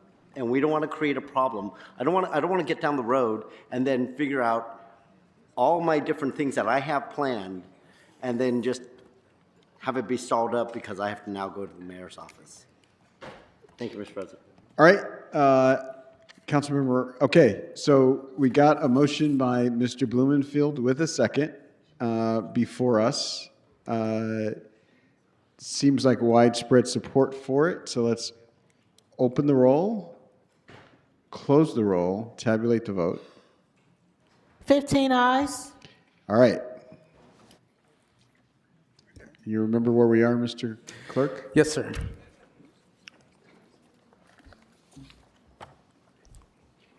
And that was for recommendation 183. All right, now can we take 183 all together as amended?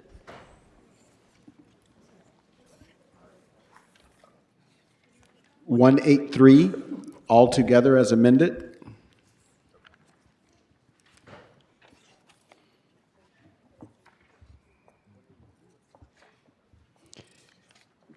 All right. Let's open the roll on 183 as amended. Close the roll. Tabulate the vote. 14 ayes, 1 no. All right, what's next? The council may now move on to the budget motion packet, number 1. All right, in numerical order.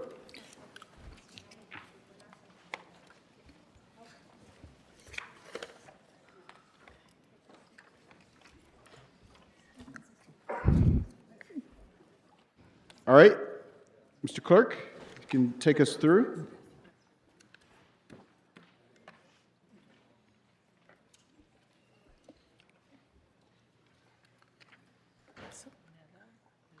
Mr. President, if I can't, perhaps I can help out. Yes, so motion number 1 has already been referred to Public Works Committee. All right, that takes us to number 2. Number 2. Number 2 is a motion, Rodriguez motion to add some non-departmental footnotes to the general city purposes as it relates to homeless emergency inside safe funds. This would actually, upon reappropriation of all funds in 25-26, they would reappropriate to the authority of the CAO's office rather than the mayor's office. All right, Chairwoman? My recommendation is that we send this to committee. All right, I'll second that. Is there any objection? All right, seeing none, Councilmember Rodriguez? Thank you. I introduced this motion because, as Ms. Jurado pointed out earlier, we have our fiscal oversight, which is the CAO's office. One of the challenges that we've been experiencing with respect to the HEA and how dollars are being spent with respect to Inside Safe is that there's no oversight and regulation in managing the expenditures associated with it. CAO is involved, and so this basically, rather than appropriating these resources to the mayor's office where audits have already revealed that we're not tracking the expenditures, or we can't actually verify some of the expenditures, that this would help garner greater transparency with how the dollars are being spent. Because there is, aside from the $2 million plus audit that we paid for the Alliance, that basically confirmed that they weren't able to confirm some of the expenditures or how dollars are being spent with Inside Safe, this would actually allow us to have that better tracked and reported out by the CAO's office rather than just giving the check to the mayor's office and then not having it be available for audit and not having it being available for us to really ascertain where the dollars are being spent in this program. And so this is just putting the money in the place of the person who is in the role of the office or department that has essentially always been providing that level of oversight. Thank you so much. All right, so we have a recommendation from the chairwoman, and that has been seconded. Are you making a formal objection, Councilmember Rodriguez? Hold on, I mean, I'd like to. Okay, so we'll take a vote on whether or not to refer this to committee. The chairwoman has asked that we refer it to committee. Councilwoman Rodriguez has asked that we consider it now. A yes vote refers it to committee. A no vote causes a deliberation here and now. Let's open the roll, close the roll, tabulate the vote. 13 ayes, 2 noes. All right, what's next? And for the record, Budget Motion 2 is referred to Budget and Finance Committee. The council may now move on to Budget Motion number 3.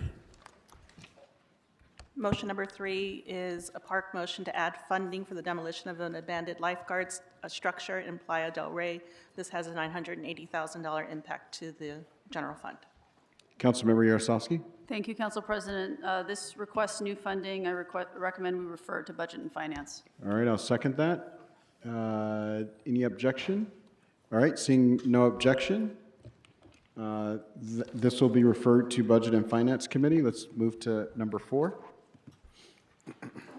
Motion number 4 is a park motion to add funding for a feasibility study on the creation of a climate resiliency district in the Pacific Palisades in the amount of $300,000 that would have an impact to the general fund. Councilmember Yaroslavsky. Thank you, Council President. This is a new funding request. I recommend we refer it to Budget and Finance. All right, seeing no objection, let's move to the next. Motion number 5 is a park motion to add funding for the refurbishment of the Venice Beach paddle tennis courts. This would increase the general fund contribution to the Recreation and Parks Department. All right, Councilwoman Yaroslavsky. This is a new funding request. I recommend we refer it to BNF. All right, I'll second that. Seeing no objection, that'll be the order.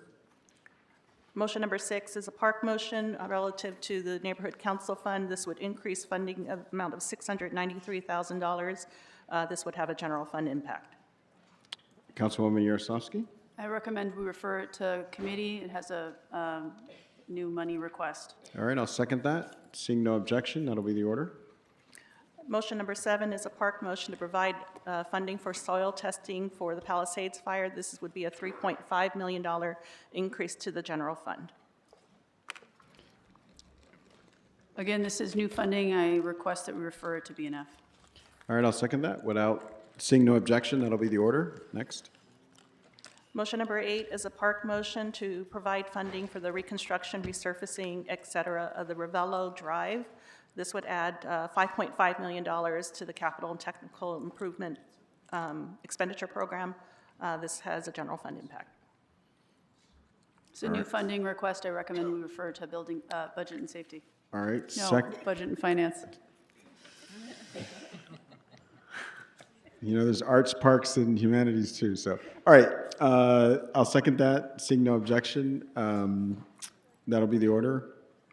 Motion number 9 is a park motion to provide funding to repair the Positano Road as a result of the Palisades fire. This would have a $6 million impact to the general fund.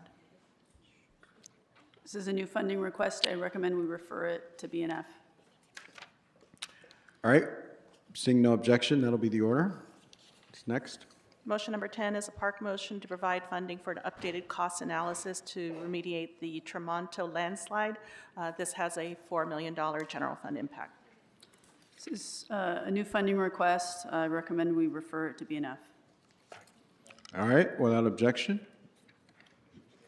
Motion number 11 is a HUD motion to establish a new unappropriated balance line item for the fire department. This would use funds from the Innovation Fund in the amount of $800,000, and it would transfer that balance from the Innovation Fund to the UB for critical needs for the fire department. This is a new funding request with an offset that hasn't been considered by committee yet. I recommend we send it to BNF. All right, without objection. What's next? Motion number 12 is a Nazarian motion to instruct the CAO and CLA to identify $3 million for building decarbonization work for municipal facilities. This is an instruction to report with no general fund impact.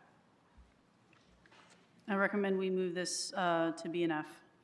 All right, without pending objection. additional funding becoming available. Yes, without objection, that'll be the order. Item number 13 is a Rodriguez motion to instruct the CAO to identify $209,000 to replace the Emergency Operations Center security video management system. This is an instruction to report with no general fund impact. It's a request to find money. I recommend we refer it to BNF. All right, I'll second that. Seeing no objection, that'll be the order. What's next? Item number 14 is a Lee motion to provide special funds, discretionary funds from within the district to provide additional Care Plus services to Council District 12. Again, this is special funds in District 12. This would have no impact to the general fund. So I just have a couple of questions about this. So I guess confirming that the funding is available and whether these are resolution positions, will sanitation be able to hire these folks? These are all some of the questions that I have. I'm wondering if CAO or CD12 can clarify, this is for contractor services or for city staff?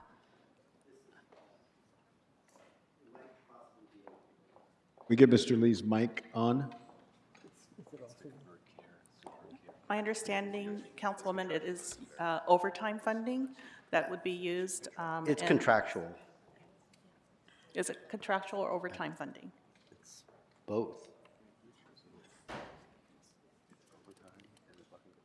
It may be both. It could be both.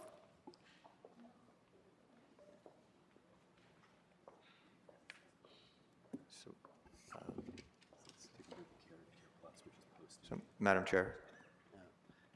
Yeah, there's no impact to the general fund on this. This is Council District 12 funds.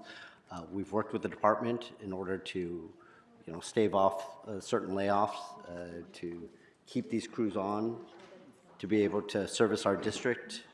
If there's an issue next year in the budget with whatever costs there may be, I will address that at that time. Yeah, I guess my only question or concern is if this is hiring new people, then that's ongoing costs with one-time money.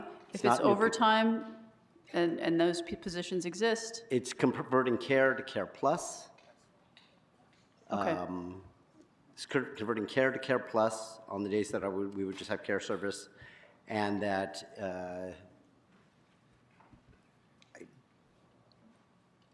I'm trying to remember back to our meeting.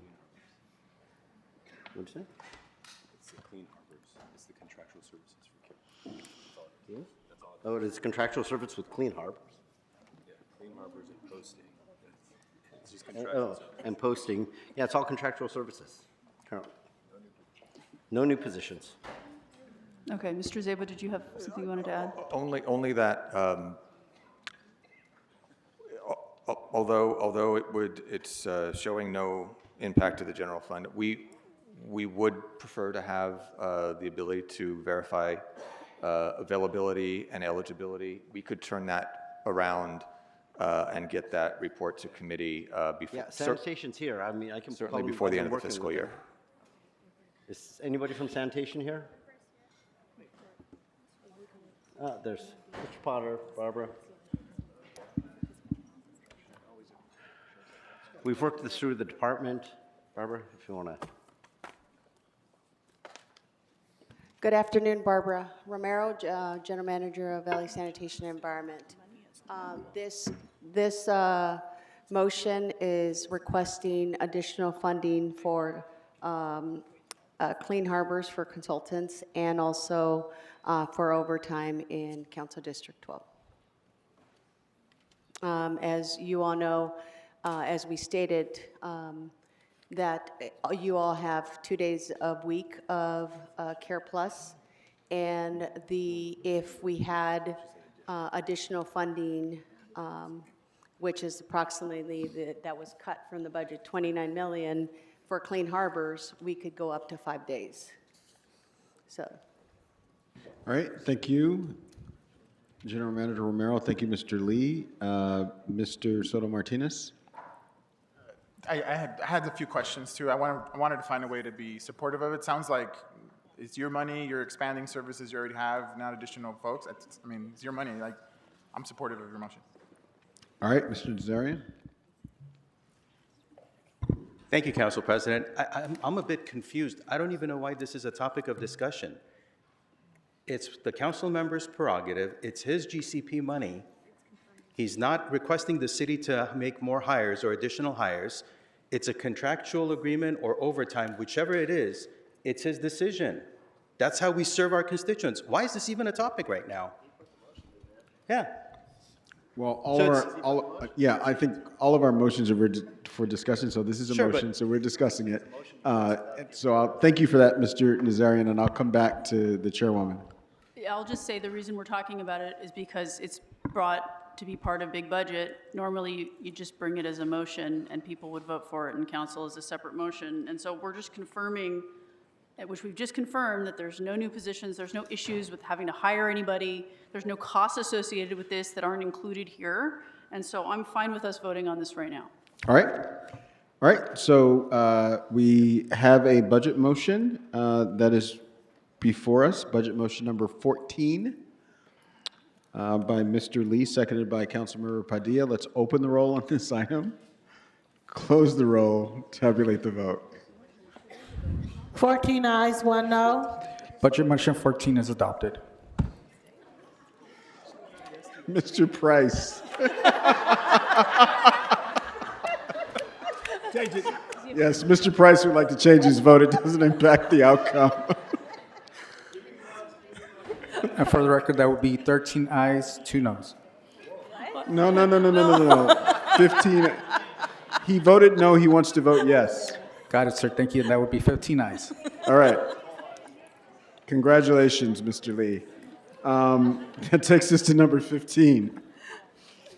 Number 15 is a park motion to provide funding for police overtime patrols at Oceanfront Walk in Venice. This would have a $1.5 million general fund impact. I ask that we refer it to BNF as a new fiscal impact. All right, seeing no objection, that'll be the order. What's next? Number 16, we have already dealt with that one. Okay, 17. Number 17 is a Harado motion to instruct CAO with CLA to identify $460,000 for a public bank study. I ask that we refer to this to BNF. All right, without objection, what's next? Councilmember Padilla? Have I go to government operations, please? Yes. All right, what's next? 18?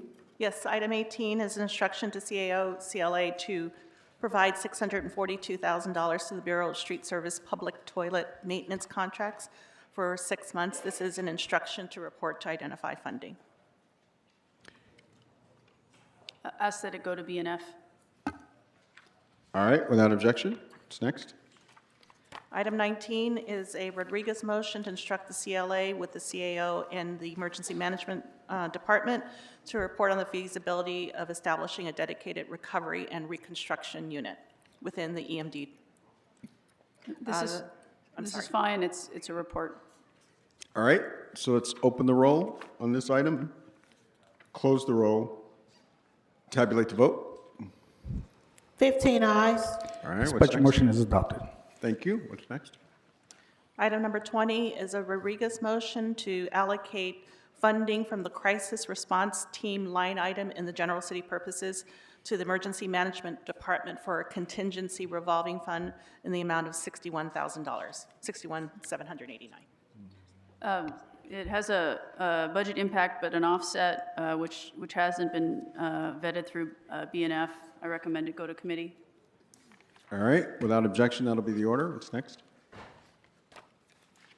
Yes, item 21 has already been approved. Item number 22 is a Rodriguez motion to provide position and funding for 5 EMS advanced providers within the LA Fire Department. This would have a general fund impact of $956,000. This is a new funding request. I recommend we refer it to BNF. All right, without objection, what's next? Item number 23 has already been approved. Item number 24 is an instruction to the CAO with the CLA to identify funding for contractual services for the mobile hygiene centers, and further instruction to determine if there's cost savings that could be identified to reduce the amount needed. So there's a new cost associated with this, so I recommend it go to BNF. All right, without objection? Item number 25 is, it appears to be adding positions to the street lighting and offsetting with other positions within street lighting. I believe this is related to some actions that we took during the Budget and Finance Committee, and that there is a swapping of positions. At the end of the day, it would be a zero impact to the general fund. Thank you. My understanding is that this is something that was made at the request of the department. Yes. So I recommend an aye vote on this one. All right, so that item is before us. Let's open the roll, close the roll, tabulate the vote. 15 ayes. Budget motion 25 is adopted. Thank you. What's next? Motion number 26 is a park motion to provide funding to send up to 45 firefighters to paramedic training. This would take funding from the unappropriated balance mid-year adjustment line item in the amount of $376,000 to be transferred to the fire department. So this is a new expense coming out of the UB. My recommendation is that we send it to committee. The UB needs to stay intact as we head into a very uncertain financial outlook this year. Councilmember Park. And respectfully, I'd like to request consideration of this budget motion now. And if I may, just briefly, as I mentioned earlier today, we have a nationwide and citywide shortage of paramedics. There is no private fleet out there to draw from. There is no plan B for this. We have 105 vacancies right now. So let me try to break this down, and hopefully this helps for some of you who may not know this. Councilmember Lee, you have 4 vacancies just at Fire Station 96. Councilwoman Gerardo, you have 4 just at Fire Station 9. Councilmember Price, you have 5 just at 33s. Councilmember Rodriguez, you have 7 at Fire Station 7. Councilwoman Padilla, you have 5 at Fire Station 81. And Councilmember Blumenfield, you have 6 just at Fire Station 93. We are talking about a mere $376,000, or 0.3% of the $125 million in the reserve for mid-year adjustments to make this investment in the emergency responders who save lives every day with over 400,000 EMS calls per year. So I respectfully ask that we take this vote now. This is urgent, and it's life and death. Thank you so much, Councilmember Park. So what we have before us is a motion to send this to committee. There's been an objection from Councilmember Park. Mr. McCosker. Thank you very much. This is an urgent issue. It's critically important that we fill these positions and work towards filling these positions, but I also think, given all of the things that we've discussed today, it's going to be important to get this into committee and discuss it immediately and weigh all of these different needs that we have on this unappropriated balance against this need, which is extraordinarily high. But I'm just going to ask that we keep this at the forefront of our goals, but that we send this to committee.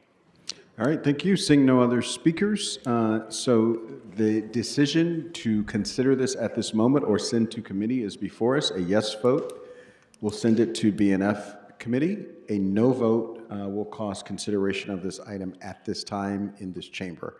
So let's open the roll, close the roll, tabulate the vote. 10 ayes, 5 noes. This budget motion is adopted. All right. Thank you. What's next? No. One more time? Excuse me, sir. Huh? This is referred to committee. Right. Oh, sorry. We're referring it to committee. My mistake. Number 27. Councilmember Hutt. No, please. Can you talk into the mic? Sorry. Can you change my vote to a no, please? All right. So Councilmember Hutt would like to be recorded as a no vote. Can you restate the tally given that? Sir, and that would be Councilmember Hutt as well as Jurado, as you stated? Not so as it well would as be Councilmember Hutt. Yeah. Thank you, sir. And that would be 9 ayes, 6 noes. This budget motion is adopted, and this is budget motion 26 to refer to Budget and Finance it's Committee. going to committee. All right? 9 to 6 to send to committee. Mr. Blumenfield. I don't know if it's related or not, but if it's going to committee, we could also, as a group, instruct the fire department to prioritize it within their training budget. I don't know if that's an extra point, or we can just put that out there that we certainly, all of us think this is important. And they have a training budget of a certain amount. We would love for them to prioritize this. So noted, So we'll recommend that as well. And even though Mr. Lee didn't ask, we'll also send this to Public Safety Committee as well. All right, what's next? Item 27 has already been referred to committee. Item number 28 is an amendment to actions that were already included in the Budget and Finance Committee report to change the complement of the care team. It's basically to provide additional supervision that sanitation believes that they need. They're basically changing the positions from 9 positions to 8 positions. It would be all within the same amount of funding.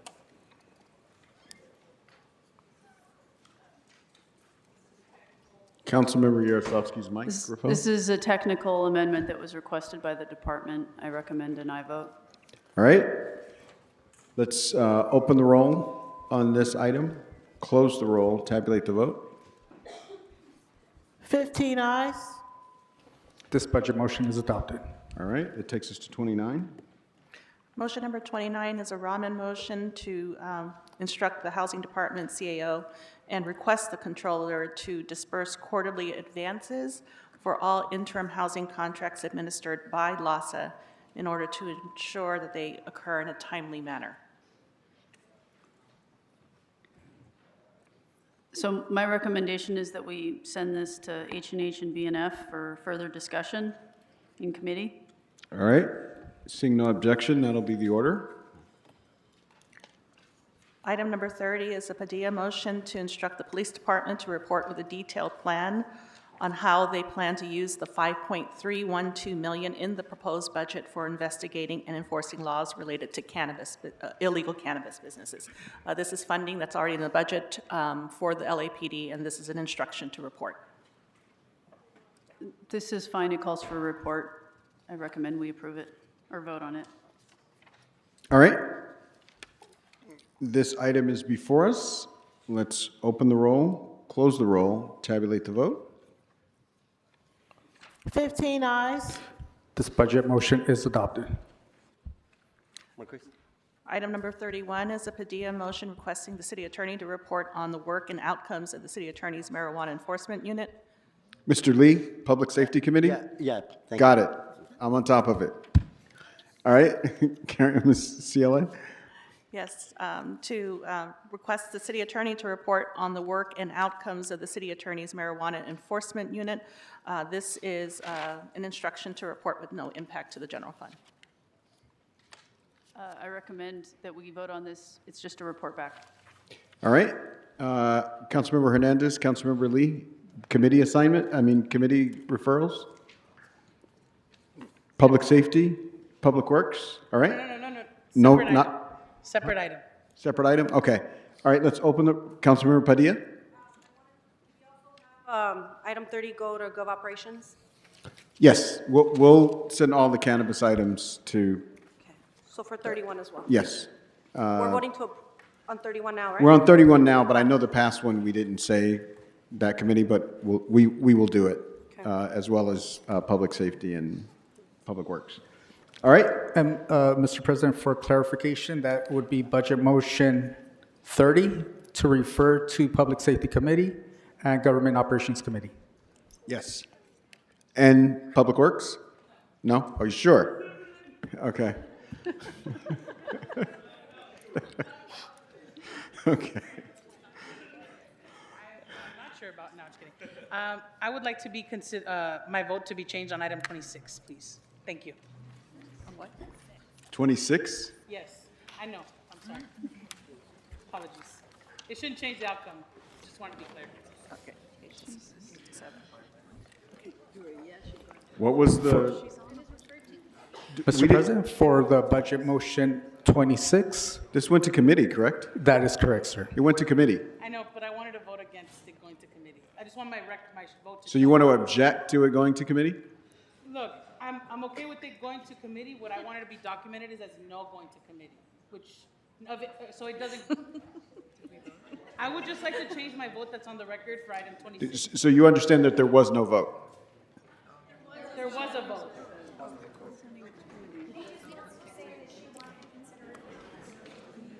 All right, so let's dispose of 31 and then we'll come back to 26. So on 31, we've got several committees that it's going to. There's a recommendation that we consider and support it now. So let's open the roll on that item, close the roll, tabulate the vote. 15 ayes. All right. Now, Budget motion is adopted. all right, and Councilmember Hernandez has a motion to reconsider item 26. No, she just wants to be, her vote changed, but it doesn't change the outcome. All right? Got it, okay. And for the record, the vote for budget motion 26 is 8 ayes and 7 noes. Okay.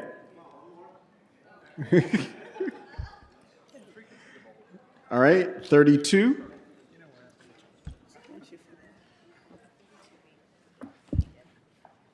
Are we ready?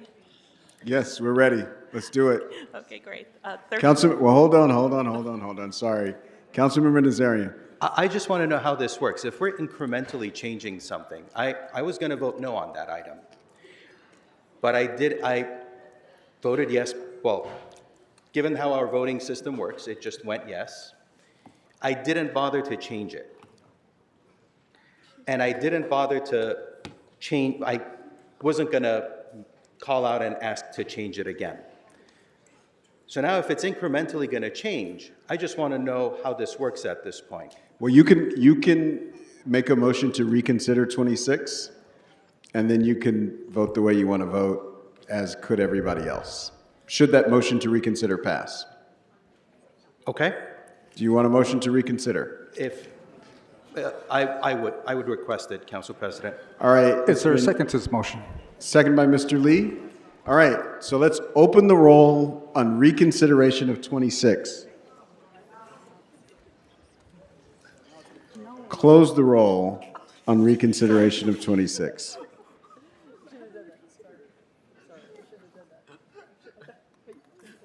Can we do that again? All right, one more time. Let's clear the deck. We're almost there, folks. We just got to hold on. We're almost there. All right, so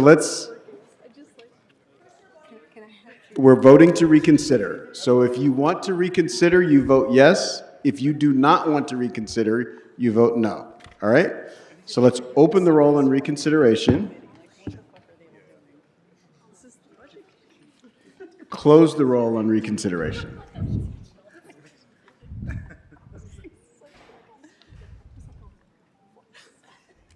Twelve ayes, 3 noes. Budget motion 26 can be reconsidered. All right, so budget motion 26 I didn't see it open back up. I'm so sorry. is now before us. Councilwoman Yaroslavsky. So 26 is now before us again. Yes. Okay, so colleagues, the UB is what it is. It's the only thing that can get us through this next fiscal year, which is going to be a challenging, hard fiscal year. I am, as Mr. McCosker said earlier, I very much want us to figure out how to pay for these trainings, but I would like for us to take it as part of a larger conversation about what we actually have money for. The UB is going to pay for liability overages, which we know are going to be through the roof. It's going to pay and get us through when revenues don't come in that we anticipate. Given where we are with so much uncertainty, particularly coming out of Washington, right now is not the time to spend more money on additional things. If in a couple of months we think we figured out how to pay for it, maybe labor's come to the table and we have some additional money to play with, I will be the first person to bring this back through committee and bring it to the full council for a yes vote. But in this moment, I think we need a balanced budget, and dipping into the UB right now in this meeting is a really bad precedent that we'd be setting. So I ask that we send it to committee, and if we're not going to send it to committee, then I ask for a no vote. All right, thank you, Councilmember Rodriguez. Thank you. I understand the precarious situation that we're in with our financial outlook. But I'm also, if I'm going to lean one way, it's to ensure that we have the public safety response that our city demands. And frankly, when I look at the liability payouts that the city attorney and frankly all the repeated requests for outside counsel, this is budget dust to help ensure that we can actually get the resources in the field that we need. So for $376,000, I would rather make sure that we've got paramedics at our fire stations responding to people versus a liability payment that's going to be a lot larger than that because we can't meet our response times, because we don't have the deployment. And this goes back to the conversation with, if you look at OCD, we're already oversubscribed on EMS calls. So this is not a substantial amount of money when you consider the impact of ensuring that we have the staffing at our fire stations that we need. Not also withstanding the fact that so much of the call load is also related to homelessness. So again, we are oversubscribed in demand, but the UB has continued to be the piggy bank for the city attorney to pay out for extra external contracts for representation in addition to liabilities. So if I'm going to take my shot, I want to take it in making sure that our paramedics are available to respond to EMS calls. It's $376,000. And it's in a $12 billion institution. This is a very simple request to ensure that we have the staffing levels for our paramedics, for our fire stations, for the people of Los Angeles. And this just seems like a no-brainer. It's $376,000. All right, Councilmember Blumenfield, Hernandez, Soto Martinez, and then Yaroslavsky. I'm not on the board. You're not, you're on this board. All right, Councilmember Soto Martinez, Councilmember Yaroslavsky. Thank you. So CLA just came over and said that because of some of the changes we made earlier in this meeting, there's a little bit of money that we've saved. So we can probably pay for this today, because this is a one-time expense for these trainings. We can pay for this today out of savings that have been created by the votes we've made so far. Okay? So I think we just, I think we can vote on this right now. All right. And I think we can vote, I'm prepared to vote yes on this. So, Mr. President, there is an underlying motion that was reconsidered to refer to Budget and Finance Committee as well as Public Safety Committee. all right, so we're going to withdraw the motion to send to committee. Correct. So I withdraw my motion to send it to committee, and based on what I'm hearing from our CLA, believe that we've created some savings through our votes so far that can pay for this one-time expenditure. There were a couple changes that we made earlier in the meeting today that would generate sufficient savings to fund this in the fire department so that there would be no need to take money from the unappropriated balance. So it would just come out as just an add to the budget, but it would be offset by the savings that were identified earlier today. So this motion specifies the unappropriated balance. We would delete that. So we would pass this with that deletion? That's correct. So it would just be an add to the budget of $376,961, but because of the savings that were generated earlier, it would be a net zero at the end of the day. All right, Councilmember Hernandez. Good, thank you. Councilmember Park, Yaroslavsky, anything else on this before we call for a vote? All right, so we have a recommendation to adopt motion number 26 as amended with the deletion of unappropriated balance before us. Let's open the roll, close the roll, tabulate the vote. 15 ayes. All right.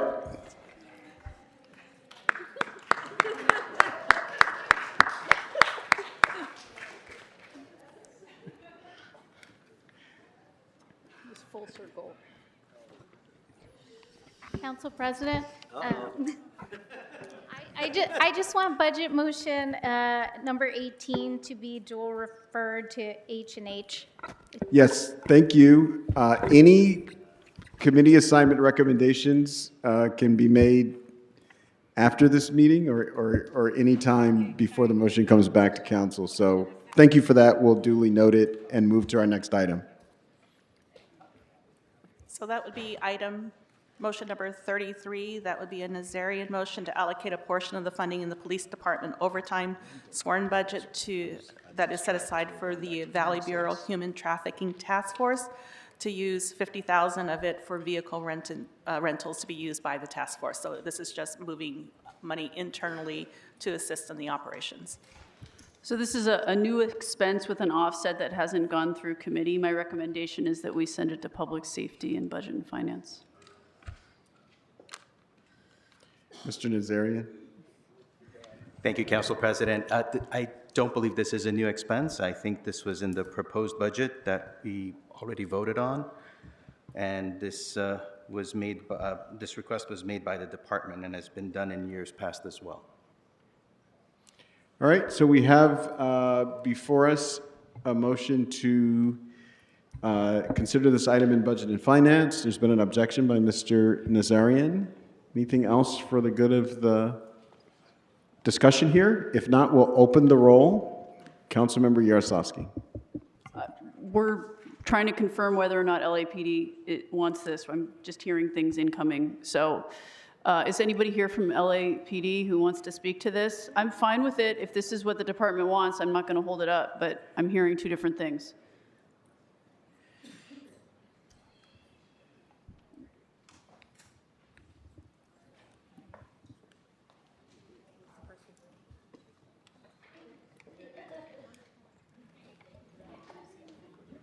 Good afternoon, Council.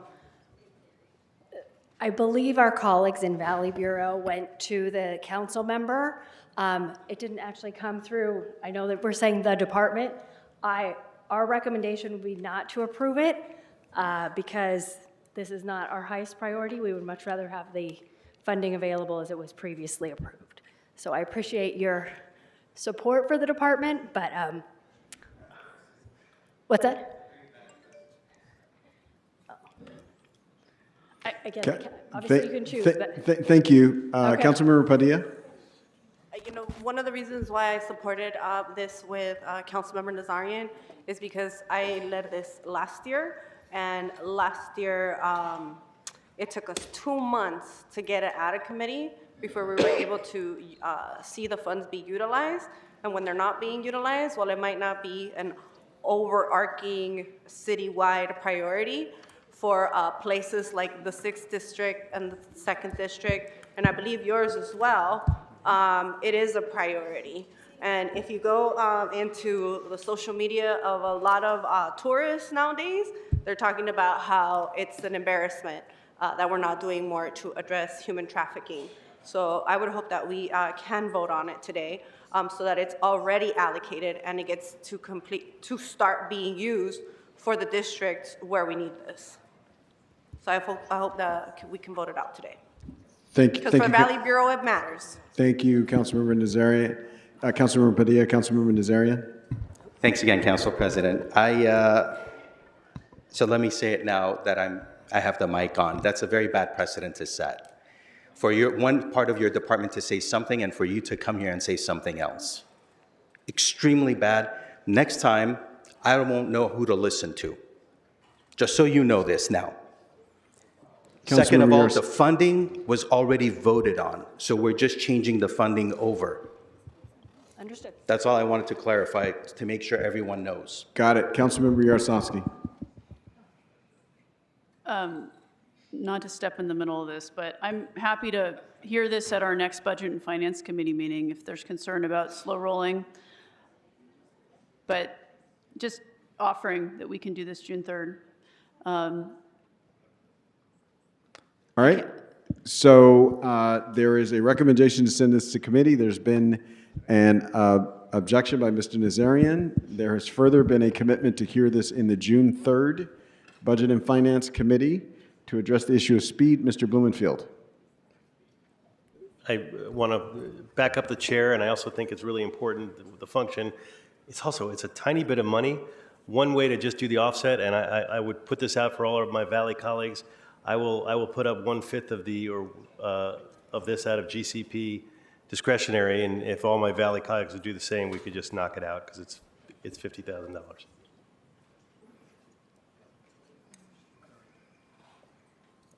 What's that? All right. So thank you, Mr. Blumenfield. All right. So we have a recommendation on the floor. Mr. Nazarian would like to consider this now. That would be a no vote. Councilmember Yaroslavsky would like to send this to committee to be heard on June 3rd. That would be a yes vote. So let's open the roll, close the roll, tabulate the vote. 9 ayes, 6 noes. This budget motion is referred to committee. All right, what's next? Next is motion number 34. It's a Lee motion to provide funding for 249 civilian positions in the Los Angeles Police Department. This would be funded by a reduction in the non-reimbursable overtime account of the police department. So my understanding is this isn't a net zero impact without an agreement from labor. It would require labor consideration and approval. And so therefore it feels premature. My recommendation would be that it go to BNF. All right, Councilmember Hernandez? I was wondering if this would be the appropriate time to add a friendly amendment, to add friendly language to that. At the end of it, for it to say, LAPD must provide an overtime expenditure plan for the remaining balance of overtime in an effort to reduce overspending and overtime banking in this category by August 1st, 2025. Mr. Lee is good with that friendly amendment. And your recommendation is that we send this back to committee? Yes. Okay. Any objection, Mr. Lee? Just a request to the budget chair, if we can just hear this before the whole budget goes through, if we could hear it at the next meeting, if possible. Well, so I think we need labor to agree to this, and I don't know I where. understand, working with the department heads to see if they have those conversations as we move forward, so we can preliminary do it. Absolutely. Sure. As soon as we figured out how to pay for all this through labor negotiations, absolutely, we will schedule it. All right, Mr. McCosker? No. Okay. All right. So there's no objection. Let's move to our next item. Item number 35 has already been addressed. Motion number 36 is a Lee motion for the CAO to identify potential savings that could be achieved if city contracts out the administration of all grants and grant applications. This is an instruction to report.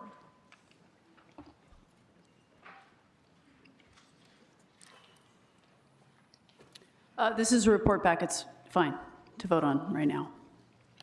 All right. There's been a recommendation that we take up this item at this time. So let's open the roll on this item, close the roll, tabulate the vote. 15 ayes. This budget motion is adopted.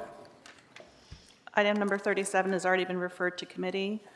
Item number 38 is a price motion to restore funding and provide 8 positions to the General Services Department. These positions would be funded by the Sewer Operations and Maintenance Fund. These are special funds for no net impact to the general fund. My understanding is these are technical amendments requested by the departments, and so I'm therefore fine with us voting on it now. All right. Councilmember Padilla. I would like to send this to Government Operations. All right. So there's a recommendation to send this to committee before we adopt it, or? Correct. Before? Okay. Is there a And second? I can tell, you're looking at me like you need an explanation. GSD is part of Government Operations. I know that I immersed myself in this budget process in a way where I took the things that were a priority to my district and relative to my assignments, and this was never brought to my attention, so I would like to explore it before it's considered for budget. All right. Is there a second to Councilmember Padilla's motion to send it to committee? Councilmember Rahman. All right. All right. So anything else on this, Madam Chairwoman? Budget Chair? I just want to make sure that we'll be able to get this through before the final budget takes effect so that nobody's positions, we can figure out all the positions and staffing. Sorry. Can we get her mic on? Councilwoman Padilla? Councilmember Padilla. I can put it on the next Government Operations. Okay, committee. great. It would have been helpful if I would have known ahead of time, then I wouldn't have made this. This was in the budget, but we needed to move a couple of things, the department needed to move a couple of things around to make this work more coherent, which is why it didn't go to committee, because it came through the budget committee as part of the budget. So there have been a bunch of these sort of technical amendments, right? So that haven't gone to But would committee, you so say I that just want to. generally it was championed by the chair of its respective committee? That's what I'm kind of up in the air about. So I would just like some time. Okay, CLA, are there any issues with sending it to committee? Whatever the council chooses, I believe that these positions and this funding did originally come through the Budget and Finance Committee. We did consider it. These were proposed changes during the Budget and Finance Committee process.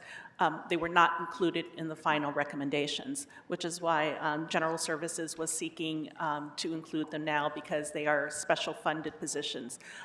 If it comes back to the council after the budget, because we will be considering the budget resolution next week, it is still possible to include these positions at the beginning of the year, provided that there is a subsequent action taken to place it on the agenda. So it'd be separate from the budget process, but it should not delay it as long as it comes back to council as a separate recommendation.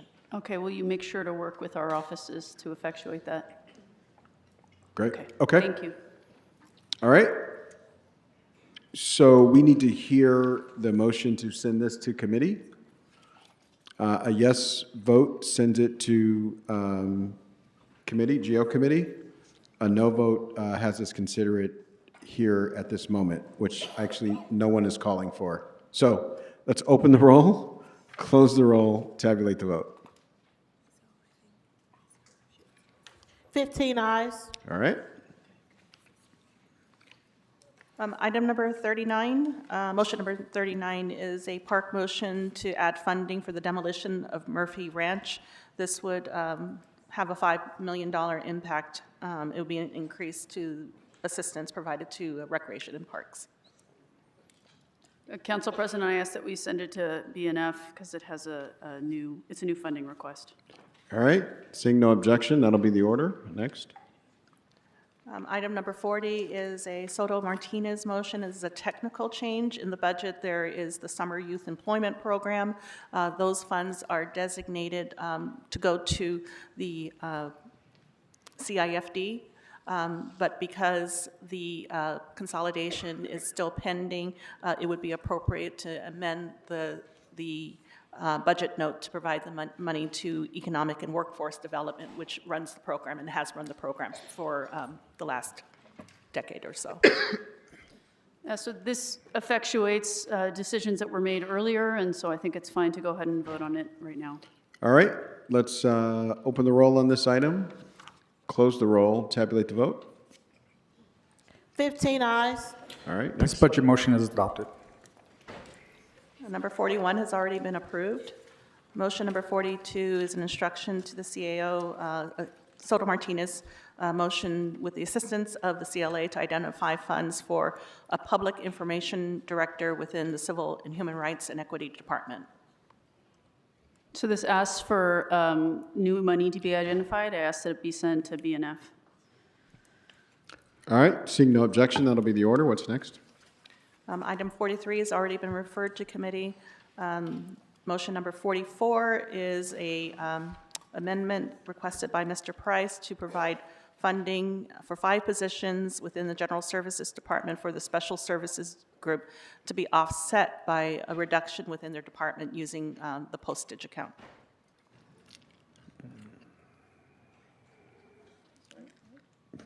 Madam Chair? Oh, sorry, I'm on the wrong one. Yeah. Can you turn on Councilwoman Padilla's mic, please? Similar, I would like for this to go to government operations, and I can have it in the next one. Okay. What's the recommendation, Councilwoman? I second that. Okay. So the recommendation is that this go to government operations and budget and finance committees? Yes, please. Okay. All right. Let's open the roll on that. Close the roll. Tabulate the vote. 15 ayes. All right. What's next? The last 2 motions are motions A and B. These are the closing motions that would give instructions to your staff to prepare the budget resolution and bring it back next week for final adoption. That's what really is the final adoption of the budget. That would come back to you next week. That must be approved before the June 1st deadline. All right, can we take A and B together? Yes. All right. Councilwoman Yaroslavsky? Colleagues, I made my long speech at the top. I'm not going to do it again. You can tell and see by our conversation today that this is a tough budget. We tried to strike the right balance. I know everybody doesn't agree with that, but we did read everyone's letters, and we did listen to public comment, and we tried to do what we could to restore basic city services and make sure we're on a path of fiscal responsibility. And so I ask for your aye vote on A and B. Councilmember Rodriguez? Thank you. Thank you, colleagues. And I'm going to take my opportunity, Ms. Yaroslavsky, and I want to thank you and my colleagues on Budget and Finance Committee for the lengthy and very deliberative work that you took. Of course, I also want to thank the CLA and the CAO, but the real superstars are incredible city family that show up every day to do the very best work that they can in service to the people of Los Angeles, oftentimes without the support that we know that they need in order for them to effectively perform their jobs. Unfortunately, what you started with, I believe, was presented to you was a budget that was riddled with a number of false choices. On the balance of protecting more of our city workforce from threat of the mayor's proposal to lay off over 1,500 individuals from our city family, it's an important achievement that you've accomplished to reduce the number of layoffs. And you also were able to restore a number of critical services like Care Plus and illegal dumping services, which are incredibly important to the health and safety of how we care for our neighborhoods. As important as the public safety investments are for our city. But unfortunately, I found myself increasingly disappointed and frustrated by the lack of willingness to address the elephant in the room, inside safe. While we have made substantial cuts and many departments have continued to make substantial cuts or take the budget implications of the decisions that are being made, the one area where we have spent hundreds of millions of dollars, where audits have disclosed that there are no receipts to account for the deliverables or the proclaimed deliverables, there were no substantive changes. In fact, the reduction that Inside Safe, per this budget, was a nominal 10%, which was no different than all of the other budgetary reductions that were applied to every other department. And yet, we know that there is less accountability with those resources based on all of the examples that we've seen, reported both from investigative reports from LAist, the issues stemming from LASA, but our own funded A&M audit that we spent $2 million on that said we couldn't account for much of the work that was being done. Inside Safe currently spends upwards of $7,000 a month to house a single individual. That's just room and board and services. That doesn't include all of the other ancillary services that are tapped from our city family in order to make it work, including LAPD overtime, including sanitation services, including the Department of Transportation. You're talking about upwards of $17,000 an individual to be housed under this program. And there have been no efficiencies proposed or changed since its inception. $17,000 a month with 4,100 individuals served. And we have dedicated hundreds of millions of dollars to this effort year over year. We had to beg for $400,000 for paramedics to be trained. We have to beg for the appropriate services to ensure that our communities have the support and the resources that they need. It makes no sense. What's proposed under the guise of efficiencies, absent policy conversations, because again, it's been a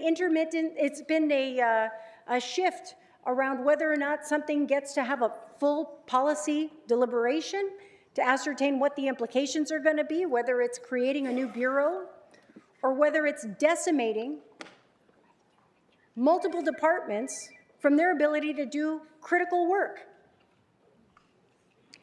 I don't understand why there wasn't greater conversations around the well-documented redundancies in outreach without maximizing and leveraging the MDTs that are provided by the county, that the CAO's office is supposed to aid us in coordinating, or at least that was the instruction that this council provided.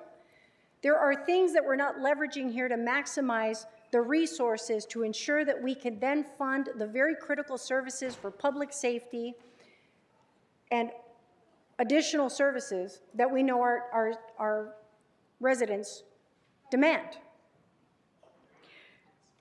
So it's concerning to me why we can't continue to engage in those important conversations. We're going to stand up a new bureau to pretend that the issue with what data we're missing has something to do with where the report is coming out of. All we have done is rearrange the deck chairs of the Titanic. We changed the messenger coming from the CAO's office to now putting a brand new general manager in charge of oversight to report to us what the outcomes are associated with this work. The agencies that receive millions and millions of dollars to do it fail to do it. Whether it's LASA, who just recently, by the way, paid out $800,000 in whistleblower complaints because it turns out they were withholding information that further demonstrated what wasn't functioning with Inside Safe, among a number of other issues. But we're going to pretend that we're changing something. We're not substantively changing what is at the root of the problem with how we're spending money around here. And I have to be honest, I was very disappointed with the tenor of the way things occurred today. Because while it's cute and funny when everyone's like, can't keep straight and keep track of how these votes are happening, there are city workforce who are terrified what their future looks like. It's not cute and it's not funny. Our city family deserves far more consideration than to be laughing about what the state of this environment is. It's really disheartening. These are serious times, and we have serious jobs. And it's not a joke when we can't keep track of what votes are happening before us. It's literally people's lives. It could be the next wave of unhoused because of the obligations that they have to meet for their families. And yet we're going to spend hundreds of millions of dollars unchecked for a signature program that fails to perform in every single one of our districts equitably. Oh, and by the way, also potentially creates greater liability and risk for us not being in compliance and fulfillment with the alliance agreement that has us under threat of receivership.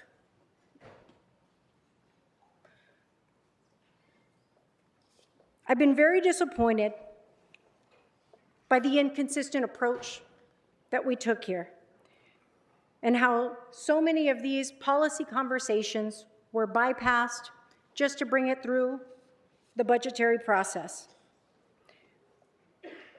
In this time of great fiscal crisis, when so many small businesses are shuttering and threatening to close, we see restaurants closing all the time, what was proposed in the mayor's budget was the consolidation of the one tool that we have to support these businesses in our economic workforce development department. This is a time when we need to be helping to shore up the economic vitality of this city and to use the expertise and the resources that we have at our disposal. But instead, many of those positions were deleted or eliminated, or are now being proposed to be consolidated with the social service department in our city, which has no expertise in this area. It makes no sense. We're willing to invest in a department that will promote swag and a message that says LA is for everyone, except when it comes to young people, small businesses, and seniors. This is a very difficult time that we're all experiencing, not just here in Los Angeles, but we're experiencing it across the country. I recognize that we have tremendous needs to meet, particularly with respect to public safety when we have a number of large-scale events coming to Los Angeles. But this is not a flip joke, and it's not something that when it's messy and sloppy is cute. It's not.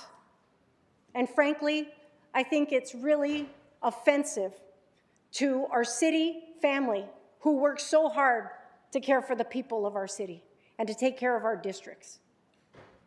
I was really disheartened by this experience today. And I was most disheartened by the fact that so much of what we were trying to help advance, even before we got to this point, was orchestrated in a manner that really limited our ability to contribute. So colleagues, while I appreciate there were a number of efforts to help recalibrate what I thought was a budget that was frankly a non-starter, really sloppily delivered to this council, yes, I think there was progress made.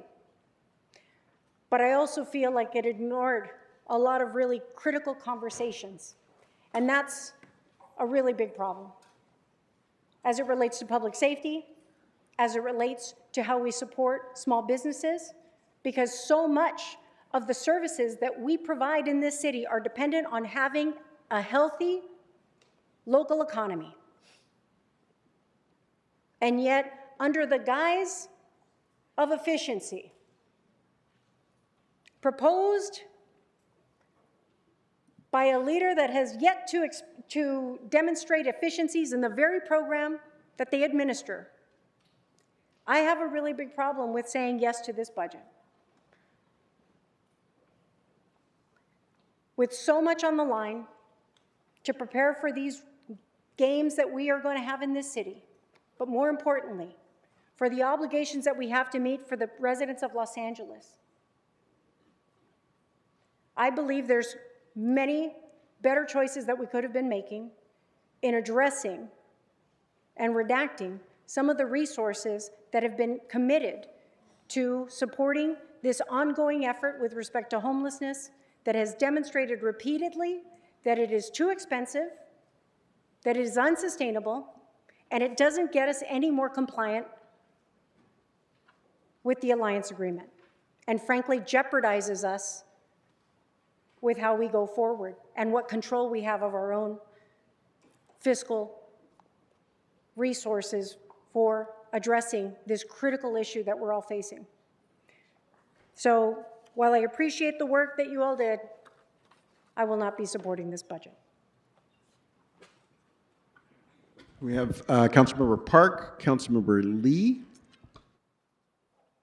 Council President, at the start of this budget process, we made a promise to maintain core services and minimize impacts to Angelenos. But this budget doesn't reflect those promises. It's bloated with homeless spending, a bottomless pit, and taxpayer boondoggle that doubles down on failure year after year. And frankly, at this point, it's just embarrassing. Hundreds of millions of dollars on bridge homes and home keys and interim housing sites, and no one can even tell us which ones are operational and which ones aren't, or how many beds we have. Spending $1.5 million per door to build micro units of housing to give away to homeless drug addicts when the vast majority of our own city employees can never afford a condo at that price. LAHSA is in a free-for-all. Literally no one is able to account for the billions we flush down the toilet, the county wisely pulling out, while we're over here at this city completely unprepared and so unable to manage our own homeless affairs that we're about to be placed in receivership by a federal judge. Again, it's embarrassing. I don't think we should agree to spend another penny on homelessness until we, as a full council, not just the few of you who get invited into the conversation, have the chance to chime in and actually cast a vote on whether we're finally getting a divorce from LAHSA and what the future of homeless services delivery looks like in LA. But instead of fixing that mess, what did we decide to go after? The increase we gave our fire department? After all, we literally just witnessed in January with our own eyes how desperately in need they are, with literally half the staffing and funding they should have for a fire department in a city of our size. There are still 100 rigs sitting over at the boneyard, but we're sitting here unable to say yes to the mechanics that we need to fix them. We're shrinking LAPD in favor of expanding other programs that haven't been effective, and we're doing it right on the cusp of major world events and in the midst of a crime and homelessness crisis, while our residents continue to be victimized in a city where the former deputy mayor just pled guilty to calling in bomb threats to City Hall. That's the state of our city. Going after our neighborhood councils, the people who volunteer their time to help guide us and do good things in our neighborhood and in our city. All of our residents and taxpayers, all they want is a fully funded police and fire department. They want the sidewalks fixed. They want the streetlights to work, and they want their kids to be able to play at the local park without having to step over drug and trash camps. We are down rabbit holes of spending on things that no one cares about. We haven't eliminated the price gouging that we do to ourselves. I just can't, in good conscience, vote for a budget that makes our city less safe, less fiscally sound, and even less responsive to our constituents' basic needs. I do appreciate all of the hard work that the mayor and the CAO and the CLA and the budget committee put into this, but I just cannot support this budget as it stands. Thank you, Council President. Thank you so much. Councilmember Lee. Thank you, Mr. President. First of all, I want to address just to say to the committee members, to CLA, CAO, all the department heads, all the city staff that were a part of this process, I know how hard you work, and to Councilmember Yaroslavsky, the immense pressure it is to be the budget chair during a time of fiscal uncertainty, and I want to thank you for that. But after reviewing the different parts of this budget, I'm always concerned not only what are we doing today, but how this affects tomorrow. You've heard me say over and over again that I believe the policies that we are passing here are making it hard for this city to rebound. We are second to last in major cities to rebound from COVID. We are ranked, tied with Fresno in conventions. There's different things that I think that we should be doing in the city, and that starts with public safety. We have two major events coming to our city. Two major events where people will go home, where it will be broadcasted throughout the world about the state of our city. And if people continue to leave the city of Los Angeles not feeling safe, then our problems will continue to get bigger and bigger. This budget issues that we are dealing with today will just grow stronger. I'm happy that we addressed the hiring, because we need to be full speed ahead in regarding hiring of officers And I appreciate that we're doing 240 and another 240, hopefully, if we can find the money at a later time. That's tough for me. It's tough for me to think that we are going to actually have those revenues, but I remain hopeful. I appreciate that we actually put that in. I appreciate that we're even discussing the fact that we're trying to move some monies to keep the important civilian positions at LAPD, the 250 positions, to save those positions, because those are critical positions in helping police officers do their jobs. I understand when we say, look, we don't print money. We have to make decisions that the fire department, but we know data that shows that the fire department, 1/3 of their calls are going to dealing with issues with homeless encampments. If we're not going to give more solutions to the fire department in addressing those problems, then we as a council need to take a look back on how we are dealing with what's happening and the encampments on our streets. And what we are doing still in a contract with LASA. We failed to address those problems in a way that I think is going to really move the needle and address the issues that the fire department has to do over and over. I don't blame them when they tell me, Councilman, we're going to save their life. No matter what, we will save their life if we are called upon to do so. But is there a reason why we are responding to the same people over and over and over again? I have a hard time looking at my constituents, and I believe a hard time looking at other city employees who are about to lose their jobs and say that we are prioritizing funding social programs that are not even in our jurisdiction, and not, again, focusing on the core services of what I believe the city of Los Angeles is supposed to be doing. Now, too often I heard during this budget, people fighting for what they want instead of what our city needs. And so that's why, colleagues, I just find it really hard to support this budget, especially when we do things like move the one program that's actually working in the city, and just without a policy discussion, just sending it to another department. Those are things that I don't understand. And I hear it over and over from everybody, hey, we need to have a policy discussion on it. Well, I've never, ever had the opportunity to weigh in on that. So, colleagues, for all these different reasons, I unfortunately will be voting against this budget. Thank you, Mr. President. Councilmember Jurado. Thank you, Council President. Do we have Councilmember Hutt too? Is that what you were telling me? Oh. No, we don't? Okay. Okay. Okay. Colleagues, yeah, I thought there was someone else on the queue. Colleagues, we all know that this budget is not perfect, and it reflects difficult choices in one of the most challenging fiscal years our city has faced in recent memory. And I have the great joy of being a council member for the first time, trying to look at this for the first time as well with all of you.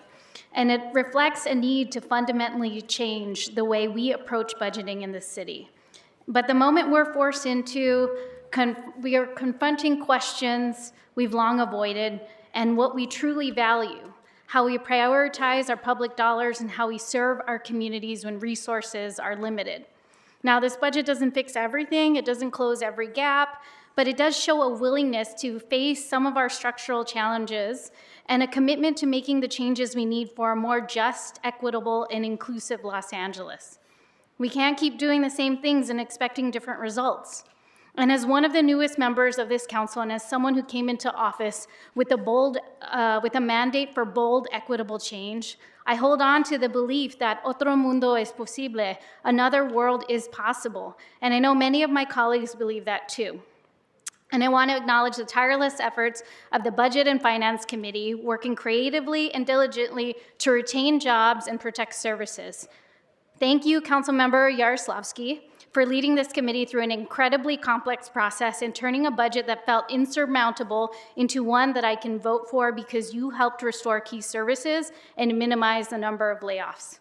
Thank you, Councilmember Hernandez, for always being down and for your relentless commitment to ensuring this budget reflects our values. Your leadership helped ground this committee in a reimagined vision of what's possible. I firmly believe that public safety is about the everyday services that keep our neighborhoods functioning, working streetlights, clean streets, and safe public spaces, and I'm glad to see that this budget restores key positions in our street lighting division. And Councilmember McCosker, thank you for making sure that GRID has funding. In my district, gang intervention and prevention work is life-saving public safety work. And thank you, Councilmember Blumenfeld, for helping restore animal services and for protecting the spay and neuter voucher program. As chair of Arts Parks and a proud parent of a shelter rescue, I'm especially grateful. And this budget preserves workforce development funding for essential programs like our day laborer centers and positions for garment worker centers so that they can help find stability. And Councilmember Hutt, thank you for leading on equitable cannabis enforcement reforms, ensuring that social equity operators, many of them people of color, have a real shot at success in the city.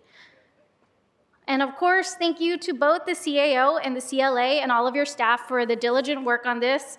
This is a crazy process that I walked into and further compounded by our financial situation, but you helped us navigate this process and I'm really grateful and thanks for being some of the best teachers for me and my team as we go through this.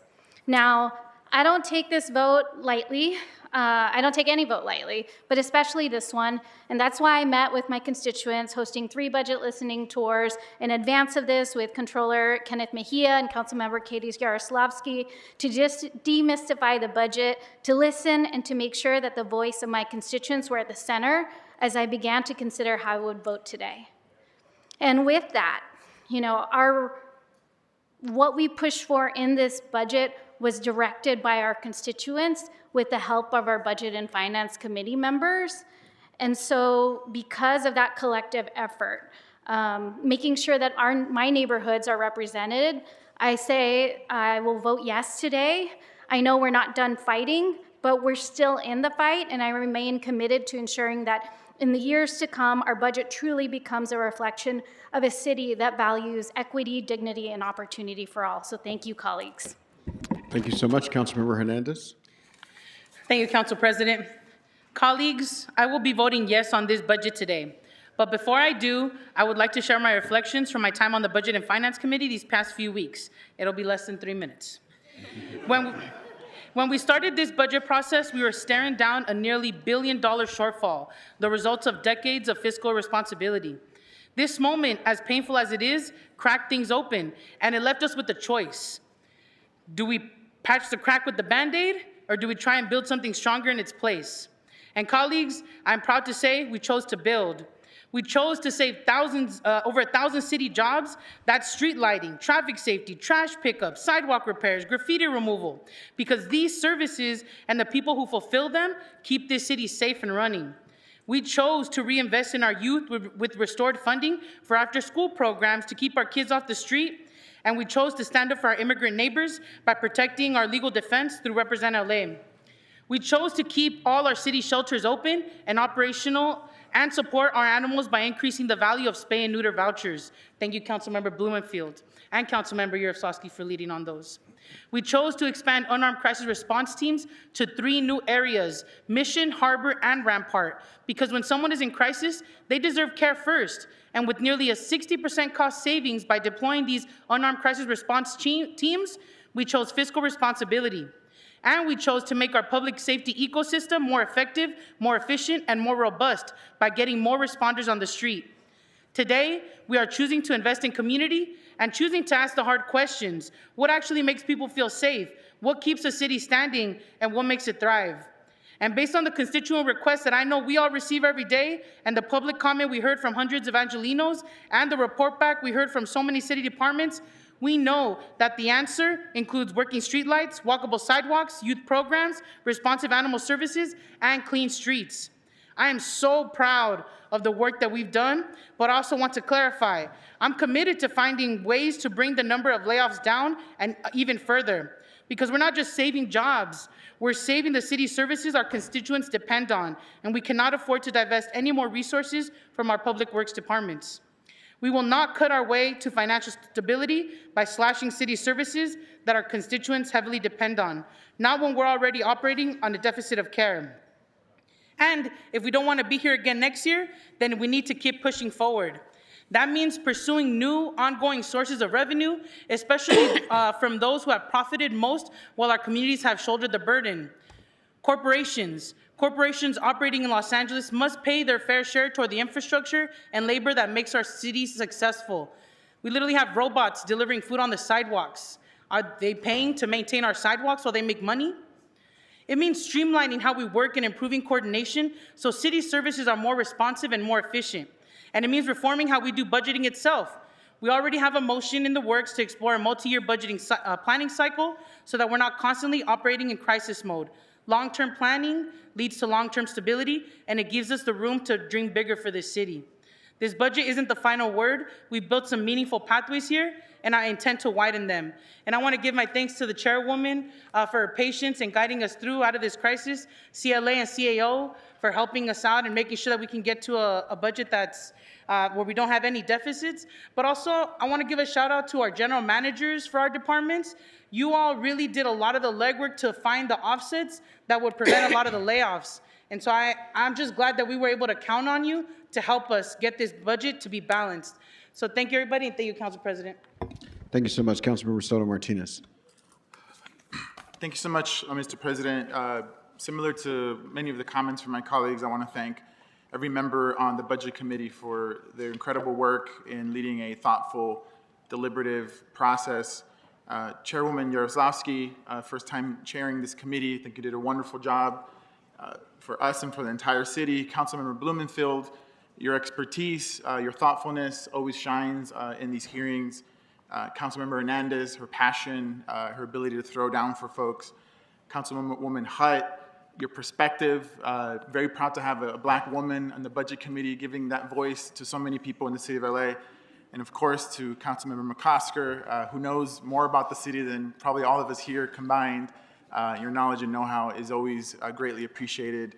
CAO, CLA staff, GMs, everyone, it really felt like this was a Herculean effort that brought everyone together. And that's what I think a budget process looks like. Now, to be completely honest, when I first got the reports of what we were looking at, I was nervous. A lot of us were nervous. Thinking about laying off thousands of workers for many of us was unacceptable. And we got that down to, I think every stone was unturned and we got down to the lowest possible number. It's not zero, and there will be some heartbreak, some pain, but I know that this committee did, and the GMs and everyone did as much as possible to get that number as low as possible. Now, I do believe budgets are a reflection of our values, and I was very happy that we were able to get money for Represent LA, especially in a time where a lot of immigrants are facing deportation and attacks from the federal administration, expanding an armed model of crisis response so that we can actually give our constituents a response that is not a one-size-fits approach, and one that can alleviate and take the work off of other folks that are usually responding to homelessness and mental health issues. And yes, even with all that, we still had to make some pretty painful cuts. But you know, I think everyone agrees the work here is not over. This is a long-term process. And I just want to say that someone who didn't come through the city structure, it's an absolute honor to be one of 15 folks that will be casting a vote today. I will be supporting this budget. And I take that responsibility fully for my constituents in District 13. And yes, a lot of the issues will continue, but I also want to bring forward that a lot of these issues have a much deeper problem, roots that have been happening, deep-rooted issues. We know that when people live in poverty, they're more likely to become homeless. So let's support giving people a living wage and health insurance so that when they get sick or lose their job, they're not living paycheck to paycheck or end up in the streets. let's make sure that we protect tenants and have those tenant protections so that when they're being unjustly evicted, they actually have a defense as opposed to being thrown in eviction court with no defenses. Let's give folks those issues, those solutions. And yes, people should not be living in the street. Yes, we should not have so many people responding to people who are sick and have mental health issues or drug addiction, because those folks, I guarantee you, did not come from the wealthier areas of the city of Los Angeles. They're coming from poor working class areas. So let's build more affordable housing. Let's build more permanent supportive housing sites. Find places to build that in your district. And so the work isn't over, but I'm very proud of what we all did here today, and what the Budget Committee did over the last few weeks. And so today will end, and we have a lot more work to do. So thank you so much, colleagues. Thank you so much, Mr. McCosker. Thank you very much. In my experience, the moment when you feel like you're going to have a budget adopted, there's a great deal of relief and sometimes pride. I'm not feeling that on this one. This has been a very, very difficult budget process. What we were presented with was terrible, absolutely terrible. And the circumstances we found ourselves in, terrible. And I do appreciate Councilmember Yaroslavsky, as our chair, and the committee for working so hard to bring down the negative impacts of this document. But it is heartbreaking that this document still has over 600 layoffs. And this document is imperfect in many ways. But there is not going to be a perfect document. And I think the point is well taken that many of us have made, that many of you have made, that the work is not over. It really continues. We got to get into committee to work on whatever it takes to preserve as many of those jobs as possible. We have to get back to our labor partners to see what else we can do to preserve services and protect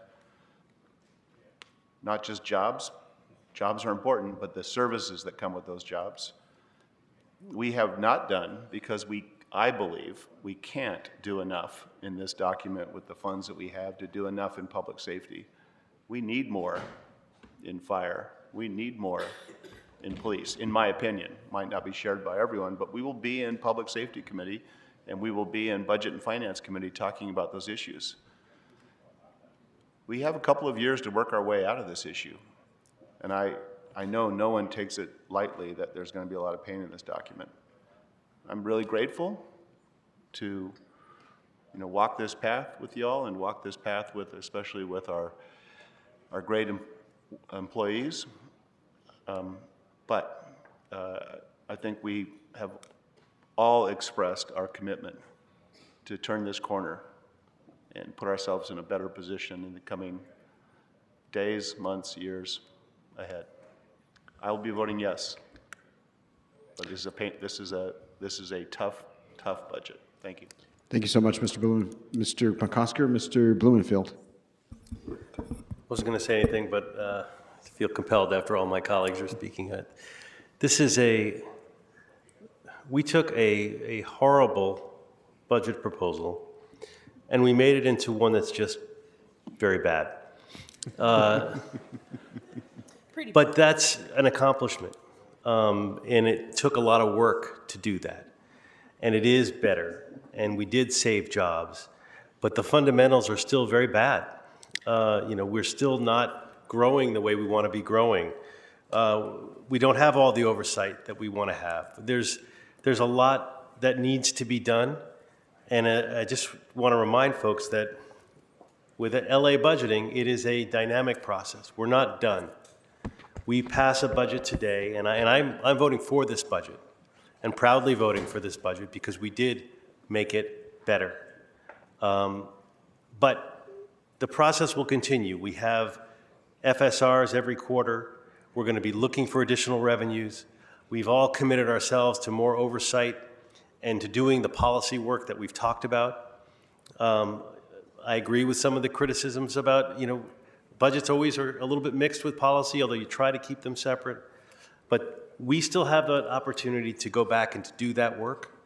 And we need to redouble our commitment to doing it. And I also want to say, I want to thank, really just express my gratitude for, as others have, but for everyone involved in this process, especially our chair. Our chair took this on, and I was chair recently. I know what it takes, and in a very difficult time. This is not a fun year to be the chair and to take on this, but you did it with professionalism, and you did it in a really good way where you're thoughtful and worked with all of the members on the committee and all the members in the council.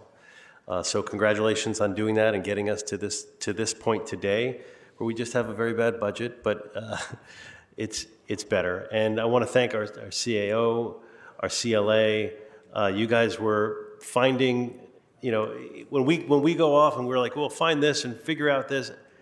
You guys go off and do that work, and there's a lot. It's not easy, and you have to, fight the temptation to do sort of what's expedient, to do what's really good for the city. And I know all of you are committed to this city deeply, and you take the time to help figure it out. And it is, especially as we get to that end of the process, and CLA has to hole up for the weekend and try to make sense of all the disparate things that we've said. And we're not consistent even as a committee. We're sending you in 10 different directions, and you have to find the vectors and figure out the common threads. And that is not an easy job to do. But you did it, and you've done it every year. And so I just want to express the gratitude for that. And really everybody, all the general managers, the mayor's office as well, digging in. This is, I'm proud of all the public servants that we have in this room today and who are listening to this, who have been part of this process, and grateful to work with all of you. And I'll leave it at that with just expressing my gratitude. Thank you so much. I see no more members on the queue. I know not every budget committee member has spoken, so I'll just note that for the record. Anyone that didn't speak? Yes. Oh, wow. Okay. Well, this was extremely difficult, and I want to say, of course, we have a good budget year. Of course, everyone's going to say yes. But the hard part is to look at where we are and make a determination that you're going to dig in deep, and you're going to lock arms with your colleagues and make this city work. And so first, I want to thank my chair. I believe you were very intentional about every part of our early mornings and our late nights, listening to the public comment from constituents and employees, understanding the difference that this budget will make in their lives. So thank you so much. I want to thank Bob, who was a wonderful committee chair in the Assembly, and you brought all that knowledge here to the city and mentored all of us on the committee. So I appreciate you. And I appreciate the Dean of Charter, Tim McGosker, who I could depend on to pull out a document from today or last year or 10 years ago and tell us the direction of our city. And that's another dependable quality that we all look forward to. Also, I get all choky. Eunices, who brings tender thoughts of this euphoric city that we should live in. I appreciate that because, of course I want my little black boys to grow up with no police gaffling them up. Of course I want to be somewhere where we don't have homeless in the street. So I appreciate that thought. Love you more. Anyway, to the CLA and the CAO, this is not easy work. But you stayed up late, 2 a.m., 3 a.m., walking out of the city hall to make sure we get it right. So thank you. And next time I don't talk, let me not talk so I don't sit up there and get all weepy. Thank you to my team, thank you to the leadership, and to all members who brought their best thoughts to try and make a difference in where we live and work. Thank you. Thank you so much to all the members of the council. Just want to add my thanks to the committee chair, woman. It was important to me when we did committee assignments that we did committee assignments for the future. People who are going to be around a minute and can really take the mantle forward. I had no idea there was going to be this much of a change in that short amount of time, and that you'd be faced with trying to figure out a $1 billion gap. And for the record, I agree with everyone. There is no good way to figure out a $1 billion gap. There's only less bad ways. And I think you we found one of the least bad ways to fill that gap. And you know, sort of the dean of budget experts, Mr. Blumenfield, you know, writing co-pilot, helping us roll through it, having seen this at least once before in a state of California, and all the members of the committee, you know, Councilmember Hutt being concerned about the big things, but also the small things, like what actually happens on the street corner when I walk out the door. And Councilmember McCosker providing guideposts and telling us, hey, there's a rake in that field. If you run over there, you're going to step on the rake and it's going to hit you in the face. And sometimes we did it anyway.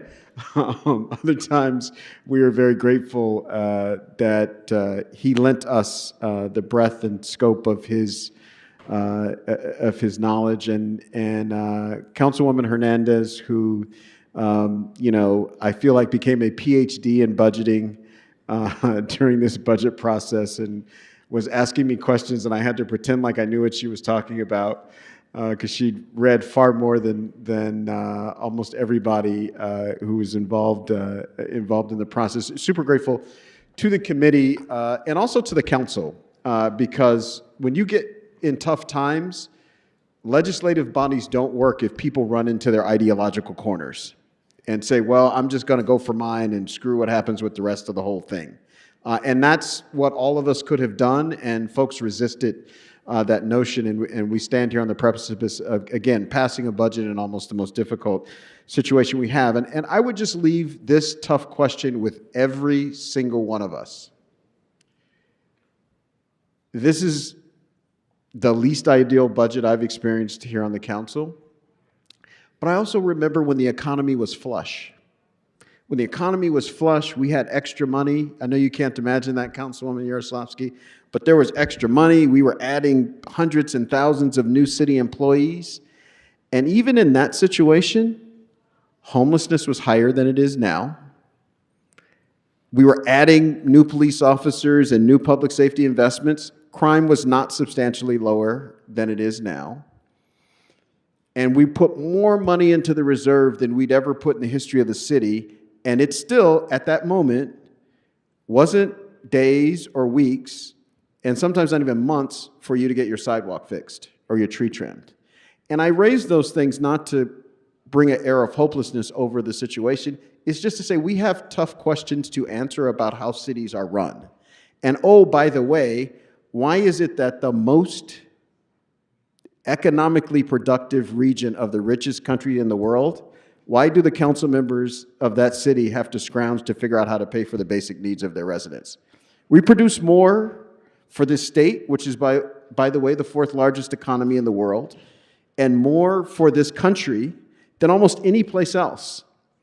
And we have to sit here and make these frustrating zero-sum decisions about how our citizens are treated and their quality of life. And that is wrong, and one day we got to get to that for once and all. We make the contribution, our people do the work, our people produce, our people ought to be able to have one of the highest qualities of life of anybody, certainly in this country. And so I just leave that with as food for thought as we think about this going forward.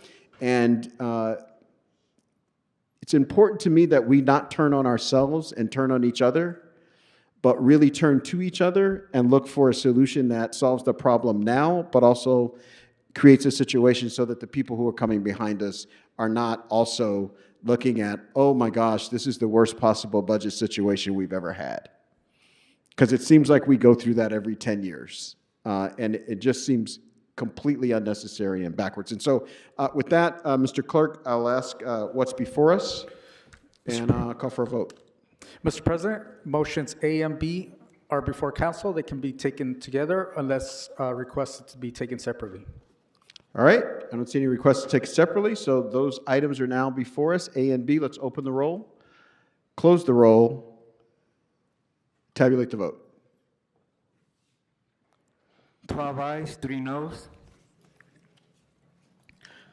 The council may now vote on the item as amended by the related motions, which is the Budget and Finance Committee report relative to the mayor's proposed 25-26 budget for the city of Los Angeles. All right, let's open the roll, close the roll, tabulate the vote. 12 ayes, 3 noes.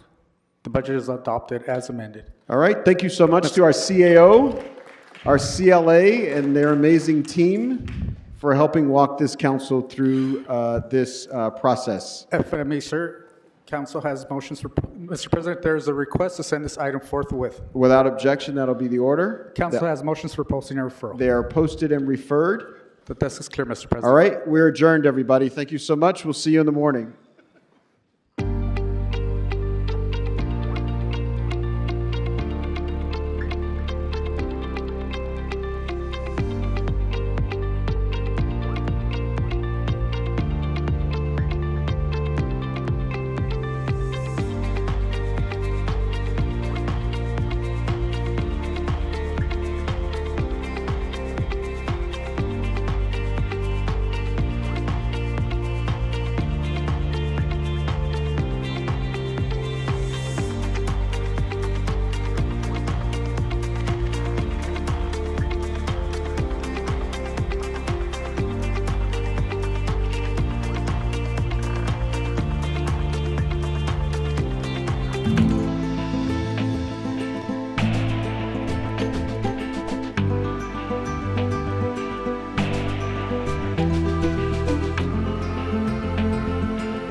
Sexual violence in their lifetime. There are Denim Days going on in hundreds of cities and businesses and schools and universities, high schools, today across the land. There are Denim Days in New York City, Milwaukee, Atlanta, Sacramento, and in other countries, including Canada, Mexico, and the newest country to come on board with a campaign is the Netherlands. People across the globe are using their voices in many languages. We will continue to educate, advocate, empower, mobilize, and resist until there is no longer the need. We must continue to use our voices, not just today, not just during this month, but every day. And the way that we can use our voices is through voting, through collaborating, through staying in community. The progress we make will be because we are in solidarity and because we care about each other. And thank you all for being here today to prove that.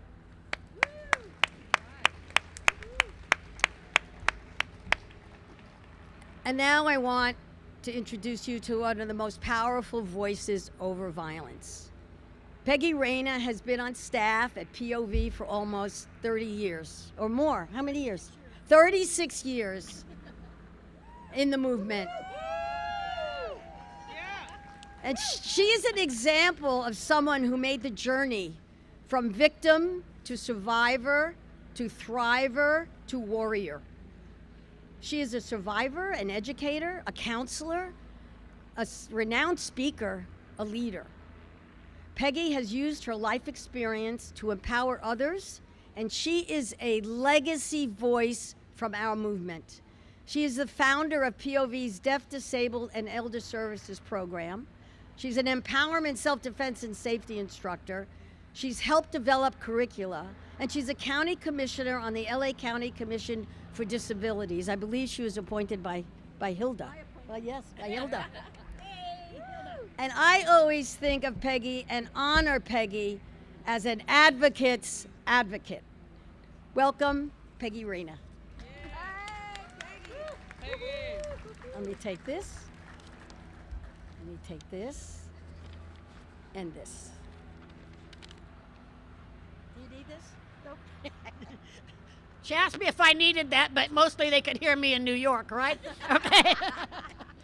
So, good morning. I'm thrilled to be here, and also to say that I've actually been a commissioner on the Commission on Disabilities for 8 years.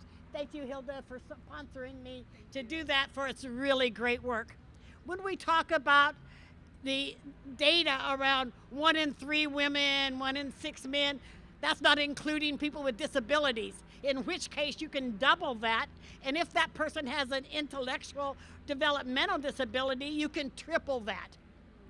Services to people with disabilities are really difficult to find. Services that are provided in American Sign Language are really difficult to find. Before I came to Peace Over Violence, back when we were the LA Commission on Assaults Against Women, they held a self-defense class for deaf women. And the agency that I worked with sent me to that class, and I fell in love with this agency, with the LA Commission on Assaults Against Women. And I set it to be my goal to get hired by them. It was not necessarily easy. I came and talked to Patty several for deaf services. I came back, she told me they didn't have funding for deaf services. Finally, I said, if you hire me, you'll get funding. And so she hired me, yay, for 10 hours a week. $10 an hour. Well, that was 36 years ago, and I'm really happy to say that there are multiple members of our Deaf Disabled Services team, and that we're all thrilled to work for Peace Over Violence, and to say that sexual abuse, sexual assault, physical abuse is not okay, whether you're able-bodied, whether you have a disability, no matter what language you speak, no matter what kind of clothes you wear, no matter what country you come from, it's just not okay. Thank you. That's all. Okay, awesome. Take this back. I will. Okay. Thank you so much, Peggy. You're always inspiring and you're always funny. I want to take a minute to thank our sponsors and supporters of the campaign this year. LA County Supervisors Horvath, Solis, and Hahn, LA City Council members Martinez, Rahman, Yarosovsky, Rodriguez, Park, Hernandez, all of them, Harris Dawson, Jurado, Padilla, Lee, Blumenfeld, Assemblymember Rubio. We also have support from Athens Services, Hagamel Foundation, Thrive Cosmetics, and our community partners here today, For Goodness Cakes, Honey Stitch Embroidery, Sticker Giant, and World Harvest Food Bank. I also want to recognize our, I lost my place.